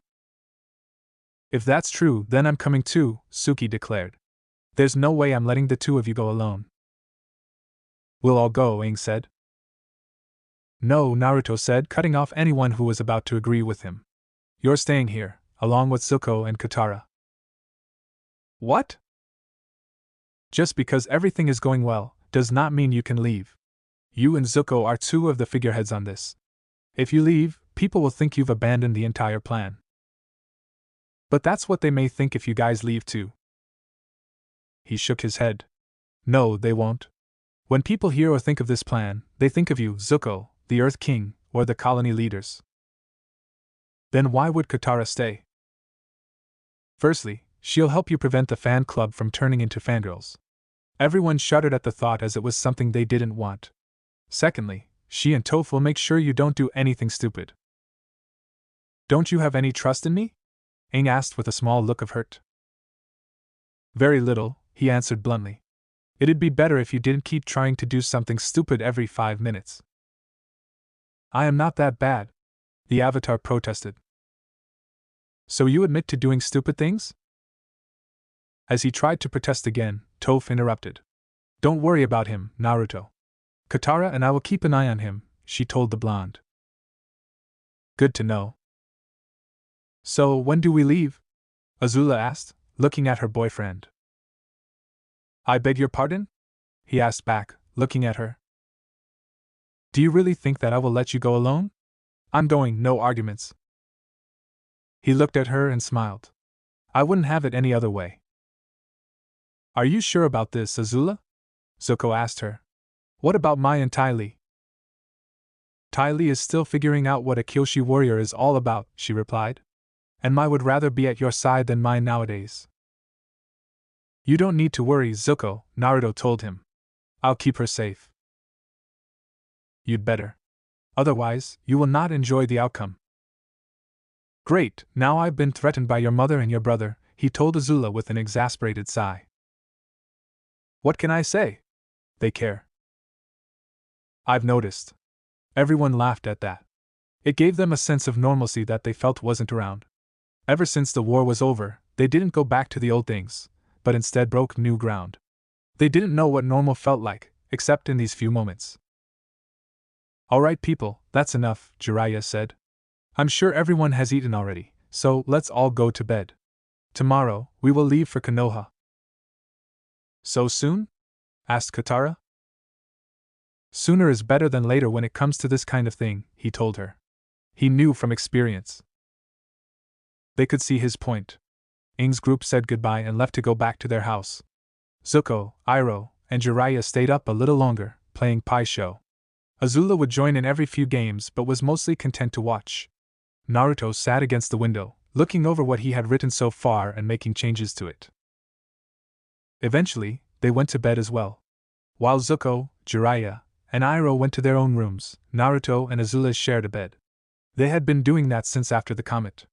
They hadn't gone any further than that, partly because Naruto refused to take it further. We have plenty of time, he told her. We don't need to rush it. It was also because they didn't want to wake up the next morning and have Jiraiya grill them for details. As they lay in the bed, Azula tried to go to sleep, but she just couldn't. What's on your mind, Azula? Naruto asked, noticing that she hadn't fallen asleep. It's possible we'll die once we go there, isn't it? She asked. It's been possible that we'll die ever since we got involved in the war, he replied. He didn't want to think about the number of times the Shinigami almost had him every time he went into combat. I know that, but it seemed to be something that never bothered me. I always thought I was unbeatable, but after what happened in Kozan and Ba Sing Se, I started to doubt that. If we're going there to fight against those two men from Kozan, we might die. Yeah, we might die. How can you be so casual about it? She asked, rolling over on top of him. Their legs intertwined as they looked into the other's eyes. I'm not casual about it, I'm scared, he told her, placing his hands on her shoulders. I've been scared every time I have gone into a fight or a battlefield. There was always the chance that I might have died on one of those fields, and that terrified me. But I knew that if I let my terror take control, I would end up dead. What are you saying? If you feel afraid, accept that fact. Don't deny it. If you're scared that you might die fighting against the Akatsuki, don't let it consume you. Turn it into an incentive to win. I'm not afraid of dying, Naruto. She lowered her head until she rested her forehead against his. I'm scared of losing you. And I'm scared of you dying, he replied. I guess that's a further incentive for me to win. She didn't reply. She just kissed him. It wasn't a hot or hungry kiss. It was a soft and tender one. He returned it. The two of them just enjoyed the moment. Her hands trailed downwards. He grabbed them when they tried to go past his waist. No, he told her. You keep saying that, and yet, I don't think he's completely complaining, she told him, moving her legs slightly and making him hiss in controlled frustration. Of course, he's not completely complaining, he growled slightly at her. I have a completely naked girl in my bed. Even if I don't do anything, it's enough to get him half awake. If you took off those shorts, I wouldn't be the only naked person in this bed, she said teasingly. I said no, Azula. She gave an annoyed huff. Why are you like this? I thought you would have jumped at the chance to have this. She gestured at her body. She knew what she had, and she knew he knew as well. What she didn't understand was why he didn't try to have her already. We don't have to do it right away. Personally, I would like to take you on a couple of dates that don't end in disaster before we go there. The night of Zuko's coronation, he had taken her out on another date. It had gone well, until a fangirl had spotted them. Within 5 minutes, every single fangirl of his had converged on the restaurant. They ended up fleeing from the rooftops, with her hanging onto his back, which she considered a perk. She laughed. I guess you have a point. She lowered her head onto his chest. Good night, Naruto, she said, listening to his heartbeat in contentment. Good night, Azula, he said back, wrapping one hand around the small of her back and the back of her head. The next morning, Aang and the others had come back to the Jasmine Dragon. There, they all had a feast of breakfast. Jokes were tossed around and a lot of laughing was happening. To the outsider, it looked like a happy breakfast for a group of friends. But those at the table knew differently. They knew it was possibly their last time seeing each other, so they wanted to make it a good memory. Once they were all done, they walked outside of the tea shop. Everyone who was leaving had packed beforehand. Now family members were hugging each other goodbye. You take care, Sokka, Katara told him as she hugged him tightly. That I can do, Katara, provided I can be allowed to breathe, he replied. Oh, right. Sorry. She let go of him, albeit reluctantly. She was scared and nervous, as there was a good chance that she would never see her brother again. Don't worry, he told her, somehow seeing her fear. We'll be back. I'll see you around, Fire Lord Zuko, Azula told her brother, a slight teasing tone on the last 3 words. They were standing in their own little group, just slightly away from the others. I'll hold you to that promise, he replied before turning his attention to her boyfriend, who was standing nearby. Naruto. The blonde cut him off there. I know. Torture, pain, and suffering will occur if I let anything happen to her. No need to worry, Zuko. It won't happen. Good. Because if it did. I know. You'll make me regret it, etc., etc. Are we ready? Jiraiya asked as he stood apart from them, the seal tag out and in his hand. As ready we'll be, I guess, Sokka said as he, Suki, Akela, Naruto, and Azula joined him. Well then, let's get. Hold on, Toph interrupted him, getting everyone's attention. We've got something coming straight towards us, something strong and fast. Where's it coming from? Aang asked as they stood ready to defend themselves. It's coming down that street. She pointed off to the side. Within a few seconds, a familiar creature came out of the corner and barreled down the street. It's a Snuffly Wuffly, Naruto declared as the creature stopped in front of them, skidding the last few inches. No, that's a Shirshu, Azula replied. Same difference. Naruto, stop insulting my Nyla, the Shirshu's passenger told him, sounding vaguely annoyed with what he said. Hey, you're the one who called him that, June, he replied, looking up at the familiar bounty hunter. What are you doing here, June? Zuko asked her, surprised to see her. I got into Ba Sing Se 2 days ago, she answered, hopping down from Nyla. Last night, I was told to come here. You were told to come here? You? Asked Sokka. Who tells you what to do? You should know who. No, I don't. They didn't have anyone in common, as far as he knew. June, are you saying you've never actually told them who you were? Naruto asked her, surprised. I was too busy trying to take him down, she said, looking straight at Aang. Whatever was in her voice or on her face, it disappeared when she looked at him. Why are you staring at me like that? He asked nervously. She didn't answer. You're still holding that grudge? Naruto asked her, having seen that expression before in one of their talks. Yes, I am. Why didn't you do anything about it the last time you met him? I was being professional. Now I am not. The silence that hung around them seemed to conflict with the sounds of the city all around them. Is there anything I can say that'll make you stop before you do something? He asked her. No. He sighed. Go ahead. Before Aang or anyone else could ask what the two of them were talking about, she walked up to the Avatar and slapped him across the face with one hand, then slugged him with the other.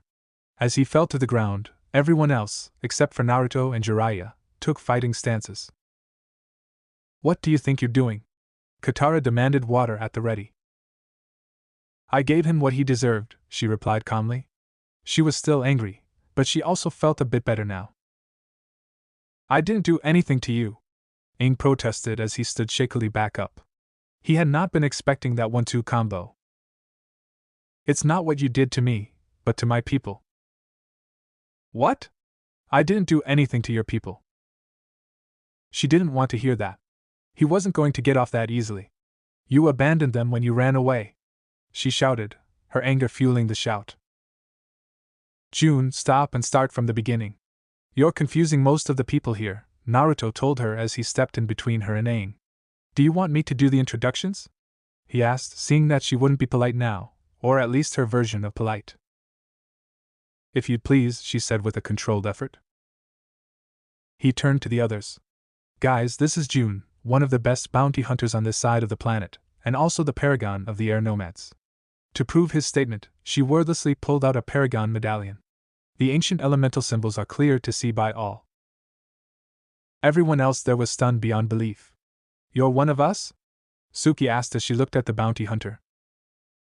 I thought it'd be obvious, considering I'm holding one of these, she replied, jiggling the medallion. But the air nomads were wiped out, Aang protested. Everyone died. Not everyone. My grandfather was the youngest of the paragons at that time, barely an adult. When the attacks came, he and his newly wedded wife fled to the Earth Kingdom.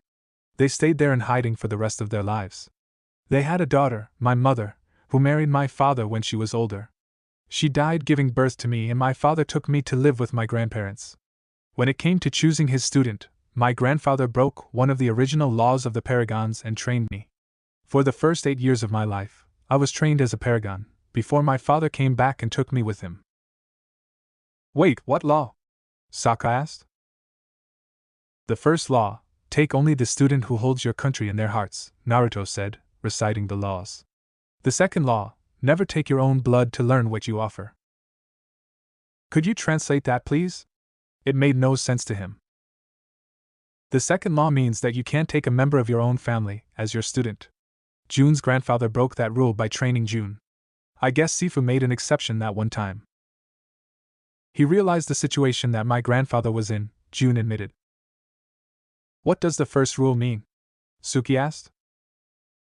According to Sifu, our recent predecessors had interpreted it as only taking a student from your own country, Naruto answered. But doesn't that mean you're breaking that rule? He shook his head. I never really had a teacher until I met June, and she explained it to me. Also, Sifu had told me that the law meant that a person who had the best spirit of a country was the best choice to be a paragon. For example, a person who was the most willful and had the most drive would have been the best choice to be the paragon of the Fire Nation. Which describes you perfectly, Azula remarked. Indeed it does. Iroh agreed from where he stood at the entrance. In fact, each of you best embodied what your country stands for. You have encountered many different things and have always adapted to them, he told Sokka. You are just one of many cultures in the Earth Kingdom, and yet, you have never given it up, he told Suki. And you have traveled the 4 countries, finding peace and freedom in what you do, he finished with June.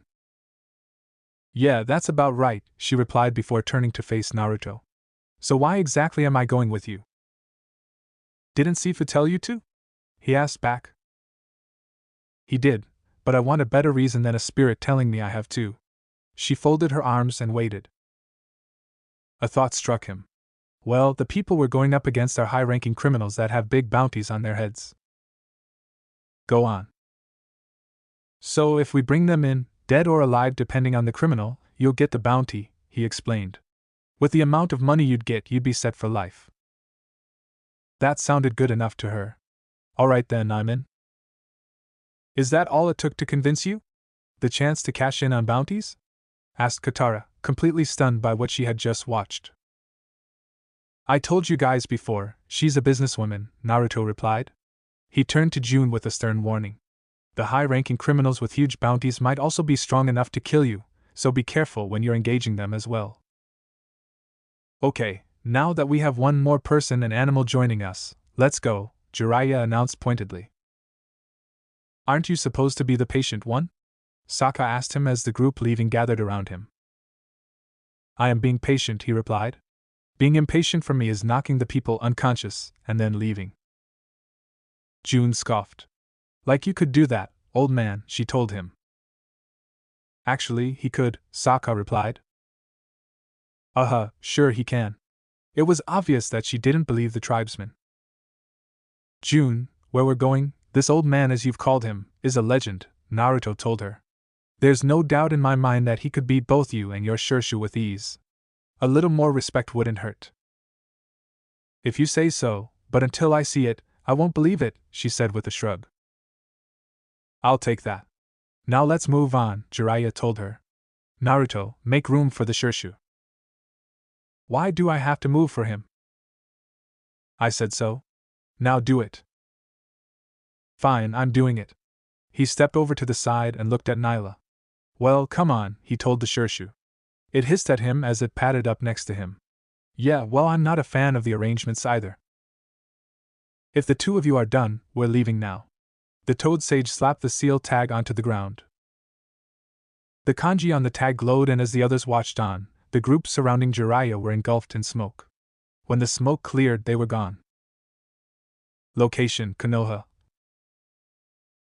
Tsunade was working in her office, looking over some of the paperwork on her desk.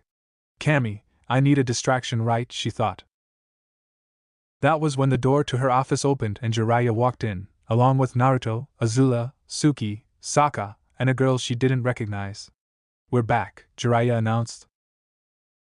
So you are. Good timing, she told them before double-checking the number of people in front of her. Where are the others? There are certain events going on that prevent them from joining us, Naruto stated. We're all you have. Who is she? She asked, pointing at June. She's one of us. He pulled out his medallion to emphasize his point. She's also a bounty hunter, so she's here for the cash. I see. Now then. We have a few conditions, he interrupted her. She was willing to listen. Let's hear them. First, we are our own team. There'll be no breaking us up to work with other teams. Second, we answer only to you or the fucking sadist here. He pointed to Jiraiya. Anybody else tries to order us to do something without either of your authorization, we will not do it. Third, we are here to deal with the Akatsuki and only the Akatsuki. You give us any missions that aren't related to them, we're gone. She shared a brief look with her former teammate before looking back at the rest of them. I have no problems with those conditions. Are there any else? Just one. I am not living in that building, Naruto stated. Excuse me? You know damn well what I'm talking about. You're planning to put me back in that building with the rest of the Konoha 11. It's not happening, got it? And where would you live if not there? She asked him. Right now, very few places will allow you to live there, even if you killed Orochimaru. He scoffed. Why am I not surprised? The village was still the same even after he had killed that snake bastard. There is always his parents' house, Jiraiya suggested. It just needs a good cleaning and he'll be fine. If it'll help, Suki and I can take his apartment, Sokka offered. Ino and Hinata showed me Naruto's place once, Suki told the Hokage. It looks big enough for 2 people. Also, Akela can stay down in the common area. Akela nodded in agreement. Fine, you two and the wolf can live there, Tsunade said with a small amount of annoyance. She looked over in June. What about her? I'll just find a tavern or a bar, the bounty hunter replied with a shrug. Actually, try camping, June, Naruto told her. Unless we're told otherwise, you need to stay sober. You know I rarely drink, Naruto. All the same, please camp. Nyla would probably enjoy the wild and the new scents. Did you suggest I do something nice for my Shirshu? She asked him after a few moments of silence. Would you rather I go to the window and shout insults down at him? He asked. I can do that. No, I'm just surprised. Hey, I might think that your Shirshu is one ugly creature and I know the two of us don't get along, but that's about it. If the two of you are done? Tsunade asked pointedly. I'll give you the day to settle in. Tomorrow, your team begins. Now scream. You heard her, people, Jiraiya said as they started to leave the room. Naruto, wait. He turned back around when he heard the Hokage's voice and immediately grabbed the bag flying at him. What is that? Azula asked as she looked at the bag. It would have probably been heavy for a civilian, but Naruto held it like it was nothing. It's a portion of the bounty on Orochimaru. Where's the rest? Naruto asked as he opened the bag and quickly looked over the contents. I've got it, as well as the key to your parents' house, Jiraiya told him as he reached into his vest and pulled out a key. Here, I figured you wouldn't want to live in the apartments. He tossed the key at him. He caught it effortlessly. Thanks. He examined the key and saw the small piece of paper attached to it. What's this? He asked as he looked at it. It's the address of your parents' house. He gave the key one last look before putting it away. Just needs a good cleaning, is that it? Yes. He turned to look at Tsunade. Lady Hokage, my team and I will see you tomorrow. He turned back around and walked out of the room. The others followed him. The two Sannin remained quiet as the door closed. Well, that went well, Jiraiya noted. If you think so, Tsunade replied. I know so. He didn't object when I told him we were coming to see you and he didn't hurry the meeting along. I'd like to think those are good signs. And we both know he's here only to do a job, she reminded him. Once that job was done, it was very likely they wouldn't see Naruto again. But we can also hope that he'll warm up to the others. You were planning on sending them on missions with the other teams, right? Of course I was. What's their first mission? She handed him a scroll. He opened it and looked over the contents. This will be interesting. They walked down the street, passing other people as they did. June rode atop Nyla, which made it a little easier to get as people were stepping out of the way of the strange creature. Do you have any idea of where you're going? She asked Naruto. Yeah, I do. I've gone past this address every time I went to the academy when I was younger, he told her. You, in the academy they have? Azula asked with a small laugh. I'm sorry, but I can't see you in there. You must have been bored out of your mind. I was, he admitted. But I had also failed 3 times before finally becoming a shinobi. How fascinating, June drily remarked. Can we move on to more important things? Like what? Where will we be living? Sokka asked sarcastically. I thought we would figure all that out. Of course we did. You and your girlfriend are staying at his old place while he and his girlfriend are going to be living at his parents' place, and meanwhile, I'll be camping out in the woods. That sounds just about right, Azula commented. That reminds me, Naruto said before facing Sokka and Suki. If the two of you are going to do the bedroom tango, do it loud enough so it keeps the others up. It'll annoy the heck out of them. Plus, any complaints about that would keep him entertained. The others just stared at him in shock. What? Is something wrong? He asked with an innocent expression. How can you just say something like that out loud? Sokka demanded quietly, trying to make sure no one else in the street heard them. It's easy, you just say it. What's the problem anyway? We all know that you're going to do it. Both of them blushed hard. Well, we weren't going to announce it to the whole street. And I didn't either. I asked you two to do something in a normal tone of voice. Don't even try, you two, Azula said before either Suki or Sokka could speak. You're not going to win this one. Reluctantly, they conceded the point. Ice cream, I got ice cream. A little girl chanted happily as she ran through the street, getting their attention. Sweetie, please slow down, the girl's mother told her as she walked behind her. You'll run into someone. And as if to prove her right, the little girl ran into someone and spilled her ice cream. But she wasn't just into anyone. No, she ran right into Naruto, spilling her ice cream onto his half-skirt. The entire street went silent as they watched. If it had been back in the days when he was a little kid, the people around him would have pounced and beaten him to a bloody pulp. But now, they were afraid that if they tried that now, he would probably kill them. Naruto stood in silence as he looked down at the melting ice cream, his face neutral. Well, this is a predicament, the QB commented. He agreed. One wrong move and they would have a mob coming after them. My ice cream, the little girl said, still holding the cone. I saved up all my allowance for that. And now it's gone. Tears began to well up in her eyes, threatening to drop. That was very odd, Naruto said aloud. It seems that my clothes have spontaneously grown an appetite. The girl just looked up at him in confusion. You mean to tell me you didn't see my clothes try to reach out and eat the ice cream? He looked around, pretending to make sure they were alone before kneeling down and whispering in her ear. I think the clothes are trying to grow and unite against us. You might want to be careful the next time you have food. They might want it for themselves. She giggled at his words. You're weird. Was that not in the category of funny? I could have sworn it was when I left this place. The girl laughed. So, tell me, what kind of ice cream did my clothes try to eat? The smile she had on vanished. It was 3 scoops. That's all? 3 scoops? He turned to look at her mother, who was watching in silence. Madam, I am disappointed in you. The young lady deserves at least 5 scoops of ice cream. But I can't have any more. I used up all my allowance, the girl protested slightly. Tears were already beginning to form in her eyes as she looked at her cone. Then I will do you one better. He took the bag off his shoulder and put it on the ground.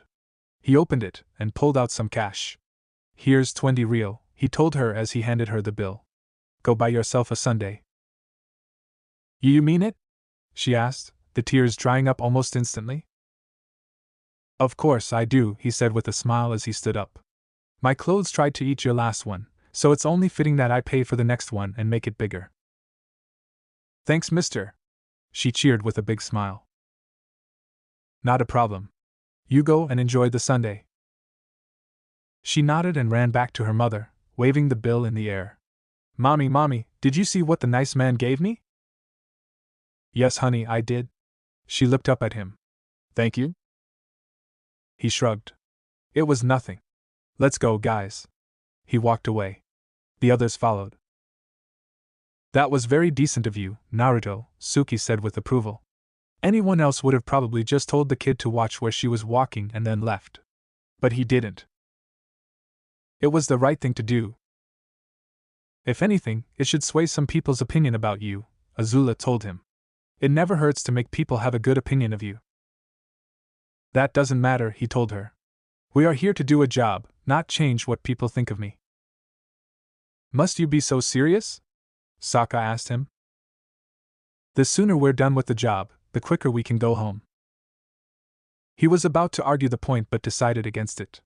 I guess we should split up and get settled into where we're living, he stated when they came to a crossroad. We'll be fine.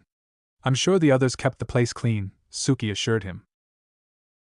And I have to find a place to camp for the night. How fun, June remarked sarcastically. There's a good spot just outside the hot springs, if you're interested, Naruto offered. She perked up. Hot springs? Where? He pointed southward. If memory serves, it's just down that way. Nyla should be able to smell it. Alright, I'm gone. Here's all your cleaning stuff. She pulled the bags holding the cleaning supplies and dropped them on the ground.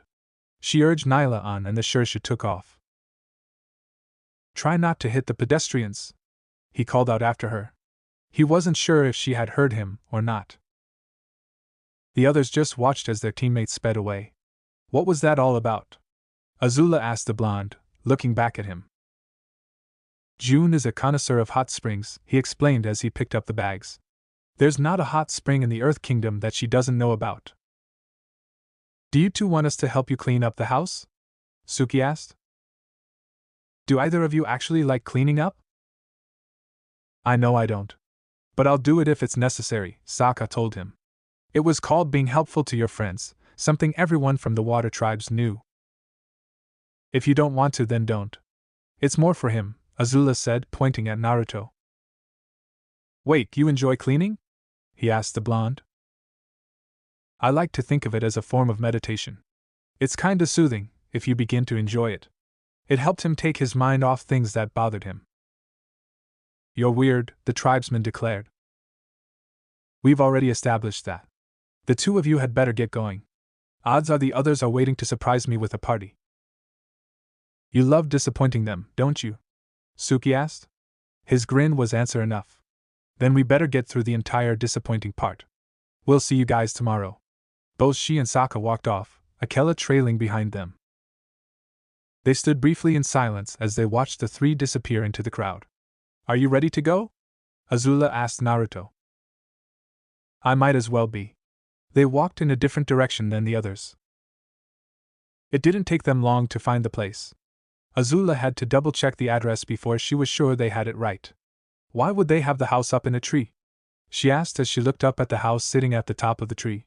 She didn't know how they did it, but she was wondering why, not how at the moment. Naruto shrugged. They wanted privacy? They would have been better off living in the forest. There was a lot more privacy there. Well, it's our place now. He walked up the stairs and she followed. He dropped the bags and pulled out the key. The door unlocked easily enough and opened just as well, letting them see the first view of the inside part of the house. The place looked dusty, very dusty. They could see clumps of dust gathering in the corners. It's probably a good thing we got a lot of cleaning supplies, he commented. Azula couldn't take her eyes off the clumps. Were they growing in front of her? I don't think we have enough cleaning supplies. Sure we do. We just need to apply a good amount of elbow grease. And how exactly are we going to do that? He crossed his fingers into a hand seal. Tajukage Bunshin no Jutsu. A vast cloud of smoke consumed them. When it cleared, the surrounding tree branches were covered in Naruto clones. She looked around at all the clones. Ah, that's how.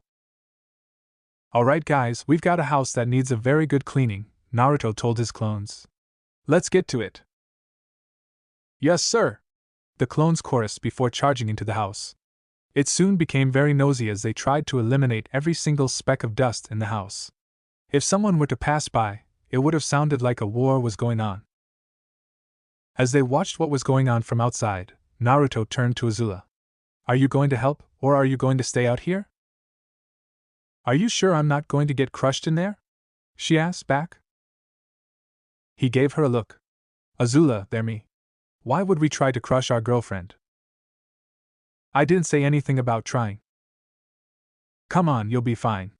He took her by the hand and led her inside. True to form, the clones didn't try to crush her. They tried to be careful around her. That was a little difficult, considering the fact they were essentially purging the house, but they did their best. One thing that did surprise Azula was the furniture. I didn't think this stuff would last this long, Azula remarked as she looked at one of the newly cleaned couches. Now that it was free of dust and other whatnot, the couch showed off its dark blue coloring. Say what you will about the lifestyle, but shinobi build to last. Have you seen the village? The original Naruto asked as he directed the clones, standing amongst them like a composer directing music. No need to sound like a smartass. Just telling the truth, that's all. He turned to one of the clones. How are those deadbolt locks coming? We'll have them installed on the bathroom door within a half hour, the clone answered before walking away. Why are you installing deadbolt locks on the bathroom door?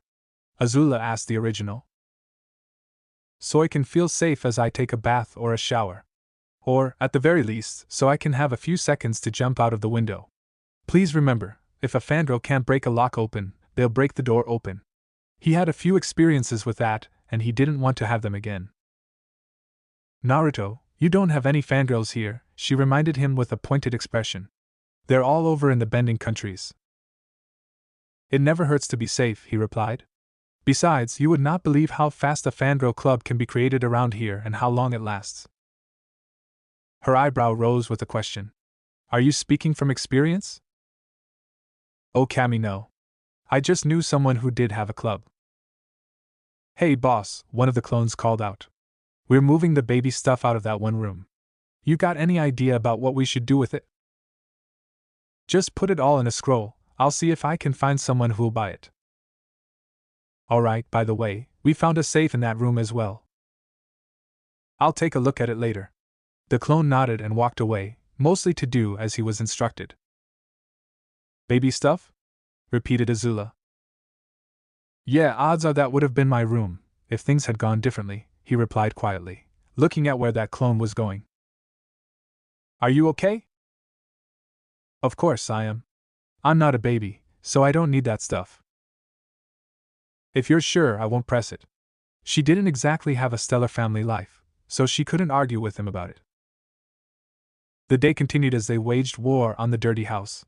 Clones would leave to throw things away or to buy new things with the money they had. By the time the sun began to set, they were done.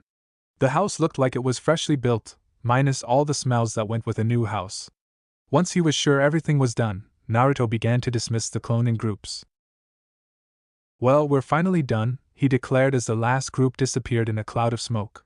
That was exhausting. How would you know? Azula asked from where she sat on the dark blue couch.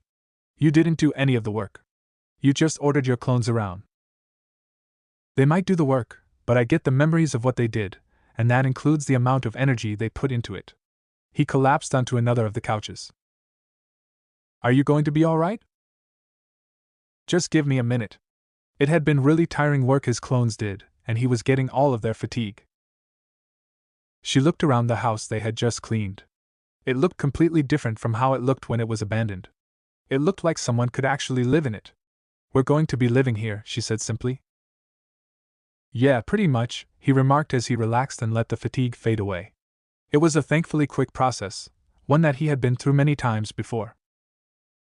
It's odd, but it kind of feels like this is our house, like we could live here for a long time. We've only been in here a day, he commented. Don't you think this could be a house for us? He looked at her. Azula, for me, home is where you are. She scoffed, but with a smile. You are such a flirt. Only with you, he replied with a grin. She stood up from the couch and walked over to the kitchen. I'll see if I can make us some food. Would you like to help? I'm sure you can make us something simple.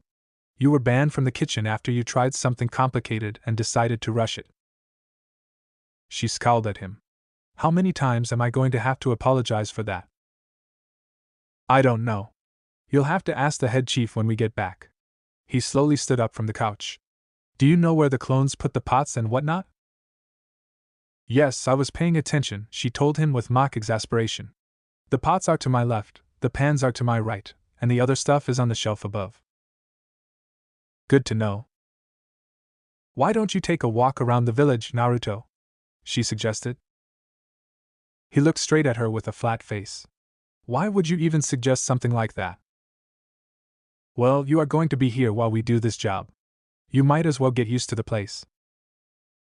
The flat face disappeared. And leave you all alone by yourself? What kind of boyfriend would I be if I did that? He asked with a half-playful smile. I am quite capable of handling myself, or have you forgotten? No, trust me, I remember, he had helped train her after all. I'm glad that you do. You know, you're right. I should probably take a walk around Konoha. Actually, I think I have just a place in mind to go. And where would that be? It's just a spot I used to go to. I know a couple of people there. He walked over to the door and opened it. You're sure you'll be fine? He asked, taking a look back at her. Yes, now go already. Or do I have to make you go? She said in a mock-threatening voice. He gave a brief laugh. All right, I'm going. I'll see you in a bit, Azula. He closed the door behind him. Hopefully, you won't do anything stupid, she muttered as she worked around the kitchen. He walked quietly through the crowds. The setting sun had caused the sky to turn orange. It was a nice shade of the color, but it was just one of those things he absently noticed. Another, he absently noticed that he was walking against the flow of the crowd. Most of the people were heading inward to the village, to their homes or their favorite places to spend time with their friends. But he wasn't heading inward like the rest of them. He was heading outward, to the outskirts of the village. When he finally got clear of the crowd, he made his way to the gate. Hey guys, he said absently to the shinobi on guard duty, leaving before they could even say anything to him. He made his way to a tree and then walked up it before leaping through the trees. It's been a while. I thought this would be a little more difficult, he thought as he flew between the branches. It's muscle memory, Kit, the QB told him. You're taking it slow, and it's coming back to you, that's all there is to it. He focused on running through the trees. Finally, he had reached his destination. He leapt out of the trees and back onto the ground. It's been a long time since I've been here, he commented as he looked around Training Ground 3. That it has, Gaki. That it has, the fox agreed, albeit with a little sarcasm. Don't even start, QB, he warned the Biju. He then walked over to the memorial stone and looked at the names in silence. After a few minutes, he lifted his gaze away from the names carved onto the stone. You know, if you're going to spy on me, the least you can do is to not be blatantly obvious about it, he said loudly. Silence followed for a brief minute. Then people landed behind him. About 4 of them. He turned to face them. Well, I'd like to say this is a surprise, he said. But all of us here know it's not. If anything, I'd say it was inevitable. He shrugged his shoulders, letting his arms fall freely, keeping one of them near his shuriken holster. So, what in the name of Kami do the 4 of you want? He didn't know who the 4th person was, but he knew the other 3 all too well, and that made whoever the 4th person was irrelevant. It was his old team. Team Kakashi. The tensions between the 5 of them started to rise a bit as Naruto gritted his teeth while keeping his mouth closed at the sight of the people he didn't want to see anymore. Well? He asked, are you going to answer my question or just stand there like a bunch of idiots? Now, is that any way to talk to your teammates, Naruto? The leader of the team asked with a chuckle in his voice. I don't see any of my teammates here, Hatake. His former sensei still looked the same. He still wore the blue shirt and pants uniform along with the green flak jacket and metal-plated gloves over his hands. He still wore the face mask and still had his headband covering his left eye. And his silver, spiky hair still defied gravity. And I haven't been your teammate for the last 3 years. There's no need to be rude. I'm not being rude. I'm telling the truth. We are your teammates, Dobe, said the dark, somewhat spiky-haired member of the team. He wore the same uniform as Kakashi as well as the flak jacket. He also wore a dark blue trench coat with pauldrons on the shoulders with the Uchiha crest emblazoned upon them. Emblazoned above the left breast pocket was another Uchiha crest that was surrounded by a black, 4-pointed star. Tied to the waist of the coat was a sword, a chikuto if he had to be precise. Naruto snorted, showing his derision. The replacement says otherwise, Uchiha. Naruto, don't be like that, the female member of the team told him. She still had the pink hair and green eyes, he remembered. But she hadn't grown it out again. Instead, she had kept it short, letting it fall to her shoulders. She wore a red top that left the shoulders bare. She wore a pink apron skirt over a pair of black shorts. She also wore black gloves and pink elbow protectors, as well as black boots. The cloth of her headband was red and she wore it like a hairband. Be like what, Haruno? He asked her. If you thought that if I would come back willingly, and we'd become one happy team again, you thought wrong. Hell, we were barely a team to begin with. That's not true, she protested. Yes, it was. We had an Avenger who wouldn't let anyone in, a fangirl who would only pay attention to what said Avenger did or said, and a knuckled-headed idiotic moron who would charge into any situation headfirst with no thought whatsoever, not to mention a sensei who was late to practically everything unless it concerned his life or the Ika Ika series. The 4th member looked at Sasuke and Sakura. That actually pretty much sums up your track record, he remarked. He had black hair, which he kept short. His skin, however, was the kind of pasty white Naruto had only seen on Orochimaru. He briefly wondered if the two were related and mentally shuddered at the thought. He wore a shirt that exposed his midriff and wore a black jacket with red straps over it. The left sleeve was short, while the right sleeve was long. He wore black gloves that left the thumb and index finger exposed. He wore pants that were black, which was the same color of his sandals, with a shuriken holster attached. He wore his headband around his forehead and carried a tanto across his back. The blonde looked him over. So, who's my replacement? Hello, my name is Sai, he introduced himself with a smile. He knew what it was the second he saw it. Wipe that smile off your face. I don't need to see a fake one. You could tell it was a fake one? A blind person could tell it was a fake one. Hell, I know a blind person who would have known it was a fake one. Toph would have called him out on it too. I'll be sure to keep that in mind, Dickless. I'm going to pretend I didn't hear that. He turned his attention back to the others. So, let me guess, you're here to beg me to come back and stay in Konoha, is that it? It's your home, Naruto, Sakura told him. That hasn't been true for the last 3 years. Quite frankly, I would have liked to have kept it like that. So, you're just going to keep running away from us? Sasuke asked. If that's the case, you seem to be doing a bad job of it. For the record, I didn't come back to stay. I came back to do a job. Once that's done, my team and I are gone. We've already heard. You're going after the Akatsuki. What exactly makes you think you and your team can make a difference? You've never seen my friend Sokka when he gets an idea, Naruto replied with a smirk. I'd say he's the smartest of all of us, both in this team and in the one back in the bending countries. So you think that one person can make a difference? Sai asked. He is the ideal guy in our group, he replied with nonchalance. That's more than I can say for any of the Konoha 11. Sakura didn't like what those words meant. What does that mean? You people couldn't grasp the fact that I did not want to come back. I had to reveal the fact I had control over the capital of one of the countries to make them leave, he explained. You didn't belong over there. You belonged with us, she insisted. His arms folded across his chest. If that was true, I wouldn't have been banished, would I? He asked. Don't try to use that one, done, Sasuke told him. The others already told you knew what the Hokage did. When they had learned of that, they had breathed a sigh of relief. At the time, they thought it would make things easier. But apparently it was the opposite. The fact is still the same. It was made clear to me that I was not wanted here, so I left. And we spent 3 years looking for you, we all did, Kakashi told him. So I was told, he scoffed. You guys really thought I would have hung around here? I knew you would go after me, so I went somewhere new. We looked everywhere for you. Obviously not, it took you people 3 years to find out where I was, and that was by luck. That doesn't matter anymore. What does matter is that you're here, done, and you're staying, Sasuke declared. Only for the Akatsuki, unless you've forgotten about them already? Kami, take it, Naruto.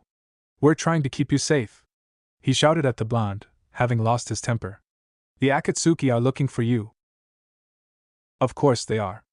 I ran into Itachi and Kisame a couple of months ago. He looked straight at Sasuke.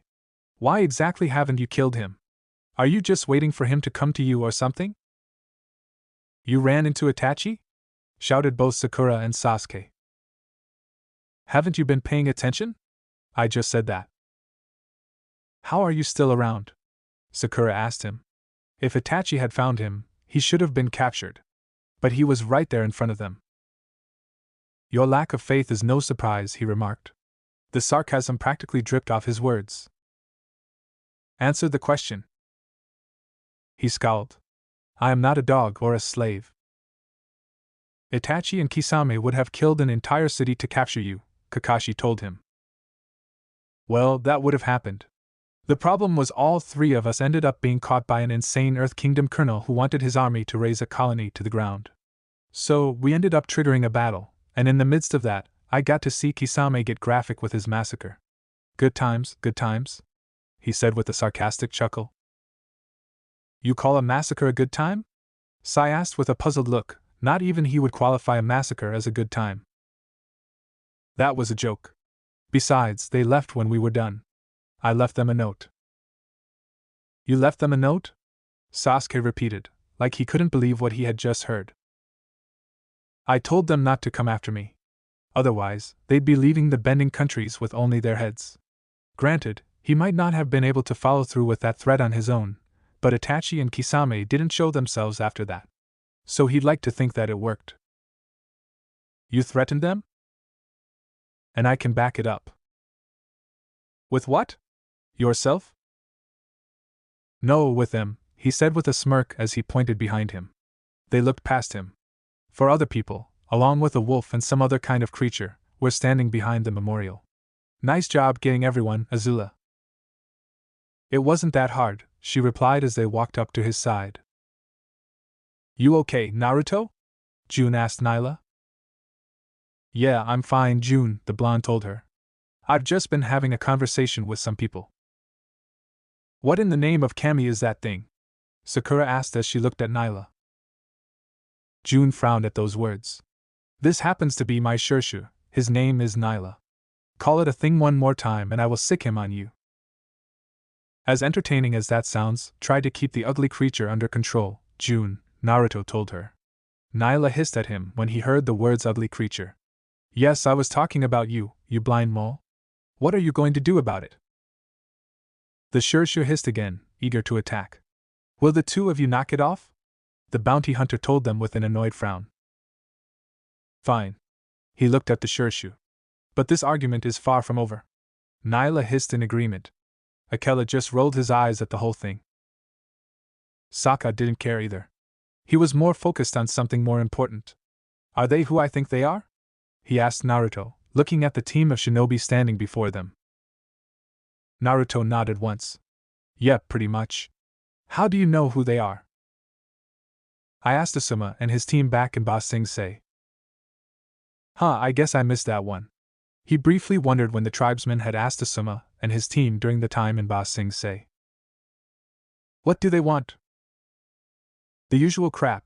They want me to stay here, they're trying to protect me, they've been trying to find me, etc., he said in an offhand manner, waving his hand in the air. Well, to be fair to them, they were probably the ones who looked for you the most. I'd figured. It's too bad they didn't come over when the others did. I would have had fun with them. What do you mean by that? Suki asked. I would have actually spent time playing around with them.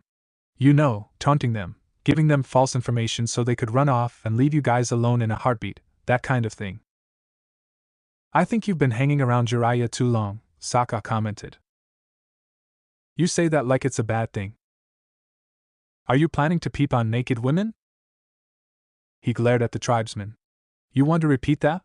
He asked with a threatening voice. He might act like the super pervert sometimes, but he would never go to that level.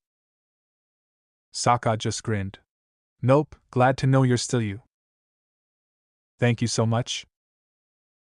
Who are these people, Naruto? Kakashi asked, losing any playful tone left in his voice. Now he sounded like an actual shinobi. What? The others didn't tell you who they were? The blonde asked, casting a look over at him. Answer the question, done, Sasuke told him, his hand already going for his Chikuto. Isn't it obvious? These are my teammates. We're your teammates, Sakura protested. You've been replaced, he replied. As I've told you all too many times already. And who exactly are these for? Jun asked, looking at them. Sokka apparently knows them, but the rest of us do not. In that case, meet Team Kakashi, the last group of the Konoha 11. He cast a glance at the team. Although, I think it's the Konoha 12 now, considering they have a replacement. I have never been a part of the group, Sai told him. That position was for you and you alone. Well, congratulations. You're now an official member. Somehow, I don't think the others are going to appreciate that, Azula remarked. If anything, they were going to hate it. You know me, I live to disappoint them. Anyway, I'm done here. Let's head back. He started to walk away and the rest of his team followed. We're not done here, Naruto! Sakura shouted. As a matter of fact, we are, he told her without even looking at her. If you take one more step, I'll. You'll what? Beat me into a bloody pulp like when we were younger? Azula went rimrod stiff when she heard that, her mind going back to the boiling rock. 3 years ago, there was this girl I liked. He gave a bitter chuckle. Like is probably too easy a word. I had a huge crush on her. But she thought I was an idiot and kept hitting me every time I came near her. Who was it? She demanded in a growl. Relax, you haven't met her. You know the funny thing? I kept coming back and she still kept punching my lights out. That, and she had eyes for someone else. When I came here, I had brought the memories of her rejections with me. You were the one who hit Naruto? She all but snarled at the pink-haired shinobi, turning to face her. You're the one who would beat him bloody any time he came near you. She began to generate lightning, pointing it at Sakura.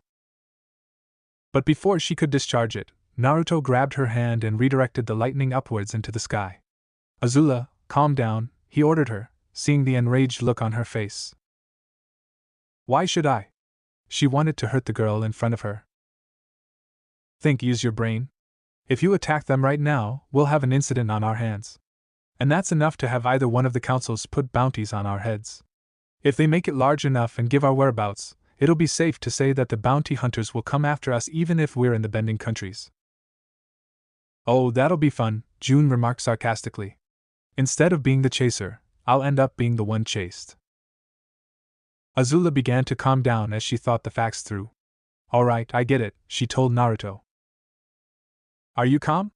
He asked her. Yeah, I am. He let go of her and faced Team Kakashi. Here's what's going to happen. We're going to leave and you're not going to do anything to stop us, he told the four of them. What's stopping us? Sasuke demanded. The fact that I can signal your fangirls to this location and watch as they tried to capture you, he said with a straight face. The Uchiha went still with a small look of horror. You're bluffing. You have no way of signaling them. You do realize that your fangirls know how to operate a wireless radio, right? It's just a matter of finding the correct signal. He pulled out a radio to emphasize his point. Bye. He turned around and walked away, the other members of his team following him. Team Kakashi just watched as they left. Well, that went well, Sai commented. Nobody felt like telling him to shut up. The next morning, as the sun rose, Naruto rose as well. He got out of the bed and put on workout clothes. He made his way to the front door and was about to open it when a voice spoke from behind him. Are you thinking of leaving without me? Azula asked. He turned to face her. She was wearing black sweatpants and a black workout bra, which, in his humble opinion, worked on her. I'd figured you'd want a few more minutes of sleep, he replied. I'm a firebender. When the sun rises, so do we.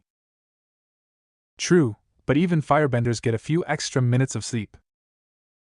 I'm going to pretend you didn't say that. She had been rising with the sun ever since she had discovered that she was a firebender, following a tradition that stretched back to ancient times. All right, I get it. Ladies first, he told her as the door opened.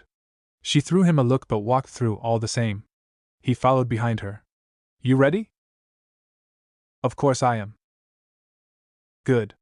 The two made their way down the staircase and onto the street. There were very few people out there with them, so they were effectively alone. After a few stretches, they started jogging.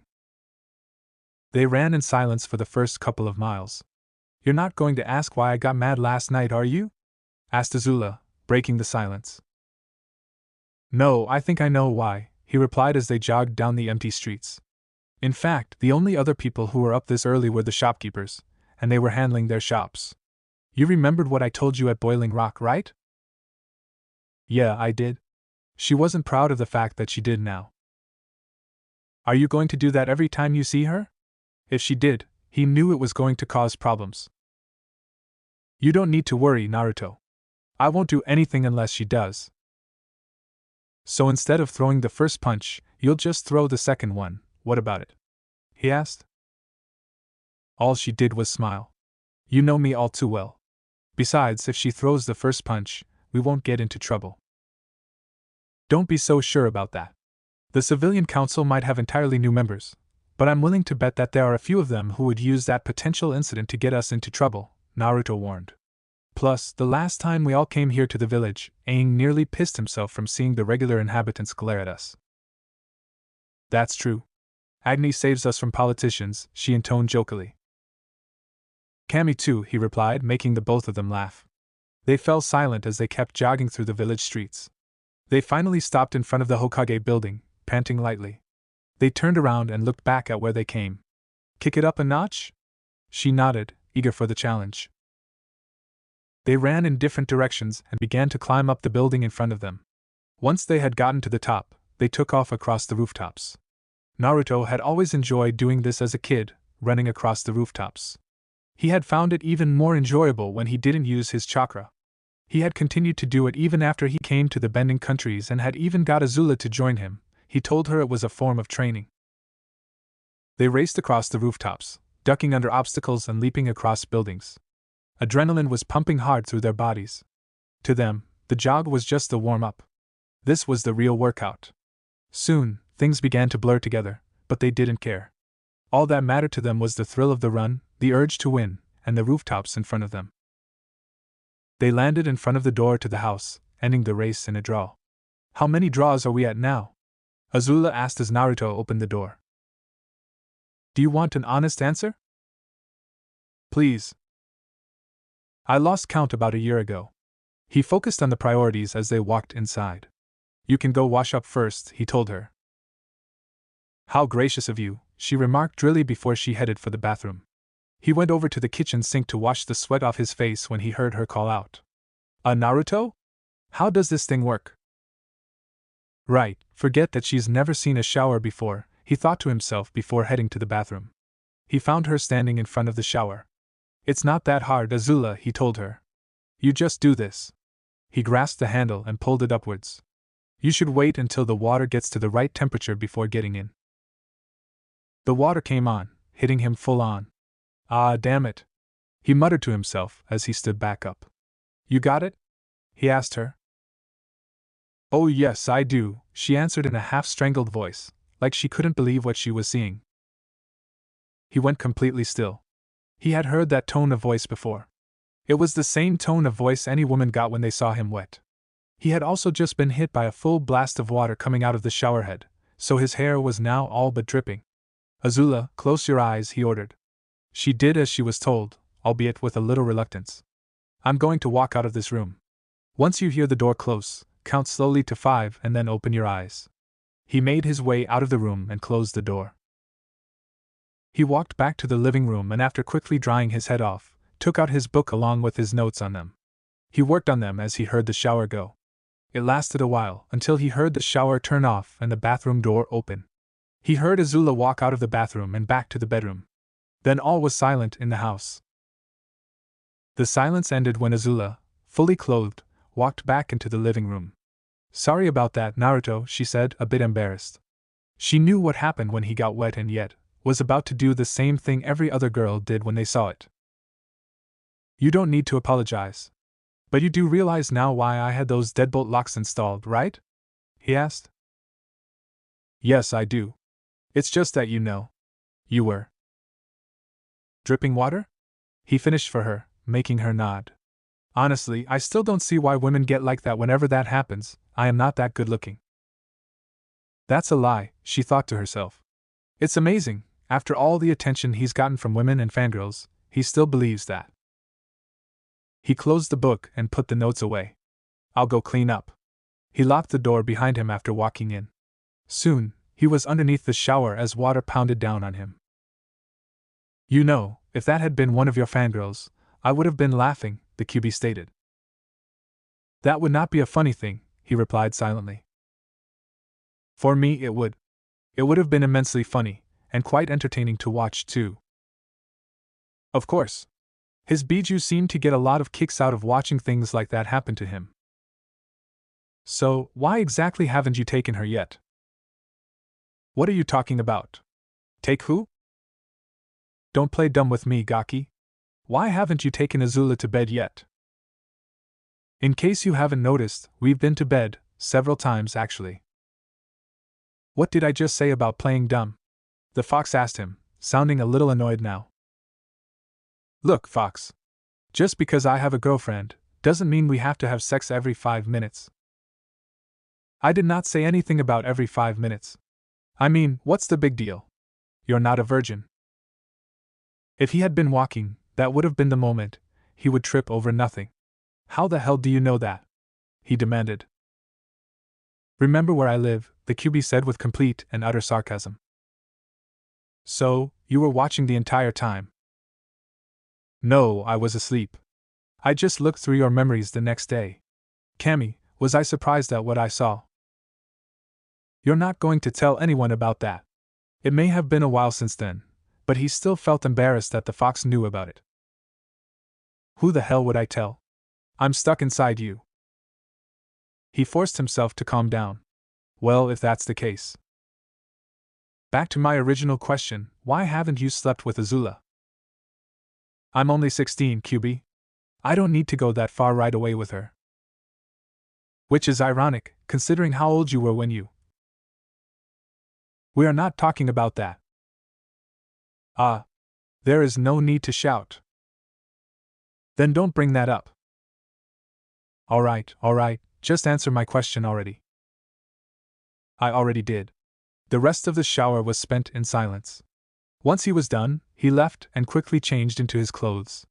Azula was sitting on the couch when he walked back into the living room. Did you eat already?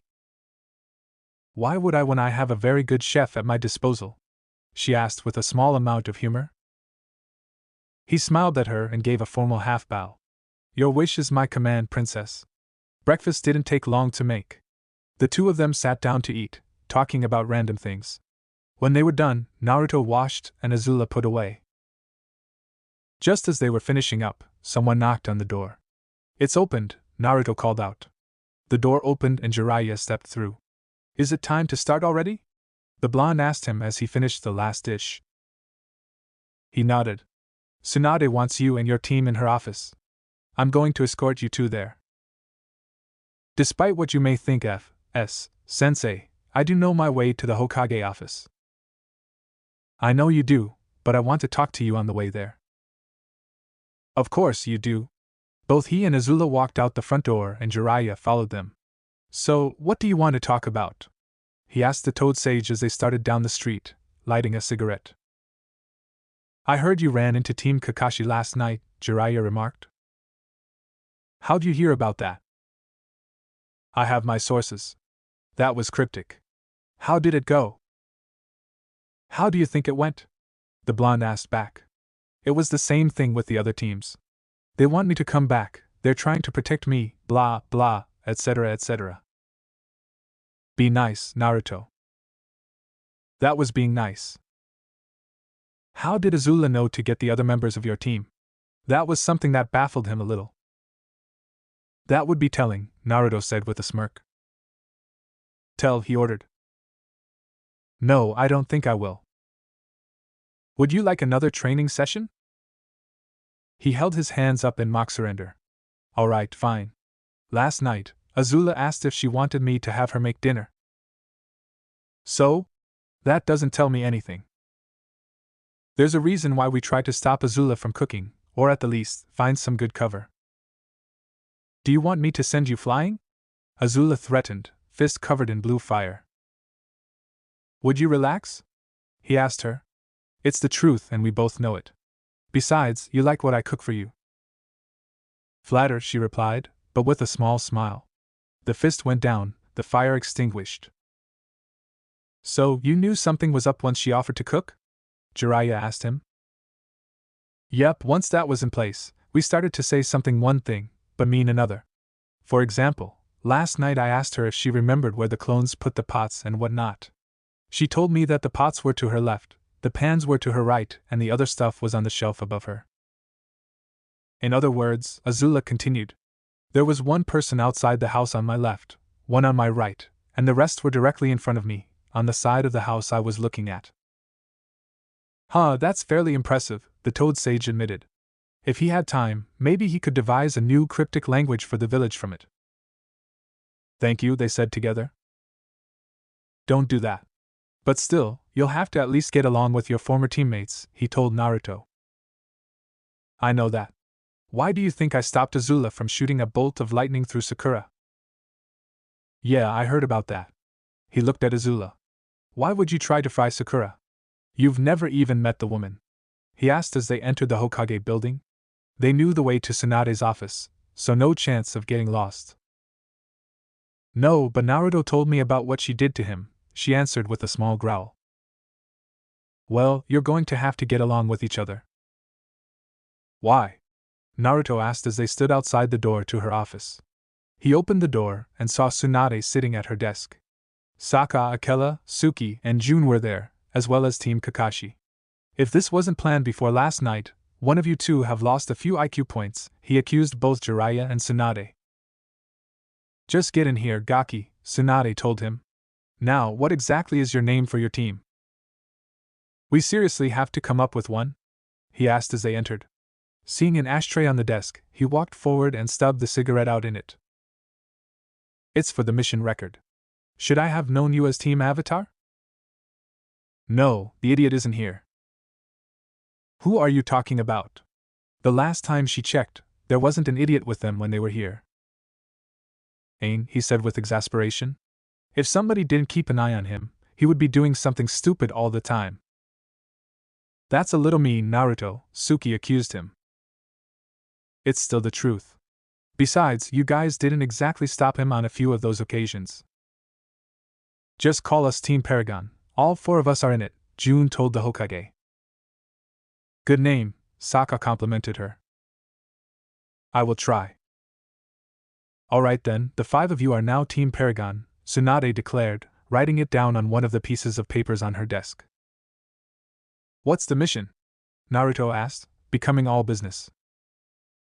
Do you remember your mission to the Land of Snow while you were still with Team Kakashi? Yes, we escorted Lady Koiki Kazuhana back to her homeland to film a movie and helped her overthrow her uncle in the process. Busy day? Asked Sokka. Just a little bit, he answered. The weather there was almost as cold as the Northern Water Tribe capital, though. There is reason to believe there is more to Doto's revolt than originally believed, Jiraiya told them. That got the blonde's attention. According to what little information we know, Tsunade explained, the Akatsuki somehow funded the revolt and kept a low-level presence there. And this Doto didn't care about them? Suki asked. If she had done something like, which she wouldn't, she would have kept an eye on them. My uncle couldn't have cared if they had run the country for him, a woman's voice said from behind. He only cared about finding my father's treasure. Naruto turned to face the newcomer. Lady Koiki, he greeted the daimyo standing in the door formally, bowing his head. Hello again, Naruto, she greeted in return, along with a warm smile. He raised his head. How did the movie turn out? Quite well, as did the next one. He would have asked her what she meant, had he not remembered what script she had in her hands the last time he saw her. You mean you actually performed in that movie? Yes, she did, Kakashi said in a semi-dreamy voice. She did a magnificent job. Shut up, you perverted Cyclops, the blonde told him. I wasn't talking to you. There's no need to be rude, Naruto, Koiki told him. It wasn't that bad. I hope you'll forgive me if I have a hard time believing that. Why do you have a hard time believing it, Gaki? Jiraiya asked. He looked him straight in the eye. She starred in a movie that was based on one of your books. It would have been a miracle if they managed to make it something other than a porno. Are you disrespecting my work? Of course I am. You're a super pervert, why would I respect your work? Tsunade cleared her voice, stopping the fight. As entertaining as this conversation is, can we please get back to the mission briefing? Fine, what are we going to be doing? Naruto asked her. The 2 teams here are to escort Lady Koiki to the capital of the Land of Fire and protect her. What's she doing in the capital? Azula asked. I'm finalizing a new trade agreement with the Fire Daimyo, Koiki answered her. It will allow the trade system between our countries to grow, while also evening out the exchange rate. It'll also allow Konoha shinobi to infiltrate Yukigekure and take control, Jiraiya continued. Let me guess, that's where the Akatsuki had the low-level presence? Sasuke asked. It made sense to him to have it there. It was the shinobi village of the country. It's a possibility, Tsunade answered. That is why a second team is going. While one team protects the daimyo, the other will be on the lookout. On the lookout for what? Asked Sai. According to what scant information my sources have managed to dig up, there might be a chance that the Akatsuki will try to assassinate Lady Koiki, Jiraiya told them. They're going to send one of their members to kill her? Suki asked. Probably not. Ever since the Chunin exams, we have reason to believe that there is more to the Akatsuki than originally believed. What do you mean? Naruto asked the Toad Sage. They revealed themselves to be in control of Amigekure. Clever, he admitted after a paused silence. What do you mean? Sokka asked. If the Akatsuki are the ones leading Amigekure, then that means they probably control the daimyo of that country, he explained it to the tribesmen. That, in turn, means they have access to diplomatic immunity. Somehow, I don't think diplomatic immunity is going to protect 9's class missing shinobi, Dobe, Sasuke told him. It's not them who will have it, they don't need it, he replied curtly. If that country sends out ambassadors to other countries, there's no legal way to find out if they are with the Akatsuki or not. They'd be protected. You're right. That is clever, Sokka admitted. It was a good way to get spies into other places cleanly. And given the fact that America, and by extension, the country, has adopted a heavy isolation policy, we don't know if the Akatsuki has complete control over the country, Tsunade added. That is why you're going to try to use this potential assassination to your advantage. Snag the assassin and pump him for information? June asked before smiling. Just the way I like it. Good to hear. Team Paragon will act as the daimyo's guard. Team Kakashi will look for the assassin and get information, she told the two teams. Bad idea, said both Sokka and Naruto at the same time, earning looks from everyone else. The Hokage's eyebrow went up. And why is that? From what I know, Team Kakashi is fairly well known in these lands, Sokka explained. You've got Sharingan no Kakashi, Kakashi of the Sharingan, the Konoha no Sakura Hole, Konoha's Cherry Blossom Phoenix, and the Kurijishi no Sharingan, Black Lion of the Sharingan. If they go hunting for information, odds are that the assassin will find out. You do realize we know the Henge Jutsu, right? Sakura asked him. There's more to it than that. Besides, if the Akatsuki did have a presence in the land of snow, they would have noticed you, even if you were using the henge. If the assassin finds out you're fishing for information in the same time span that Koiki and the Fire Daimyo are together, they'll probably be able to connect the dots. So, what do you suggest, Sokka? Koiki asked. We switch the teams. Team Kakashi will stay with the daimyo while Team Paragon hunts for information. If the assassin isn't one of the S-class shinobi, then I doubt they will recognize us. But they will know Dickless the moment they see him, Sai said, pointing at Naruto. The Akatsuki will try to find him if he reveals himself. Sai, I just have one thing to tell you, Naruto told him. There was a cheerful smile on his lips that was anything but. And what's that? The next time you call me Dickless, you'll be flying through a window. Everyone, even Sai, could tell he meant every word. Besides, I'll be able to be there and the Akatsuki would be none the wiser. How? Asked Suki. You'll see when we get there, he said cryptically. Very well, Team Paragon will be the shadow team and Team Kakashi will be the public team, Tsunade said with a tone of finality. Reconvene at the gates within 2 hours. You are dismissed. Sasuke and Sakura walked up to the gates of Konoha, packed and ready for the mission. Well, look who's here, it's the married couple, June remarked from atop Nyla.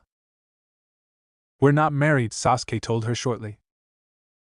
Although I'm sure Sakura would love that to be true, Naruto remarked as he leaned against one of the gates, cigarette in his mouth. He wore a black traveling cloak over his clothes with the hood up over his head. That's not funny, Naruto, Sakura told him. Besides, I've grown out of that. He stared at her, pulled out a shuriken, held it up in the air, and let go of it, letting it fall to the ground. Sakura's not a fangirl anymore, he said to himself. It's the end of the world. Now, that's not nice, Naruto, Kakashi told him as he and Sai joined them. It's still the truth. We have to work with these people, Naruto, Sokka said. Akela was at his side, sniffing the air and observing new scents. I'm well aware of that. Hell, he had known these people before the tribesmen did. Although dealing with Long Fong is far more preferable to them. Sokka and Suki winced at the mention of the former Dai Li head's name. Then at least try to get along with them. This is me getting along with them, he retorted. If I didn't want to get along with them, either I'd be gone or they'd be dead. Gaki, behave, Jiraiya told him with a stern voice. I am behaving. He took a drag and blew out the smoke. When is Lady Koyoki showing up? She should be here soon enough. Actually, I think I see her coming up now, Azula said as she looked back into the village, getting everyone's attention. I apologize if I was late, Koyoki said as she walked up to them. You weren't. Suki reassured her. Hey, where are the guards or the servants? I thought you would have had them, since you're a daimyo, Sokka asked. She shook her head. I came here with Lord Gaara during the Chunin exams and I've stayed in Konoha since. I've been talking to the Fire Daimyo via messengers, so this will be the first time we'll be talking about the trade agreement face to face. And nobody back home is panicking about where you went? Naruto asked her. Everyone who needs to know where I am does know. Is everyone here? Jiraiya asked, looking around and counting heads. Yes. They all answered. Good. Since we're escorting Lady Koiki, we cannot take to the trees. This'll make the journey to the capital about 5 days long. I want you all to be on alert. I don't care if we're on the road, at camp, or in the capital, never let your guard down, got it? We got it, FS-sensei, Naruto told him. Then let's move out. They all started walking away from the village and for Team Paragon, their first mission in the elemental countries. Thanks for watching, Shinobi Squad. If you enjoyed this what if, hit that like button, subscribe, and ring the bell so you never miss the next twist. Drop your theories in the comments, I'm always reading. Want more Naruto heat? Check out the other videos on the channel. Stay sharp, stay awesome, and remember even shadow clones need love. Peace out, Shinobi!